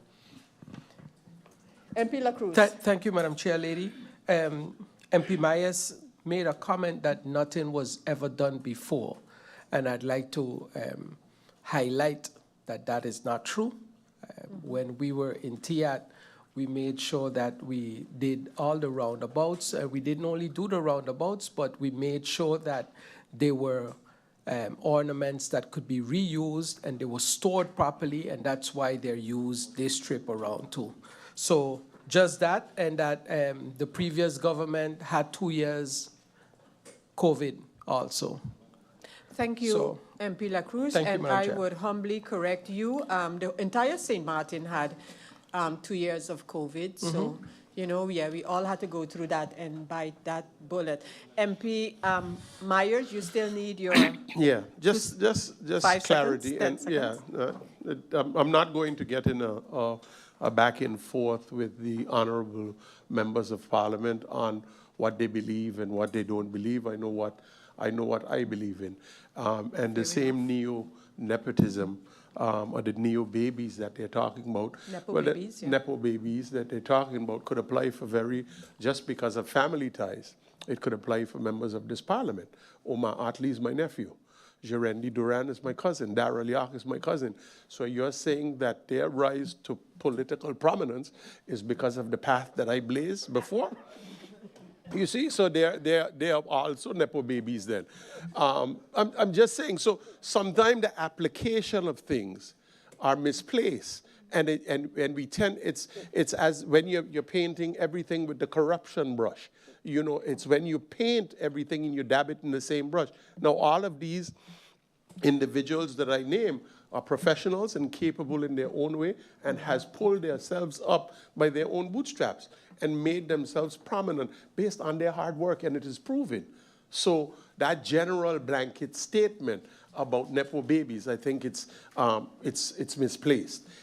Again, the government, the Marcelina cabinet too, has been in government with the ability less than 1 month. Less than 1 month. Put that in perspective. More than 17 days, but less than 1 month. Thank you, Madam Chair. Thank you for doing that calculation, MP Myers. And then we have MP, that would be MP Otley. You know this, I cannot but add in this little statement here in connection with the discussion. It's not part of my time. I'm not asking any questions, but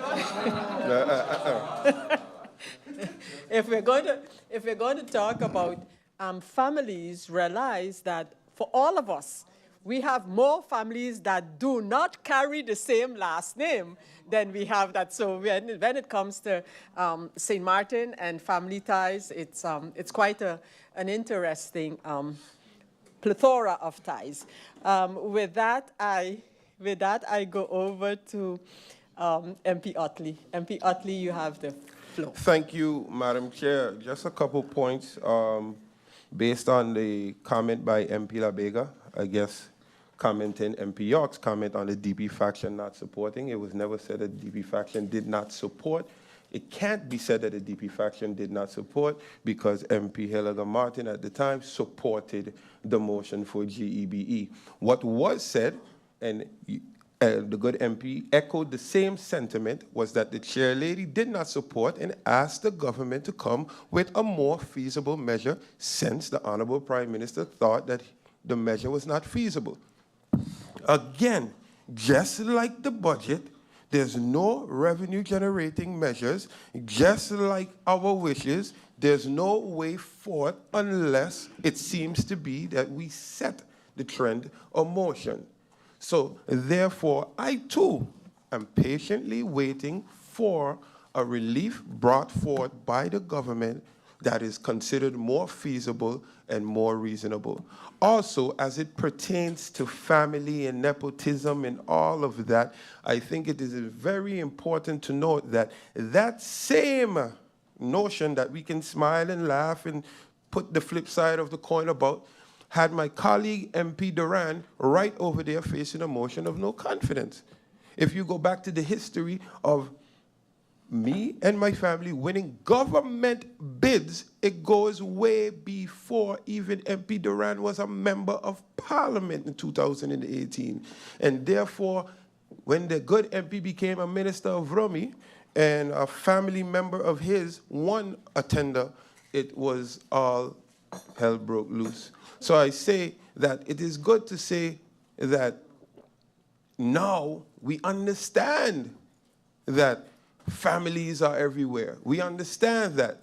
So it's kind of a bit, excuse me if I feel a bit, not so acceptance to the fact that just because the place looked beautiful, the Honorable Prime Minister can write a letter that starts by saying, as your leader of this nation, support my my president of my party and my deputy leader. Thank you, Madam Chair. Thank you, MP Otley. And we have, that would be in the seat of, and is it MP Waiver? MP Yes. Waiver, you have the Just you have a the floor. personal fact, the MP mentioned deputy leader, but I'm in no way associated to the initiative. So just so it's a personal fact. Well, you know, thank you, MP Waiver. And so actually in a public meeting, if you had raised a personal fact, you would have raised it with me and I would have determined. But since we're in a central committee meeting, it's taken as a statement on your behalf.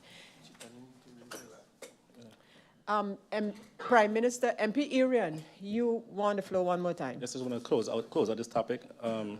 As I mentioned before, the whole issue with nepotism and cronyism, it didn't just come from me. It came from the Prime Minister's own colleague.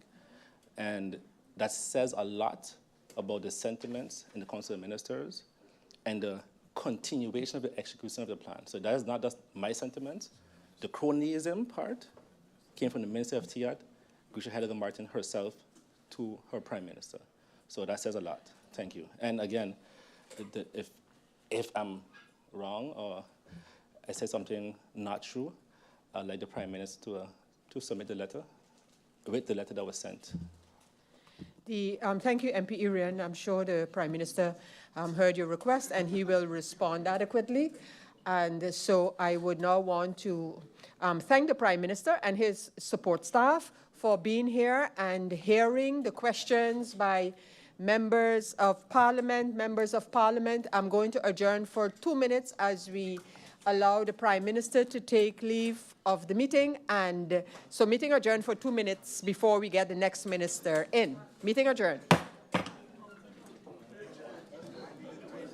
Huh? You need 3?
Members of Parliament, ministers and support staffs, ladies and gentlemen, good afternoon. Welcome back after the brief adjournment in order to allow the Minister of TIAT, Minister Grisha Heiliger Martin, to join us here in Parliament as she will be present for the questions by members of Parliament regarding the Ministry of TIAT, Tourism, Economic Affairs, Transport and Telecommunication. The welcome, Minister, and your support staff to this meeting. Members of Parliament, like we have been doing and have already done for the Ministry of Finance and the Ministry of General Affairs. With us here now at this moment is the Minister of TIAT, and I look to my left to see who would firstly like to address that ministry with questions regarding the ministry. I realize the mics are working a little differently than we are accustomed to. So the minute you press the button of your mic, you are basically live. So I look forward. I don't see anyone yet having indicated that. We do have, yes, here we go. So firstly, according to the screen, would be MP Kotai. MP Kotai, you have the floor. Thank you, Madam Chair. Good afternoon to all. Thank you, Minister, for being here with us today. Firstly, I just want to know, can you provide a detailed breakdown of the 9.5 million guilders budgeted for capital expenses for the Met and Civil Aviation building? To include another 1.45 million guilders budgeted for furnishing and equipment, what exactly will this cover? Is there any special equipment that will be purchased, or is it just for furniture? What specific features or improvements are planned for the Met and Civil Aviation building that justify this budget? How does the budget for this project compare to other projects? What is the total square footage of the new building in terms of usable space? And can you explain the additional funds allocated for furnishing the Met office and how they were determined? Thank you very much, Madam Chair. Thank you, MP Kotai. We now have MP Lewis. MP Lewis, you have the floor. Good afternoon, Honorable Minister of TIAT and support staff, and again, good afternoon to our Honorable Minister of Finance. To you, Madam Chair, can the Minister of TIAT provide an update on the current personnel working within the EDC, including their roles and specific tasks related to implementing the approved investment policy and diversification strategy? Additionally, how does the ministry intend to evaluate the effectiveness of the annual subsidy provided to the EDC for activities such as creating a national investment website, developing promotional material, and attending trade fairs and engaging with major investors to ensure that these efforts yield measurable economic benefits? Can the Minister provide to you, Madam Chair, an update on the reconstruction of the marketplace? It was noted that the project would be completed before the peak season. However, there has been no visible progress or indication that the project is nearing completion. Every day, as I walk to my vehicle, I hear the cries and frustration of the vendors who feel neglected as they remain temporarily relocated to the back with no clear signs or timeline for when they will be able to return to the front and operate from their new stands. In addition, the vendors also reached out to my person. They still called me minister. I had to let them know I'm no longer a minister. However, that it's no clear indication of how they're being promoted with the relocation, because many of them go there every single day and not able to make a dollar. How often do the controllers inspect supermarkets to ensure compliance with the basket of goods and bread policy? Additionally, how frequently are reports generated to indicate the level of compliance among these markets? Through you, Madam Chair, what are the strategies are being implemented to improve data collection and marketing efforts to increase tourist arrivals and enhance revenue generation? How does the ministry plan to create a more competitive tourism product that aligns with the increasing arrival and accommodation capacity of St. Maarten? Could the minister, through you, Madam Chair, elaborate on how the concept of the island hopping and incentives, such as free services from hotels, for example, free nights, free breakfasts, and shuttle services, are being promoted to attract tourists to St. Maarten? What is the projected impact of the marketing campaign with MSC Cruise Lines for passengers departing from St. Maarten before and after their vacations? How does the ministry plan to track and evaluate the success of this campaign? Can the minister, through you, Madam Chair, provide an update on the progress of cleanup and beautification projects, including signage improvements and border signage initiatives?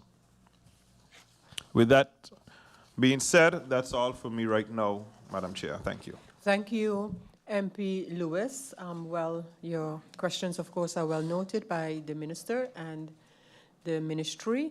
Members of Parliament, we continue with your turn to address this ministry. And we have MP, let me see who we have. MP Labega. MP Labega, we have, you have the floor. Good afternoon once again, Madam Chair. Good afternoon to the Minister of TIAT and her support staff, and the Minister of Finance, once again, a real trooper. Two things, Minister, through you, Madam Chair. I didn't see anywhere in the budget that allocates any funds towards Carnival 2025. Is it intention that this government is going to support Carnival 2025? If so, how are they planning to do so? And lastly, is there plans to create a policy that requires St. Maarten taxi drivers, bus drivers, and tour operators to take hospitality and cultural training courses? As we have seen, recently there has been a huge influx of new taxi drivers and bus drivers, and want to make sure that not only do they know the culture of St. Maarten, given that we are a mixed culture, we are a mixed people, and we definitely want to make sure that our visitors get the best experience possible, and it's also good for the license holder themselves to understand St. Maarten's history, landmarks, etc. That'll be all. Thank you. Thank you, MP Labega. I have now MP Janssen. MP Janssen, you have the floor. Good afternoon. On page 72 of the elucidation to the budget, I see mention of 10 FTEs for the Department of Statistics and only one vacancy. And I wanted the minister, through you, Madam Chair, to confirm if this is correct. Then on page 3 of the budget elucidation, it is stated that and I paraphrase because I was translating, the economic growth is likely caused by rising prices instead of an actual economic production increase. So it's mainly caused, the economic growth could be mainly caused by inflation. While I know that the ministry has recently increased the number of number of items in the basket of goods significantly, I would like to ask if this increase in basket of goods items was reviewed, or if this process was evaluated to see if it was successful. And primarily, what I really want to know is, are the items stated in the basket of goods, are they still available in the local shops? And I recall in 2021 and 2022 budgets, there was still an amount budgeted for the Asikuda system, which was a system which would have been operated between the finance, the justice, and the TIAT ministry. And why I'm thinking of that system again is because that would have registered all products coming into St. Maarten, registered the cost price. So we would have a cost price indication. Why I'm looking at this and seeing it in the budget stated about inflation and the rising prices, we know of the phenomenon on St. Maarten of people going to shop on the French side because the prices there are so much cheaper than the shops on the Dutch side. However, I was surprised when shopping for furniture last week that the difference in price of the same item on the French side compared to the Dutch side was more than $700. And when I looked online for the same item, the price on the French side was similar to the price online, whereas, as I mentioned, the price on the Dutch side was $700 more. So our people are going in the stores and they are buying these items now for Christmas, because we have this culture where we like to change our furniture and everything for Christmas, and people are going to buy.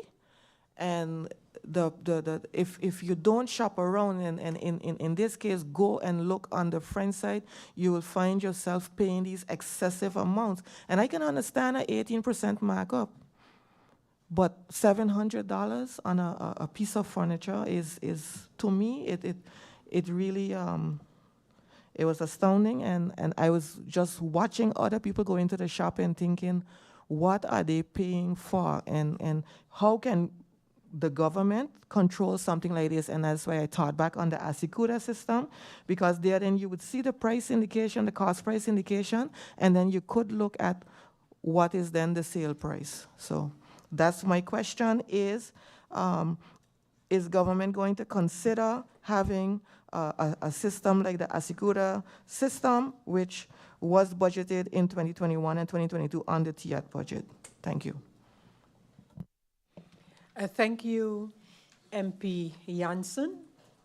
Who's up next from the members of parliament on the topic of, or rather the ministry of TIAT?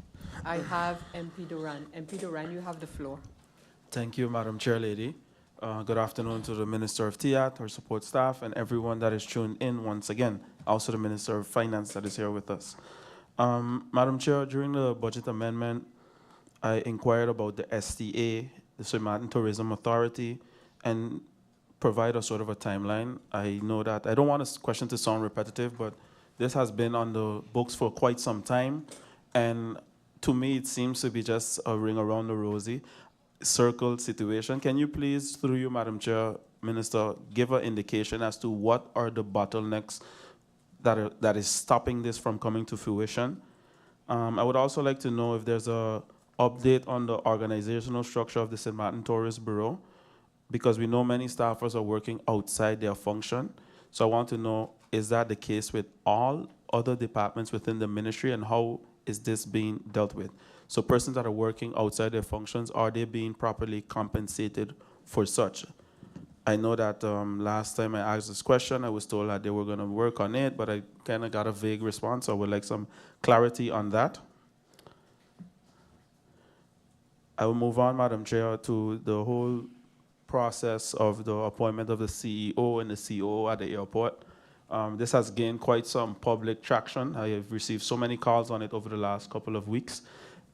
Yesterday, my colleague MP Irion put out an article on it, but I would like to add to that because for me, it seems as if something isn't right, but nobody's, when I say nobody, I'm talking about the government, isn't coming forth and giving a clear indication to the people of St. Maarten and especially the airport workers that will be directly affected in any change that is taking place of their current future in terms of leadership. To you, Madam Chair, does the minister align herself with the decision made by the airport board regarding these appointments? It is my understanding that a vacancy or vacancies have been advertised indicating preferred candidates. Is this so? Through you, Madam Chair, does the minister perceive this as fair and transparent, as a fair and transparent hiring process? And I would also like to know what the minister or the government, what actions they have taken since these concerns has been made public. One of the things that stood out to me as well is the fact that the CEO function was advertised publicly, while the COO function was done internally. I think that consistency is key. Now you have one board, same board, making different decisions for basically a similar type of position. I would like to know what is the policy where that is concerned, and does the government endorse this type of behavior if it is the case? So first and foremost, I would like to get clarity on it, and if it is so, I would like to know if the government endorses this. Because by saying nothing at all, for me, is a clear-cut endorsement. So I hope that I can get some clarity where that is concerned. My colleague mentioned the marketplace. I remember there was a very nice ceremony with the groundbreaking, but since then, the work has remained stagnant. I've heard different reasons as to why, but nothing pretty convincing to me. But what I see, I know that in St. Maarten, when we do temporary things, they end up lasting for years. And I really, really hope that that is not the case, because you would have those persons over in the old government administration building parking lot, basically not making any money and not making ends meet. That is quite concerning. For me, if it wasn't ready, then we shouldn't have moved them, not knowing their future. I also asked this question through you, Madam Chair, and I didn't get a clear-cut answer. However, I received a different response in a similar case from the Minister of Vrommy, where I asked, once the scope of works change in a project, in a tender, you put out a tender to build 10 dog houses, and it's decided to use a different kind of material, for instance, does the tender have to go out again? In my professional experience as Minister of Vrommy, yes, it does, because the scope of work change, material change, then you would give other persons the privilege, the opportunity to be able to have a fair chance to participate. I know the scope of works change with this whole marketplace, but a new tender was never put out. Is this the reason why the work has halted? And if so, when will the new tender be going out, and was this communicated to the public? Madam Chair, I'll leave it at that for now, awaiting the responses from the Minister to further divulge in the subject matter. Thank you very much. Thank you, MP Duran. I look around, or I look to my left, and we have, firstly, MP Roosburg. MP Roosburg, you have the floor. Thank you, Madam Chair. Blessed afternoon to the Minister of TIAT and support staff. My question is related to the gambling legislation. I can remember in the past I have sent out a letter that it was, and it was informed by the minister that it was about in 2025 the legislation would be completed. Is that still the case, or is there a delay? And then specifically in regards to the lottery and casinos. If I can get that answer to you, Madam Chair. Other than that, there's also a video going viral. It's also related to VSA, but I said, let me ask this question as well to the Minister of TIAT, seeing that in that video, several workers are mentioning that a specific security company, it's already in the media, Checkmate, that they have been working for, that they haven't been gotten paid, and some of the workers are also referring to the fact that they're working for the harbor. So I don't know if the minister is aware of that video, and if not, maybe it's an idea to look into it, seeing that these workers are also mentioning that they're working for the harbor through that security company and they haven't gotten paid for at least 2 months. So that same question will also be asked to the Minister of VSA, but seeing that the harbor is mentioned in that video, the question is also asked to the Minister of TIAT. These are my 2 questions. Thank you, MP Roseberg. Any other member? MP Irian. MP Irian, you have the floor. Good afternoon to the Minister of TIAT and her support staff. Minister, congratulations to you and the ministry and staff, but in particular the Tours Office, STB, regarding Sint Maarten flavors. I think it's a good initiative. What I would also like to on this, at the same time, congratulate the French Tours Office for their Sint Maarten Gastronomie Festival. What I would like to know, if it's any way possible, and I actually had an article coming out, maybe I'll put out tomorrow, regarding being able to do it as one. I think we have to start to be able to pool our resources together and have a bigger impact. I would prefer to see one Sint Maarten food festival celebrated on both sides of the island. It would have a much bigger impact. And it also was very confusing for some tourists. I couldn't really explain, let's say, yes, they had one on the other side, and then we had like some restaurants that had some events. No, I think we should just do 2 big weeks of a grand festival. It'd have a lot more impact. The marketing will be bigger. So can we please next year not have Sint Maarten flavors, but have one big collaboration and have one Sint Maarten Foods Festival with music, food, competitions on both sides of the island, and I guarantee you it'll generate a lot more revenue, a lot more eyeballs, and the marketing will be a lot easier. Minister, I mentioned earlier, and while another minister was here, that yes, we had our back and forth when you were MP and I was a minister on a lot of different issues. A lot of them in the end ended up being right with, but who's counting? But a couple of things that you've done, especially with the letter that you wrote, it made me like you a lot more. Like I said before, like you're up there now. You're up there. You're like, out of all the ministers, I think you're my favorite at the moment. There are a couple of things that we're going to get to the end that I ain't like so much, that tinkering on crony nepo stuff, but we're going to just clarify. I'll let you clarify it on the end. Minister, you know why I mentioned in a previous discussion that this is a DP-led government, and I would say even being led because of you? Because you see other ministries not doing things, you just do it. You see the auditorium to fix, the Ministry of TIAT has a tender out. We can fix the auditorium, not the Ministry of Education, right? The country looking dirty. Well, not from me, TIAT going all the garbage bins. It really shows that you're taking the bull by the horn, and it's levels to this. You know, I realize that when it comes to the execution, not everyone is equally yoked. What I would say though, I would have preferred, yes, I understand you have the budget, and I even see that when I look at the budgets, going back to when we were there, 2024 amendment, and this one, I see that the budget looks very red. And typically that's a bad sign, but in your case it's a good sign. It looks very democratic. So I must say again, you fought very hard for your budget, and I congratulate you on your leading this government in the right ways.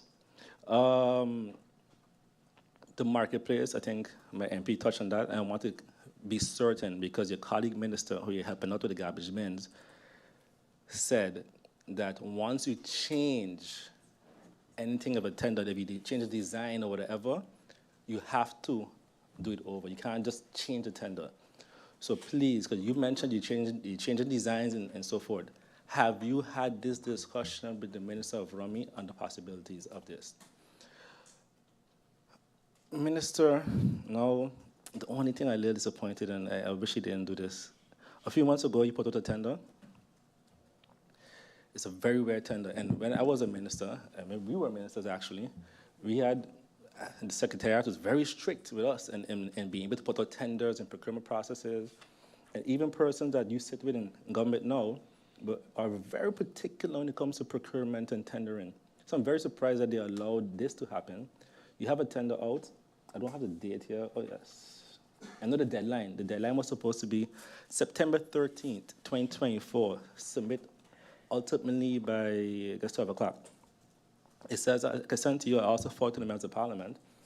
It says that you put out a tender for consultancy services. What does that say? What is consultancy services? What do you want the person to do? One of the tasks, it says here, is availability to travel on behalf of the ministry on short notice. I would love that job. Just to be able to travel on short notice, just call me today and say, hey, come travel with me. What the requirements, large professional network. This is, strong financial economic background, results driven. This is probably the most subpar tender I've ever seen government put out, ever. And I question why. And it could only, I don't want to assume, but it tinkers on the whole crony nepotism thing. But I don't want, like I said, since you're my favorite, I know you have a better answer for me. Who got this tender? What was the amount budgeted for this tender? Did this tender go through the Council of Ministers? What was really the goal of this tender? What kind of services did you really want from this tender? So the company, the name, the person, the individual, I would like to know, please, because the deadline has already passed. So who initially was chosen to execute this tender? And I would strongly advise whoever in your staff submitted this, please not put them over tendering anymore. This is, again, is not something I expect of you and your quality. This is not the level I expect. I had a lot of persons message me about this. It says availability to provide services at a minimum of 8 hours to a maximum of 20. It doesn't state the amount the person get paid. It doesn't state anything. All it says is to contact somebody member from your staff to get more information, but that's not how tenders work. So I would like, again, that the government really step the game up and just do things the right way. Again, trying to do things so differently and backwards just doesn't work. Thank you, Madam Chair. Thank you, MP Irian. We have MP, would that be Waver or Janssen who? That would be MP Waver. MP Waver, you have the floor. Thank you, Madam Chair. Good evening and welcome to the Minister of TIAT and support staff.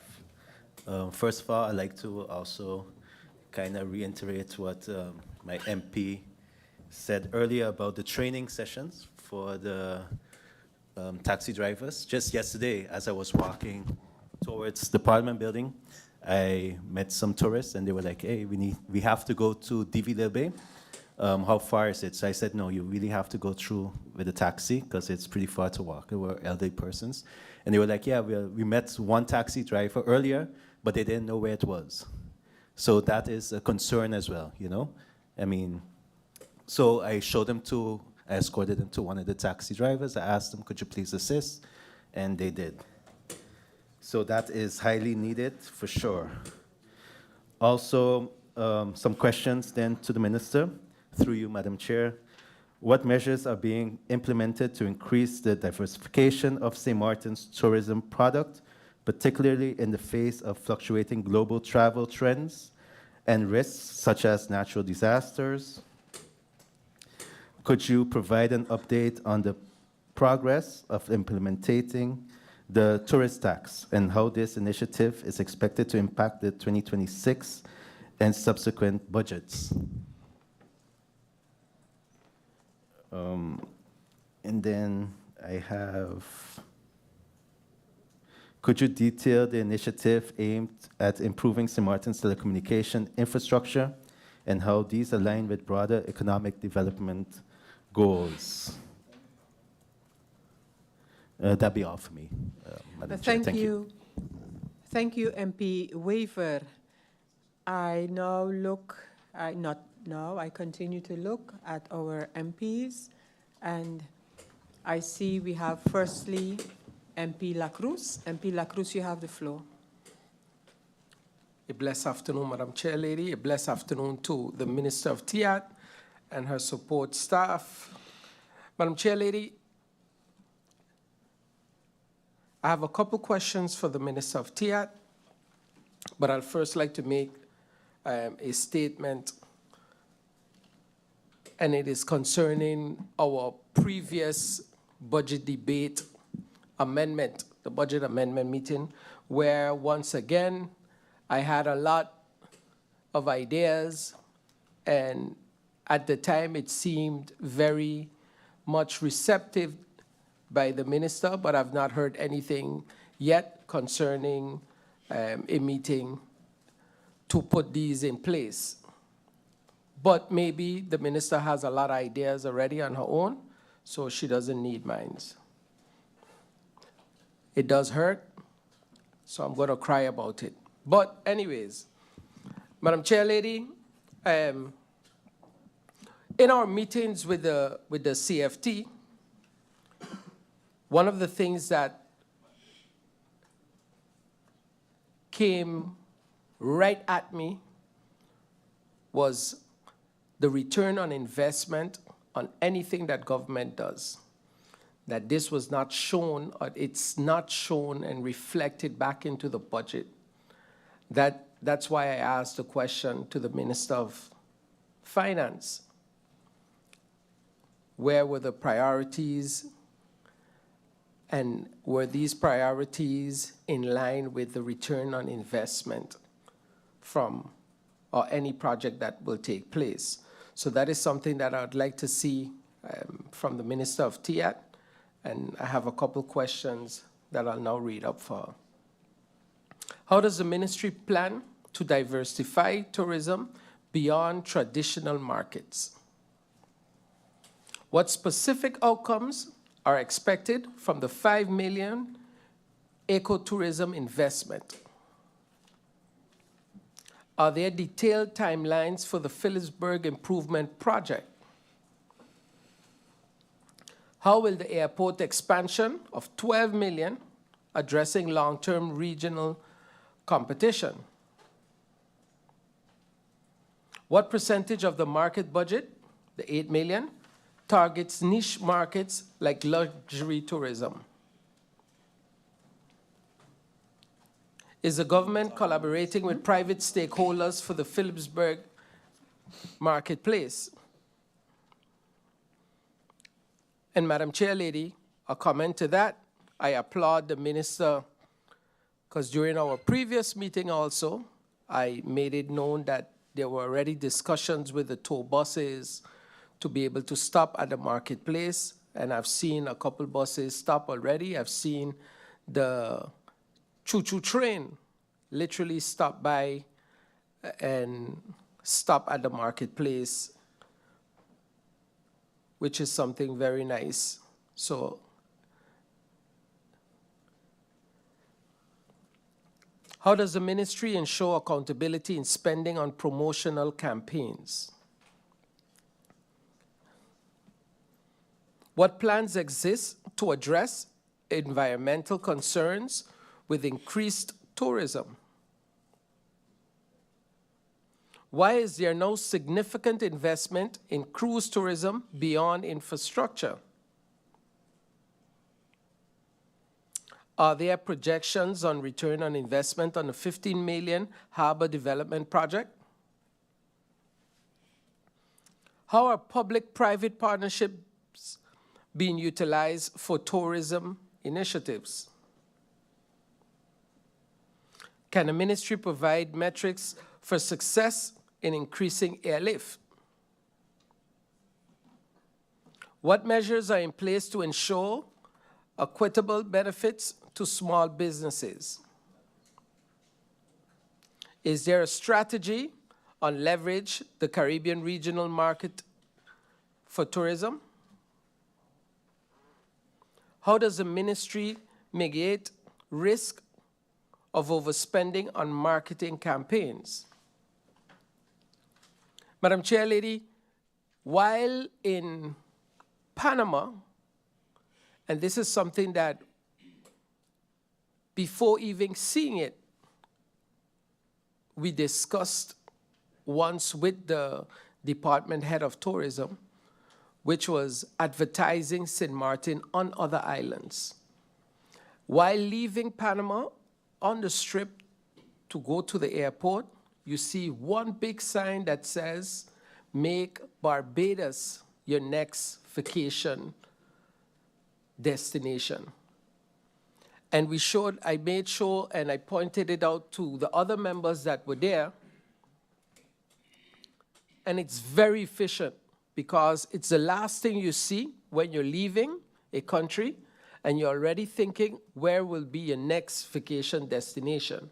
So when it comes to marketing on the other islands in the Caribbean, because I remember a long time ago, St. Maarten was the New York.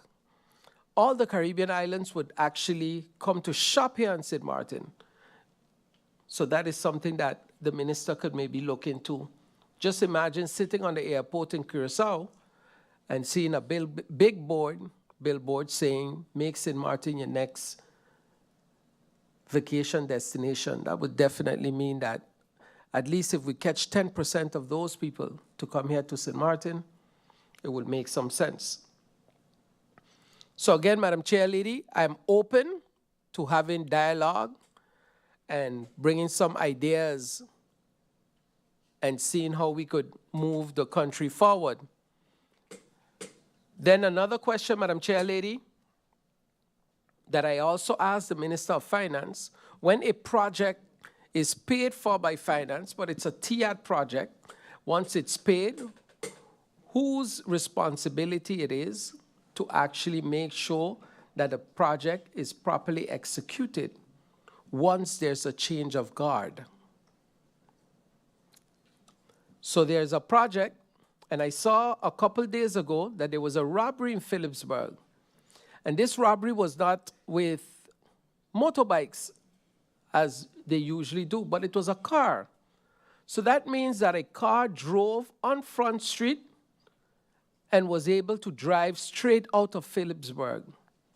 Now there's a project, I understood, that costs the country a little over $370,000 US, if I'm not confused, to place cameras in the Phillipsburg area, but also Hefbomer on all the streets, side roads. I've seen the cameras come up. I've never seen the Hefbomer, but it was paid in its totality.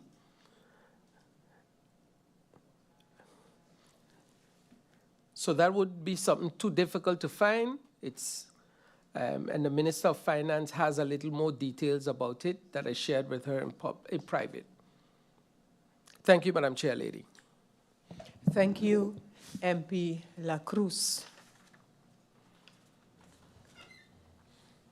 Any other speaker from the side of members of Parliament? We have MP Kotai.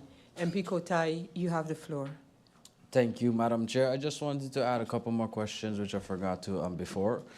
To you, Madam Chair, are we intending to beautify Phillipsburg after this upcoming season, which includes the parking and other infrastructural developments needed there?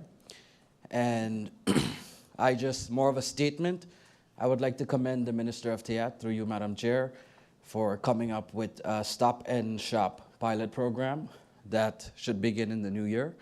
I'm sure the merchants are happy with her, and we shall see where this takes us in the new year. So thank you to the Minister, through you, Madam Chair. Thank you, MP Kotai. MP Otley, you have the floor. Thank you, Madam Chair. Good day to the Honorable Minister of TIAT and her support staff, the viewing and listening public. Madam Chair, through you, I would like to ask the Minister of TIAT, what is the update or the plan for pre-clearance Last time we were in discussion, I saw that there were a split between parties in the coalition on pre-clearance, but I stated it here. Pre-clearance is something that I also approve of.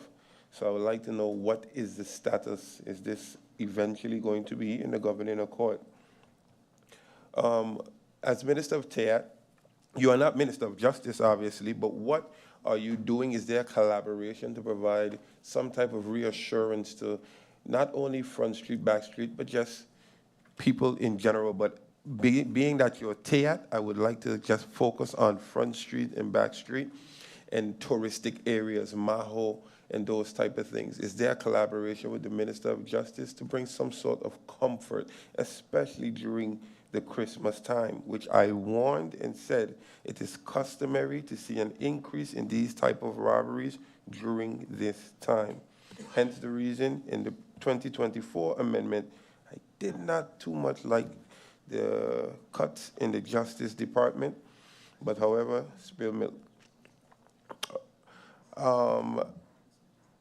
Minister of TIAT, I am feeling that I'm losing the gist.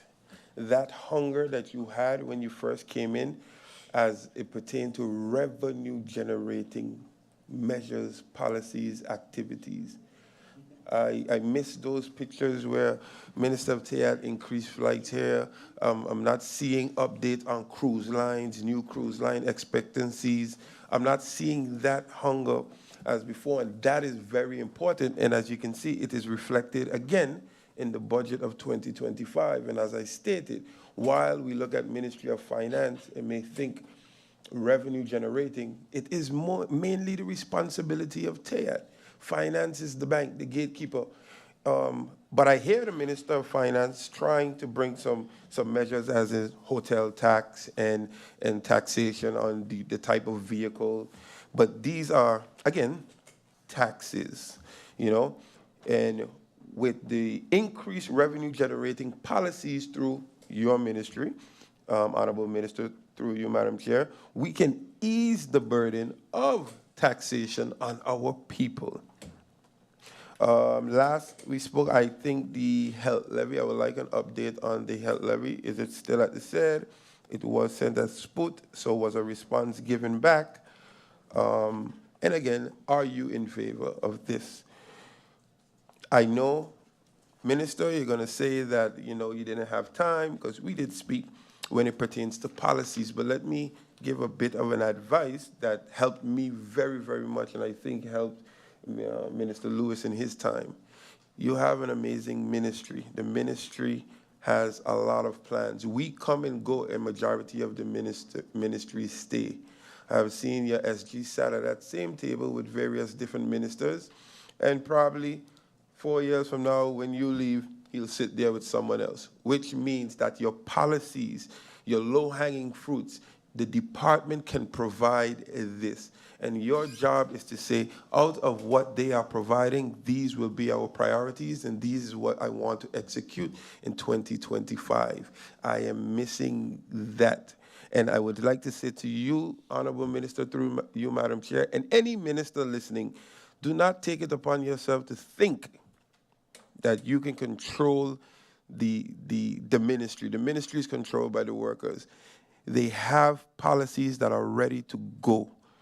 So I would like to see that. I know there was the red carpet policy. You pay for residency. There was also the lottery booth fees, the safety fee, the $1 fee. I think we spoke about it. I'm waiting to see, through you, Madam Chair, when the airport is going to start to pay the government on that. Another thing, Madam Chair, through you, to the Honorable Minister of TIAT, we have had discussions as well as it pertains to this famous motion. And I think that a lot of people just get lost in the whole gist of the 5,000 or GB in general, but it's also to find ways to relieve the burden. And our President of Parliament, your party leader, also stated that one of the points in the motion that she found redundant was the fact that I asked the government to ensure that TOT is not passed on in invoices and etc., while stating it is illegal. Again, I agree However, again, based on December 11, 2024, the gas breakdown, we see TOT added in the breakdown from the government. The government is then, therefore, in accordance to the Honorable President of Parliament, committing an illegal act. TOT is not supposed to be passed on in your invoices. Please, Honorable, I have the two persons right here, Honorable Minister of Finance, Honorable Minister of TIAT, remove this from the gas breakdown. It was 87 cents per liter this month. 87 cents. December 11, 2024. That's when it came out. As it pertains to the FCCA conference, I would like to congratulate St. Maarten, yourself, the harbor on such. I would like to know what was the cost of this to carry out this function. Also, I would like to know an update on the water park. Very, very, very much needed. We need an attraction in St. Maarten that can help us sustain, especially during the summertime. I would like to also know your vision. I'll be fair. Your vision. Let me hear your vision that will keep or bring St. Maarten ahead, because we see that Anguilla, through you, Madam Chair, is catching up. And when I say catching up, it's easier for them because we have to be innovative and all they have to do is follow. So I want to make that clear. They just need to follow us and we need to be innovative. But you have an innovative staff, you have innovative people, and I think that we can do things to remain ahead. So through you, Madam Chair, again, I would just like to say to the Minister of TIAT, what is your vision, your innovation to keep us the Mecca? And then, and then also, again, just please let me see that fire that I saw in the beginning of your term. Let me see it rekindled again, where you are focusing on bringing more and more tourists to this country. That'll be all for now, Madam Chair. Thank you. Thank you, MP Otley. I now have MP, that would be MP La Cruz, or yes, that would be MP La Cruz. MP La Cruz, you have the floor. Thank you, Madam Chair Lady. I forgot something that is extremely important, because in our meeting, in our technical meeting with the finance team, a comment was made that most of the monies that come in into the coffers come from taxes. So in our discussion, I asked then at the time, how can taxes be collected if there are no businesses, no jobs, no building permits? So taxes indirectly, or the first step, is the issuance of business licenses, managing directors' licenses, vendors' licenses, operation licenses, work permits. So the question to the Minister of TIAT, is the Minister aware that if a building, or not a building, a business license was requested in January 2024, and to today it is not issued, that we have lost 1 year of business license fees, 1 year of managing directors' license fees, taxes, SZV, AOV, all the above are then lost. Madam Chair Lady, an advice to the Minister, please request a full view of all business license, all requests that come into the ministry, a timeline on how long they take to reach to your queue to be approved, because it climbs up real quick. 150, 200 business licenses or permits being awaited upon is a loss to the country. Thank you, Madam Chair Lady. Thank you, MP La Cruz. I now give the floor to MP Duran. MP Duran, you have the floor.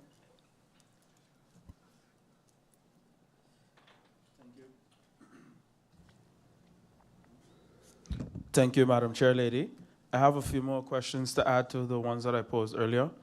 Through you, Madam Chair, I know that over the years I have brought up calibration a lot. I would like to know, based on the complaints that I've been hearing, are all the pumps at the gas stations properly calibrated? So that is a question. And I would also like to know through you, Madam Chair, if there's ever been any thought via the Ministry of TIAT to add a small fee for the calibration of the different instruments, so not only by the gas station, but around the different the scales and different things, because I know that this is a task that is executed by the department, but I kind of see it as a loss, similarly to when persons import animals. I think that we are the only place in the world that don't charge for that, while it does take an administrative process, so documentation has to be handled by the ministry, but we don't collect anything for it.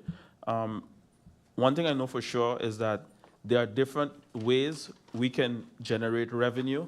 We just have to be willing to do it. For the first time, actually, I noticed that when I went to The Hague most recently for the conference, I had to pay 36 euros for a sort of a tourism fee or something like that by the hotel. So, I mean, if we're afraid to implement certain things, then we'll never go anywhere. And St. Maarten cannot run on air. It takes money to run a country. And if the government, like this morning, I was very disappointed, I must say, by the Minister of Finance, where there's not really anything that was added when it comes to revenue generating. And I think that there's so much different ways. But as MP La Cruz mentioned, if there's no willingness to speak, and there's a sort of a know-it-all type of behavior, then I don't think that we'll reach anywhere. So I hope that coming out of this, I will hear something new, or maybe I missed it, but I would like that to be added. Also, I know that the issue of illegal backers has been something that has been plaguing the country for quite a while, even most recently with a very disturbing video on one of our local beaches. I would like to know what steps have been taken by the ministry since this most recent event, I think it was about a little over a month ago, to mitigate that, because I could imagine that a visitor seeing this for the first time can be quite disturbed and traumatized, and worse yet for those that have experienced it. And I don't think that that is a good look, and I know that the ministry doesn't feel that either, so I would like to know what steps have been taken or will be taken to deal with these type of situations. And lastly, Madam Chair, through you to the Minister, I've taken note of a sort of a publication or announcement of the opening hours for the opening days of business on December 25th, 26th, and also on the 1st of January. But I realized, or I was informed, that it's only in Philipsburg. So I'm hoping that this is a tip out, because I would then see this as a sort of a discrimination. And my question is this, through you, Madam Chair, if this is only for Philipsburg, does the minister intend to send out controllers on Christmas Day, Boxing Day, and January 1st to do these controls? That is my question. I look forward to the answer from the minister. Thank you, Madam Chair. Thank you, MP Duran. MP York, you have the floor. Thank you, Madam Chair.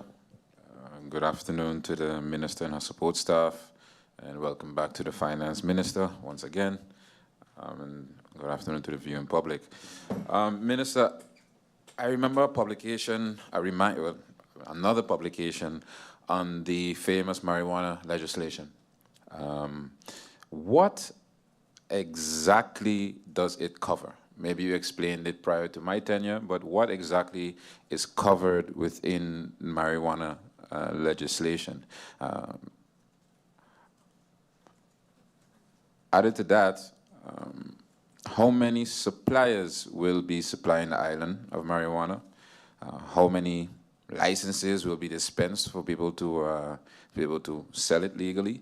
And how does someone apply for a license? Because you know, without a proper evaluation of the past, you know, yesterday's mistakes becomes tomorrow's promises. And in the past, and as I said, decades ago, we all know how licenses like these would go. So to make sure there's a transparent process, I would really like to know, how does someone apply for these licenses? Next question, Jet Air. Jet Air, if I'm not mistaken, was bankrupt a while back.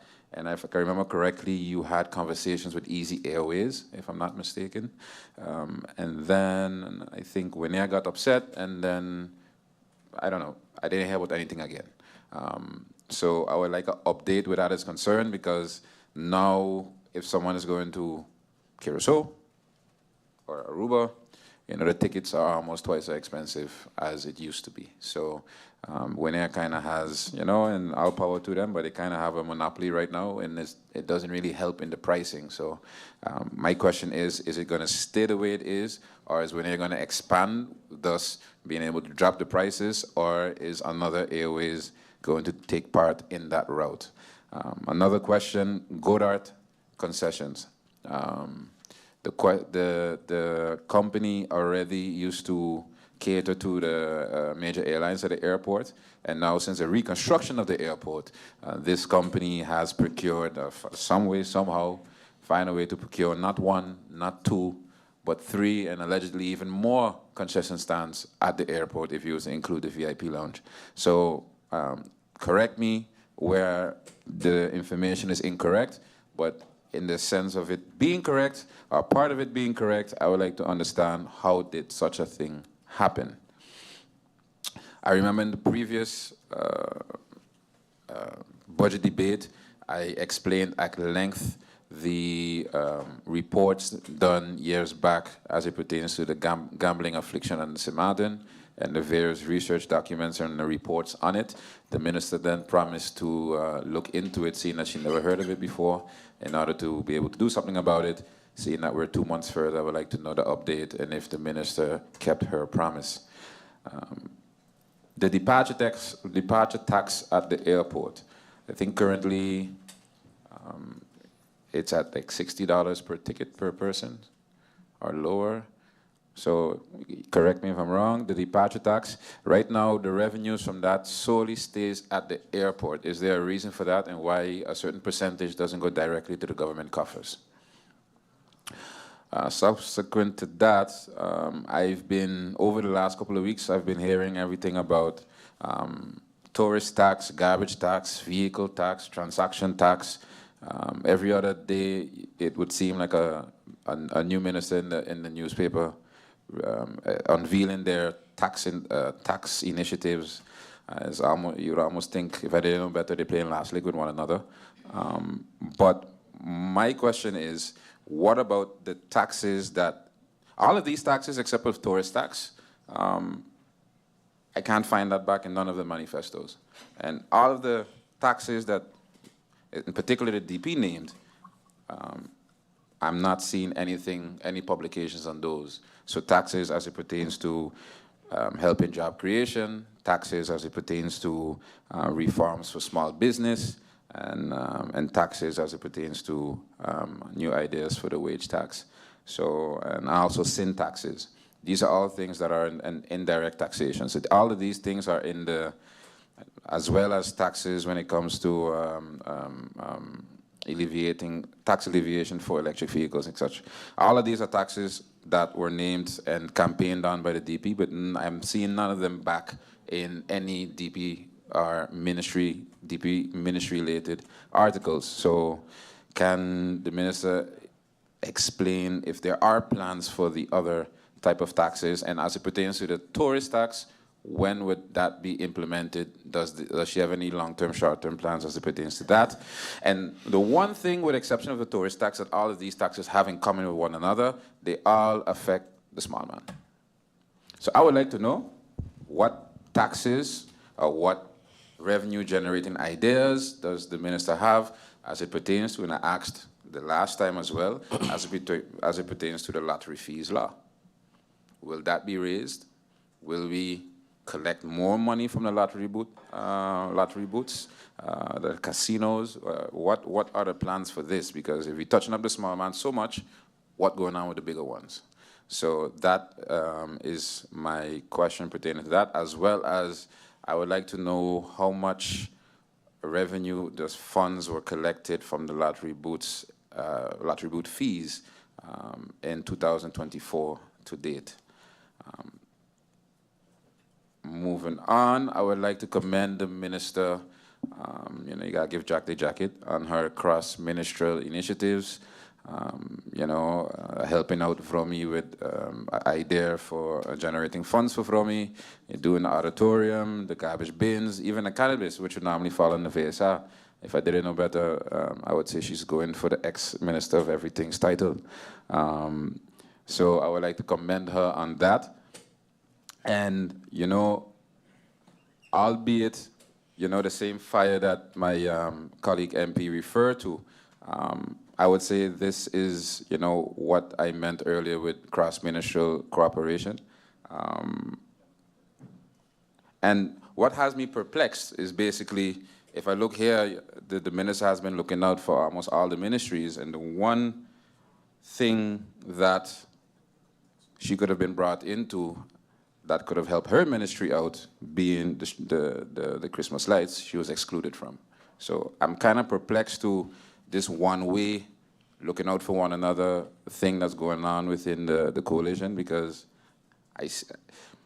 if this type of unpack, if this type of working along with one another, if all the ministers were to do that, I think we'll be much further, especially with the budget as we are today.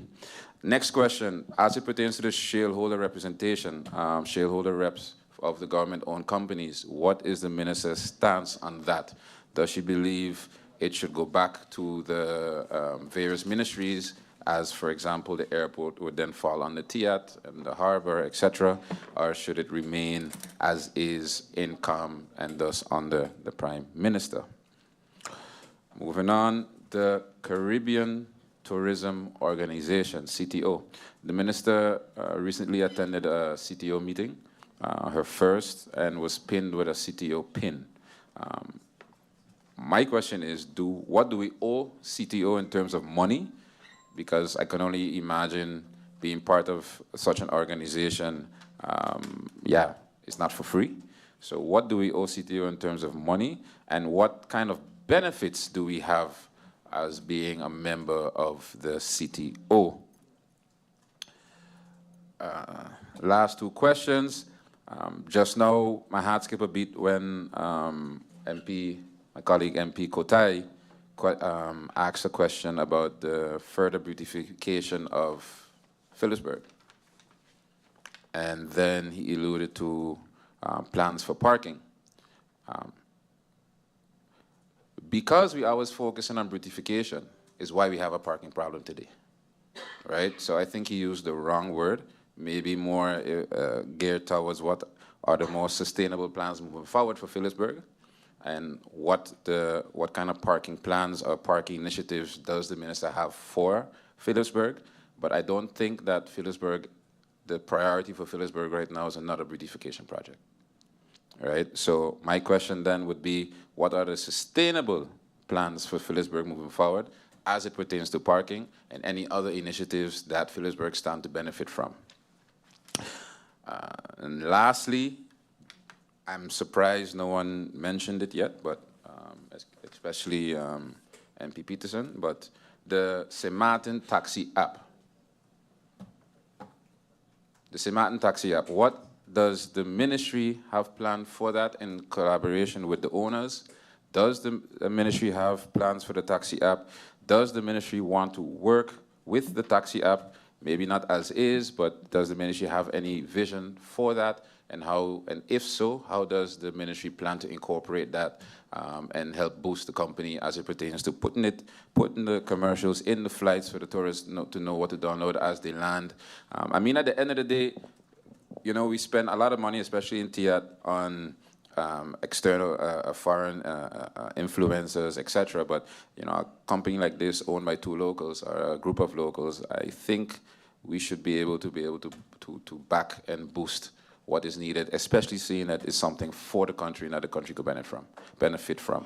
So I would like to know what are the plans, if any, and how does the ministry plan to incorporate this or give the business the necessary boost needed, and if the ministry is in contact with the owners, and when last the ministry spoke to the owners. Those would be my questions. Thank you. Thank you, MP York. Oh, not yet. Not yet. Okay, MP I York. didn't press the button yet. Oh. Last Go right question. ahead. The backlog in business licenses. What was the status of the backlog when the minister entered because I remember the minister did an extensive research on the state of affairs as it pertains to the ministry when she entered. What was the state of affairs with the business licenses then? What was the size of the backlog then? And what is the size of the backlog now? And how many business licenses were signed in the last 6-7 months? Thank you. Thank you, MP York. MP Lewis, you have the floor. Madam Chair, through you, I just would like to add one more item. While we was on the taxi app, it also has to do into that direction. As it's a concern that I encounter daily, I would like to know if the minister has engaged in any meetings with TIAT inspection team in collaboration with the police force to discuss the enforcement and the alleviation of illegal transportation issues on the island, particularly involving gypsy cabs operating from the harbor and between the boardwalk. These activities have led to alarming conflicts between taxi drivers and resulting in inappropriate behavior in front of our guests. Bear in mind that taxi drivers are also ambassadors of this country. And therefore, when you have these type of confrontations in our country, we shed a negative light, which is also can lead to a detriment of our economy. So with that said, thank you, Madam Chair.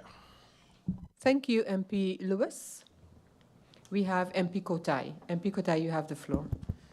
Thank you, Madam Chair. Just for a statement and just to respond, through you, I'm hearing DP this, DP that, a lot of DP. It seems like certain members of Parliament want to come on the Democratic Party slate the next time. Furthermore than that, I think a statement to say that beautification in Phillipsburg is not important and not something to be focused on at first. I do understand parking is necessary, but the TOT, tax dollars that come from that area, if you do compute that within our budget and see the amount, that should tell you enough why beautification is as important as is the parking. Thank you very much, Madam Chair. Thank you, MP Kotai. I have MP York again. MP York, you have the floor. Thank you, Madam Chair. And just to be abundantly clear, I didn't say nothing needs to be done to Phillipsburg.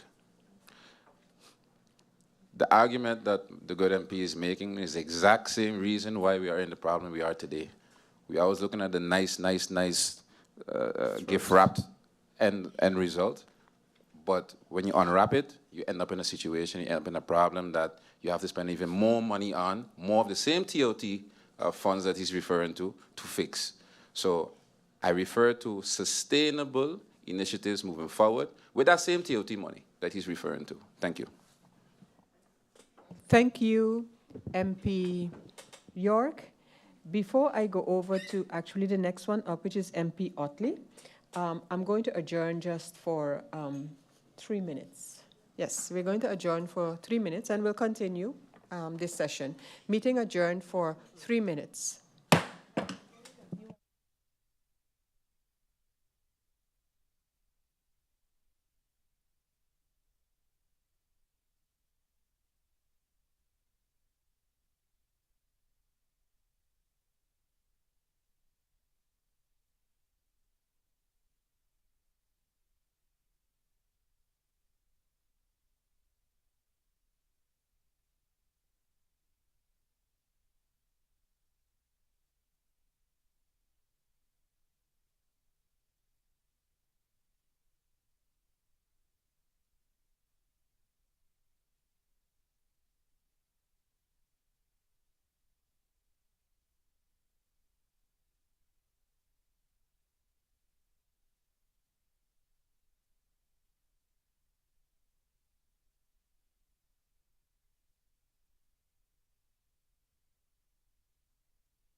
Good afternoon and good evening, actually, and welcome back. We just had a brief adjournment, and we continue. We're still in the question round for the Ministry of TIAT, and I give the floor to MP Otley. MP Otley, you have the floor.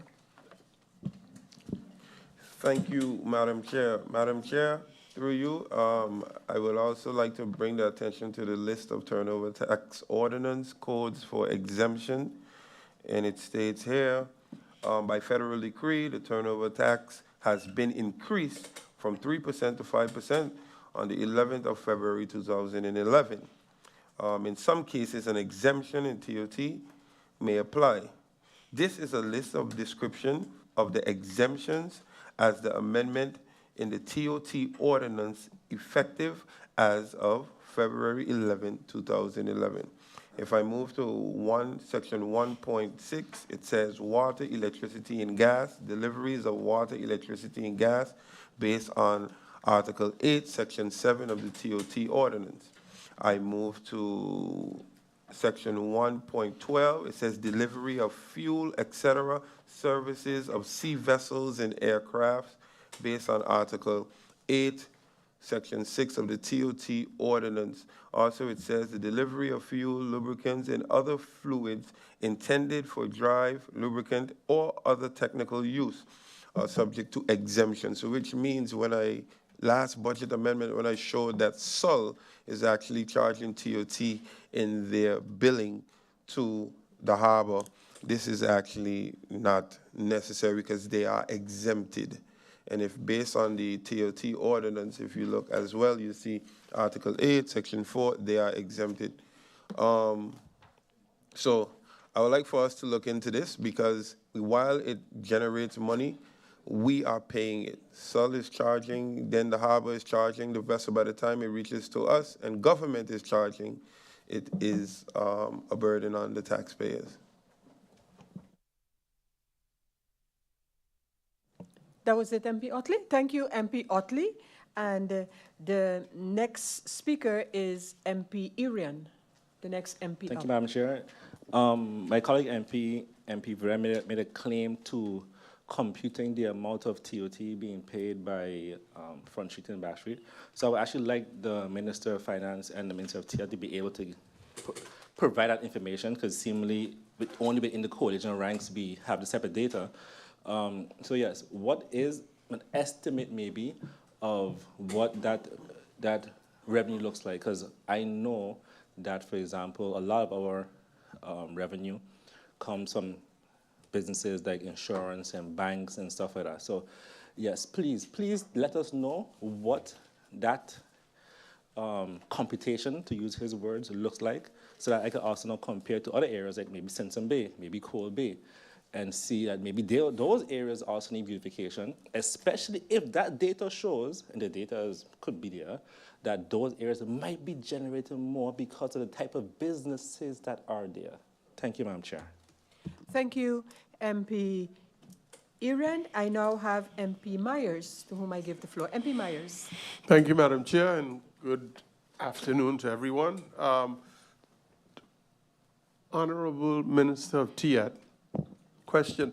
I haven't seen it. What is the marketing budget for the Caribbean region? I think it's important that we, market within the region as well. There was a lot of talk on it, although we know we do not have the numbers like the US and Europe, but they're in the Caribbean region, there's 44 million people. So I didn't see it. Maybe it's in the budget, but I didn't see it. Next, the small hotel operators in St. Maarten. There's quite a few small hotel operators. What are your plans to, incentivize them moving forward? These are people that have skin in the game, real skin in the game. This is a livelihood. So those are the only two questions I have for you for now, Madam Honorable Minister of TIAT. Thank you, MP Myers. Minister, allow me to just briefly add to the questions already posed without, if not necessarily repeating any of them, but I do want to address the matter raised by a colleague earlier, and that is from a more holistic approach, the issue of gambling. And I would like to know where do we stand with the decision, whether it be the LBHAM or LB, regarding the lotteries and the payment for the different establishments. I also, in this context, would like to refer to the said report on gambling, and now I'm looking at gambling addiction in particular. The General Audit Chamber report on the same item.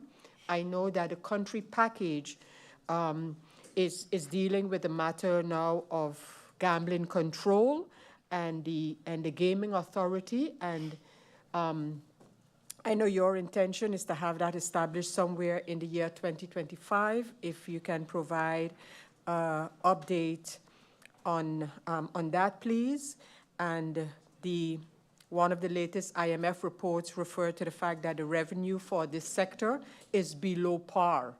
And if you have any indication why this is the case, I also, but this is more my expression in the context of gambling addiction, but a topic that I'm going to touch on refers actually to the Ministry of VSA, and that is my concern with respect to the social registry project of the NRPB being stalled because of, I believe it's either manpower or money, as I was told. Why is this important in the context that I raise it? Is because this social registry is, as the name implies, for us to have a clear indication as to some of the issues that our different districts are facing.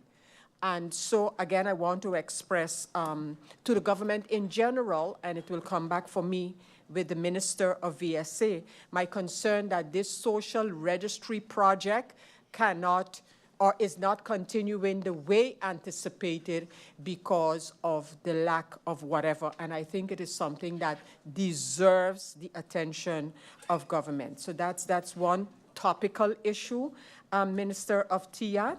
And then I want to know if the Minister of TIAT, from the perspective of that ministry, can give us any update regarding the ban on the use of single plastic bags. The minister would recall from her time in Parliament that this was a long ongoing project, has been approved by the Parliament, so the law has been approved by the Parliament. However, there was some discussion before regarding, one, the justice part of it, but then that the inspection was to take place by the Ministry of TIAT. My honest opinion is in this regard that with firm action in this regard, is a plus for the tourism product of St. Martin, to be able to say, here is where we are with the banning of materials such as plastic bags. As the minister knows, this particular law includes not only single-use plastic bags, but also styrofoam and plastic straws. So I would like the minister, from the perspective of her ministry, to provide us with an update on that. Minister, I know because in discussions with you, you have indicated as a priority update on the carrying capacity of this country. An initiative that in discussions with you, I have indicated my support for. And Minister, I want to mention to you, like I did to several other ministers, the many studies that we have on the shelves, actually on the shelves.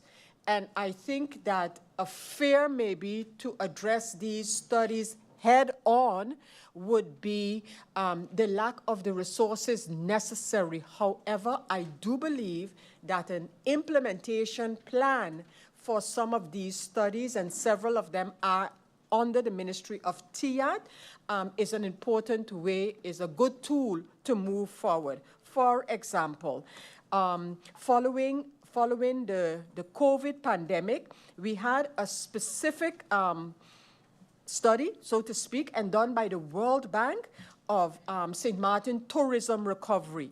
And there was a priority action plan in that recovery plan. Is this still relevant in terms of some of the actions that were proposed in that study, is my question. The spatial development strategy, now coming back to the minister's intention for a carrying capacity study, the spatial development strategy 2030 mentions about the carrying capacity of the country in general. And then to the minister, the talking about your intention for a carrying capacity study, I want to refer to you a dissertation that was done by Mr. Alberts that is called Small Island Tourism Economies and the Tourism Area Life Cycle. And that was with specific reference to St. Maarten and Aruba. In fact, the subtitle of that study is Why Aruba and St. Maarten Have Exceeded Their Carrying Capacity. I think some of these conclusions in that study would be worthwhile to take note of.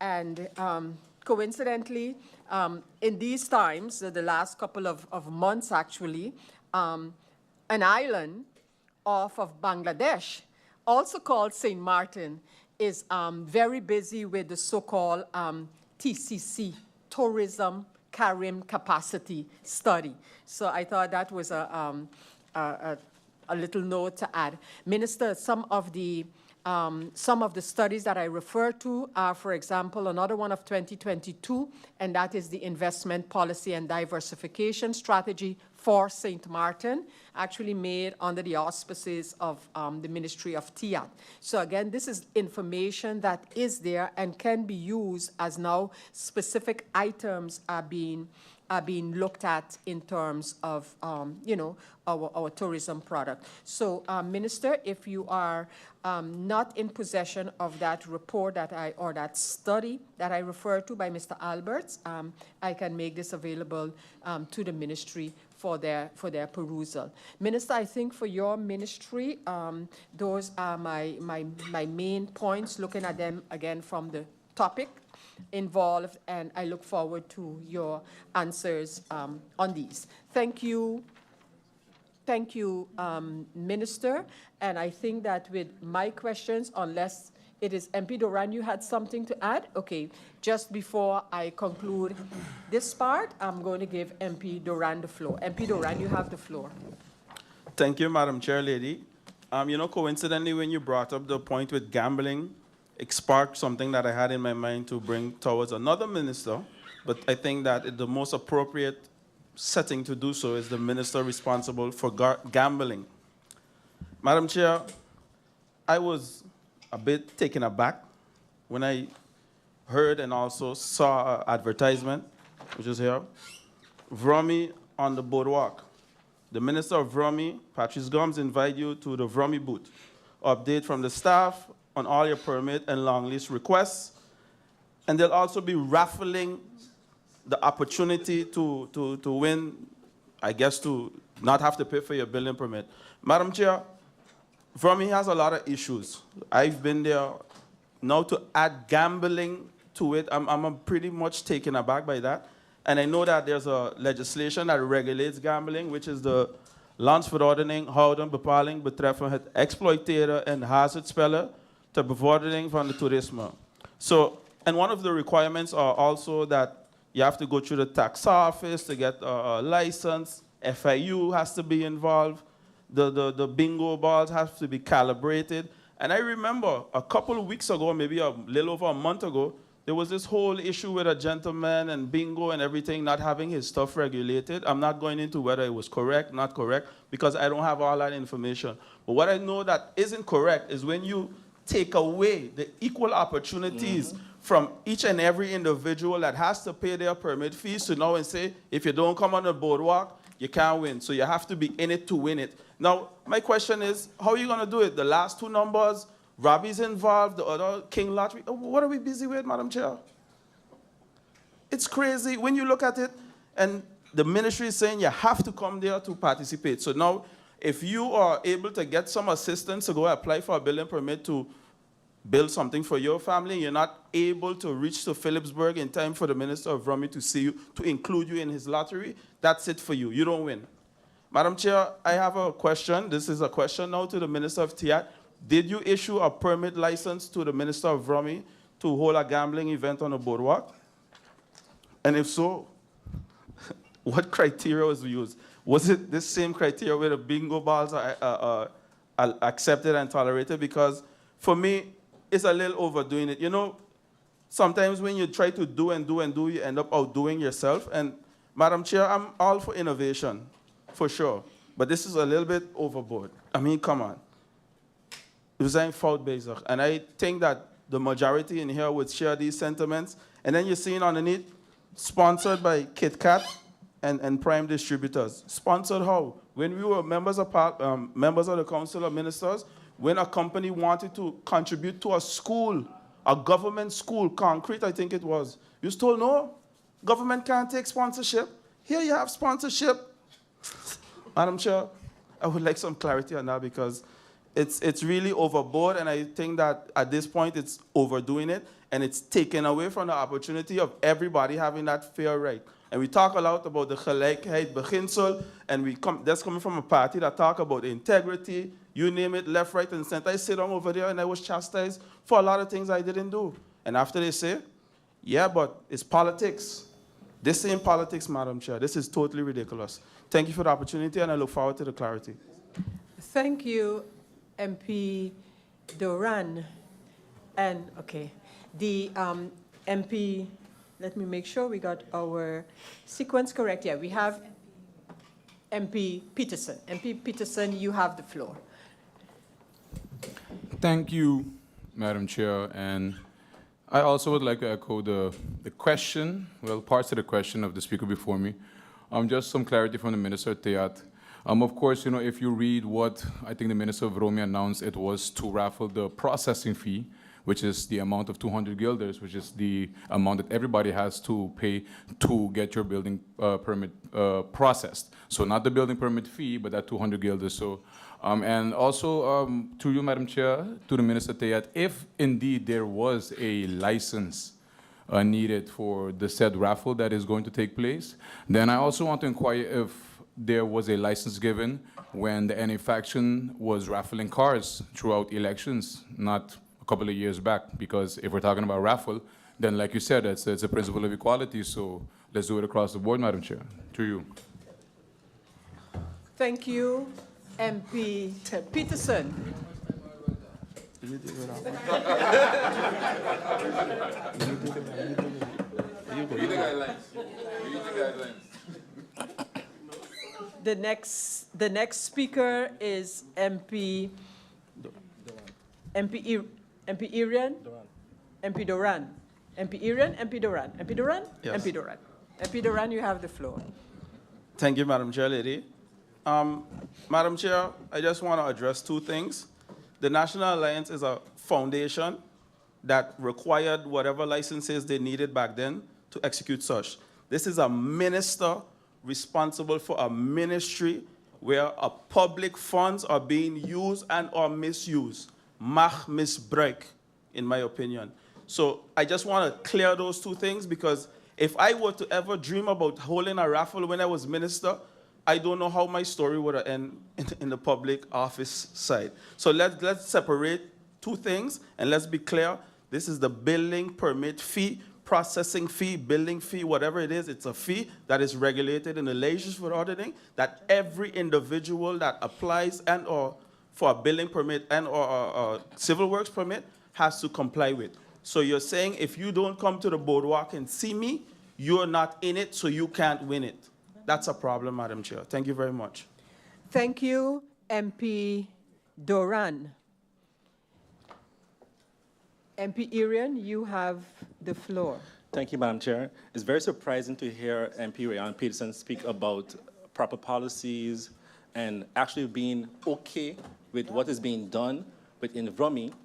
Because at the end of the day, Madam Chair, I hope that the Ministry of Rummy does exactly what the announcement says. I hope they do it.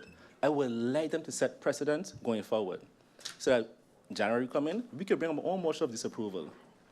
Because once Rummy does that, then I'm going to require the Ministry of TIAT to go and raffle business license also. I want to have a chance not to pay my business license also. I want a chance not to pay my taxes. Where are you going to stop? Continue raffling along the lines. And good. In Curacao, the Minister of Finance there put information on Facebook. You know what the judge said? Is as good as publishing in the Landsverordening. That's how powerful it was. Where a business lost, the government lost over 10 million guilders because a minister was too fast, right, to put things out without, again, dealing with legal affairs, and the government lost. So I'm happy with our legal mind inside of here agreeing with the minister executing, because I want the minister executed, because I want to see then how you're going to do it for others. Because the MP Duran is right. It has to be on an equal basis. You can't go raffle away a process. You go raffle away along this land, and so where does it stop? Thank you, Madam Chair. Thank you, MP Irian. Members of Parliament, Minister, we have arrived at the end of the questions for your ministry. And members of Parliament, I think as we briefly adjourn for the minister to leave and her colleague to come in, I think I'm going to make it the adjournment for so-called supper, because at the same time, we also need to do a restart of the system at about 6 o'clock. So I am going to adjourn now until 6:30. Until 6:30, the extra 15, 13 minutes being in connection with the redoing of our system. So, members of Parliament, firstly, Minister of TIAT and your support staff, thank you. And I'm hereby going to adjourn the meeting until 6:30. Meeting adjourned.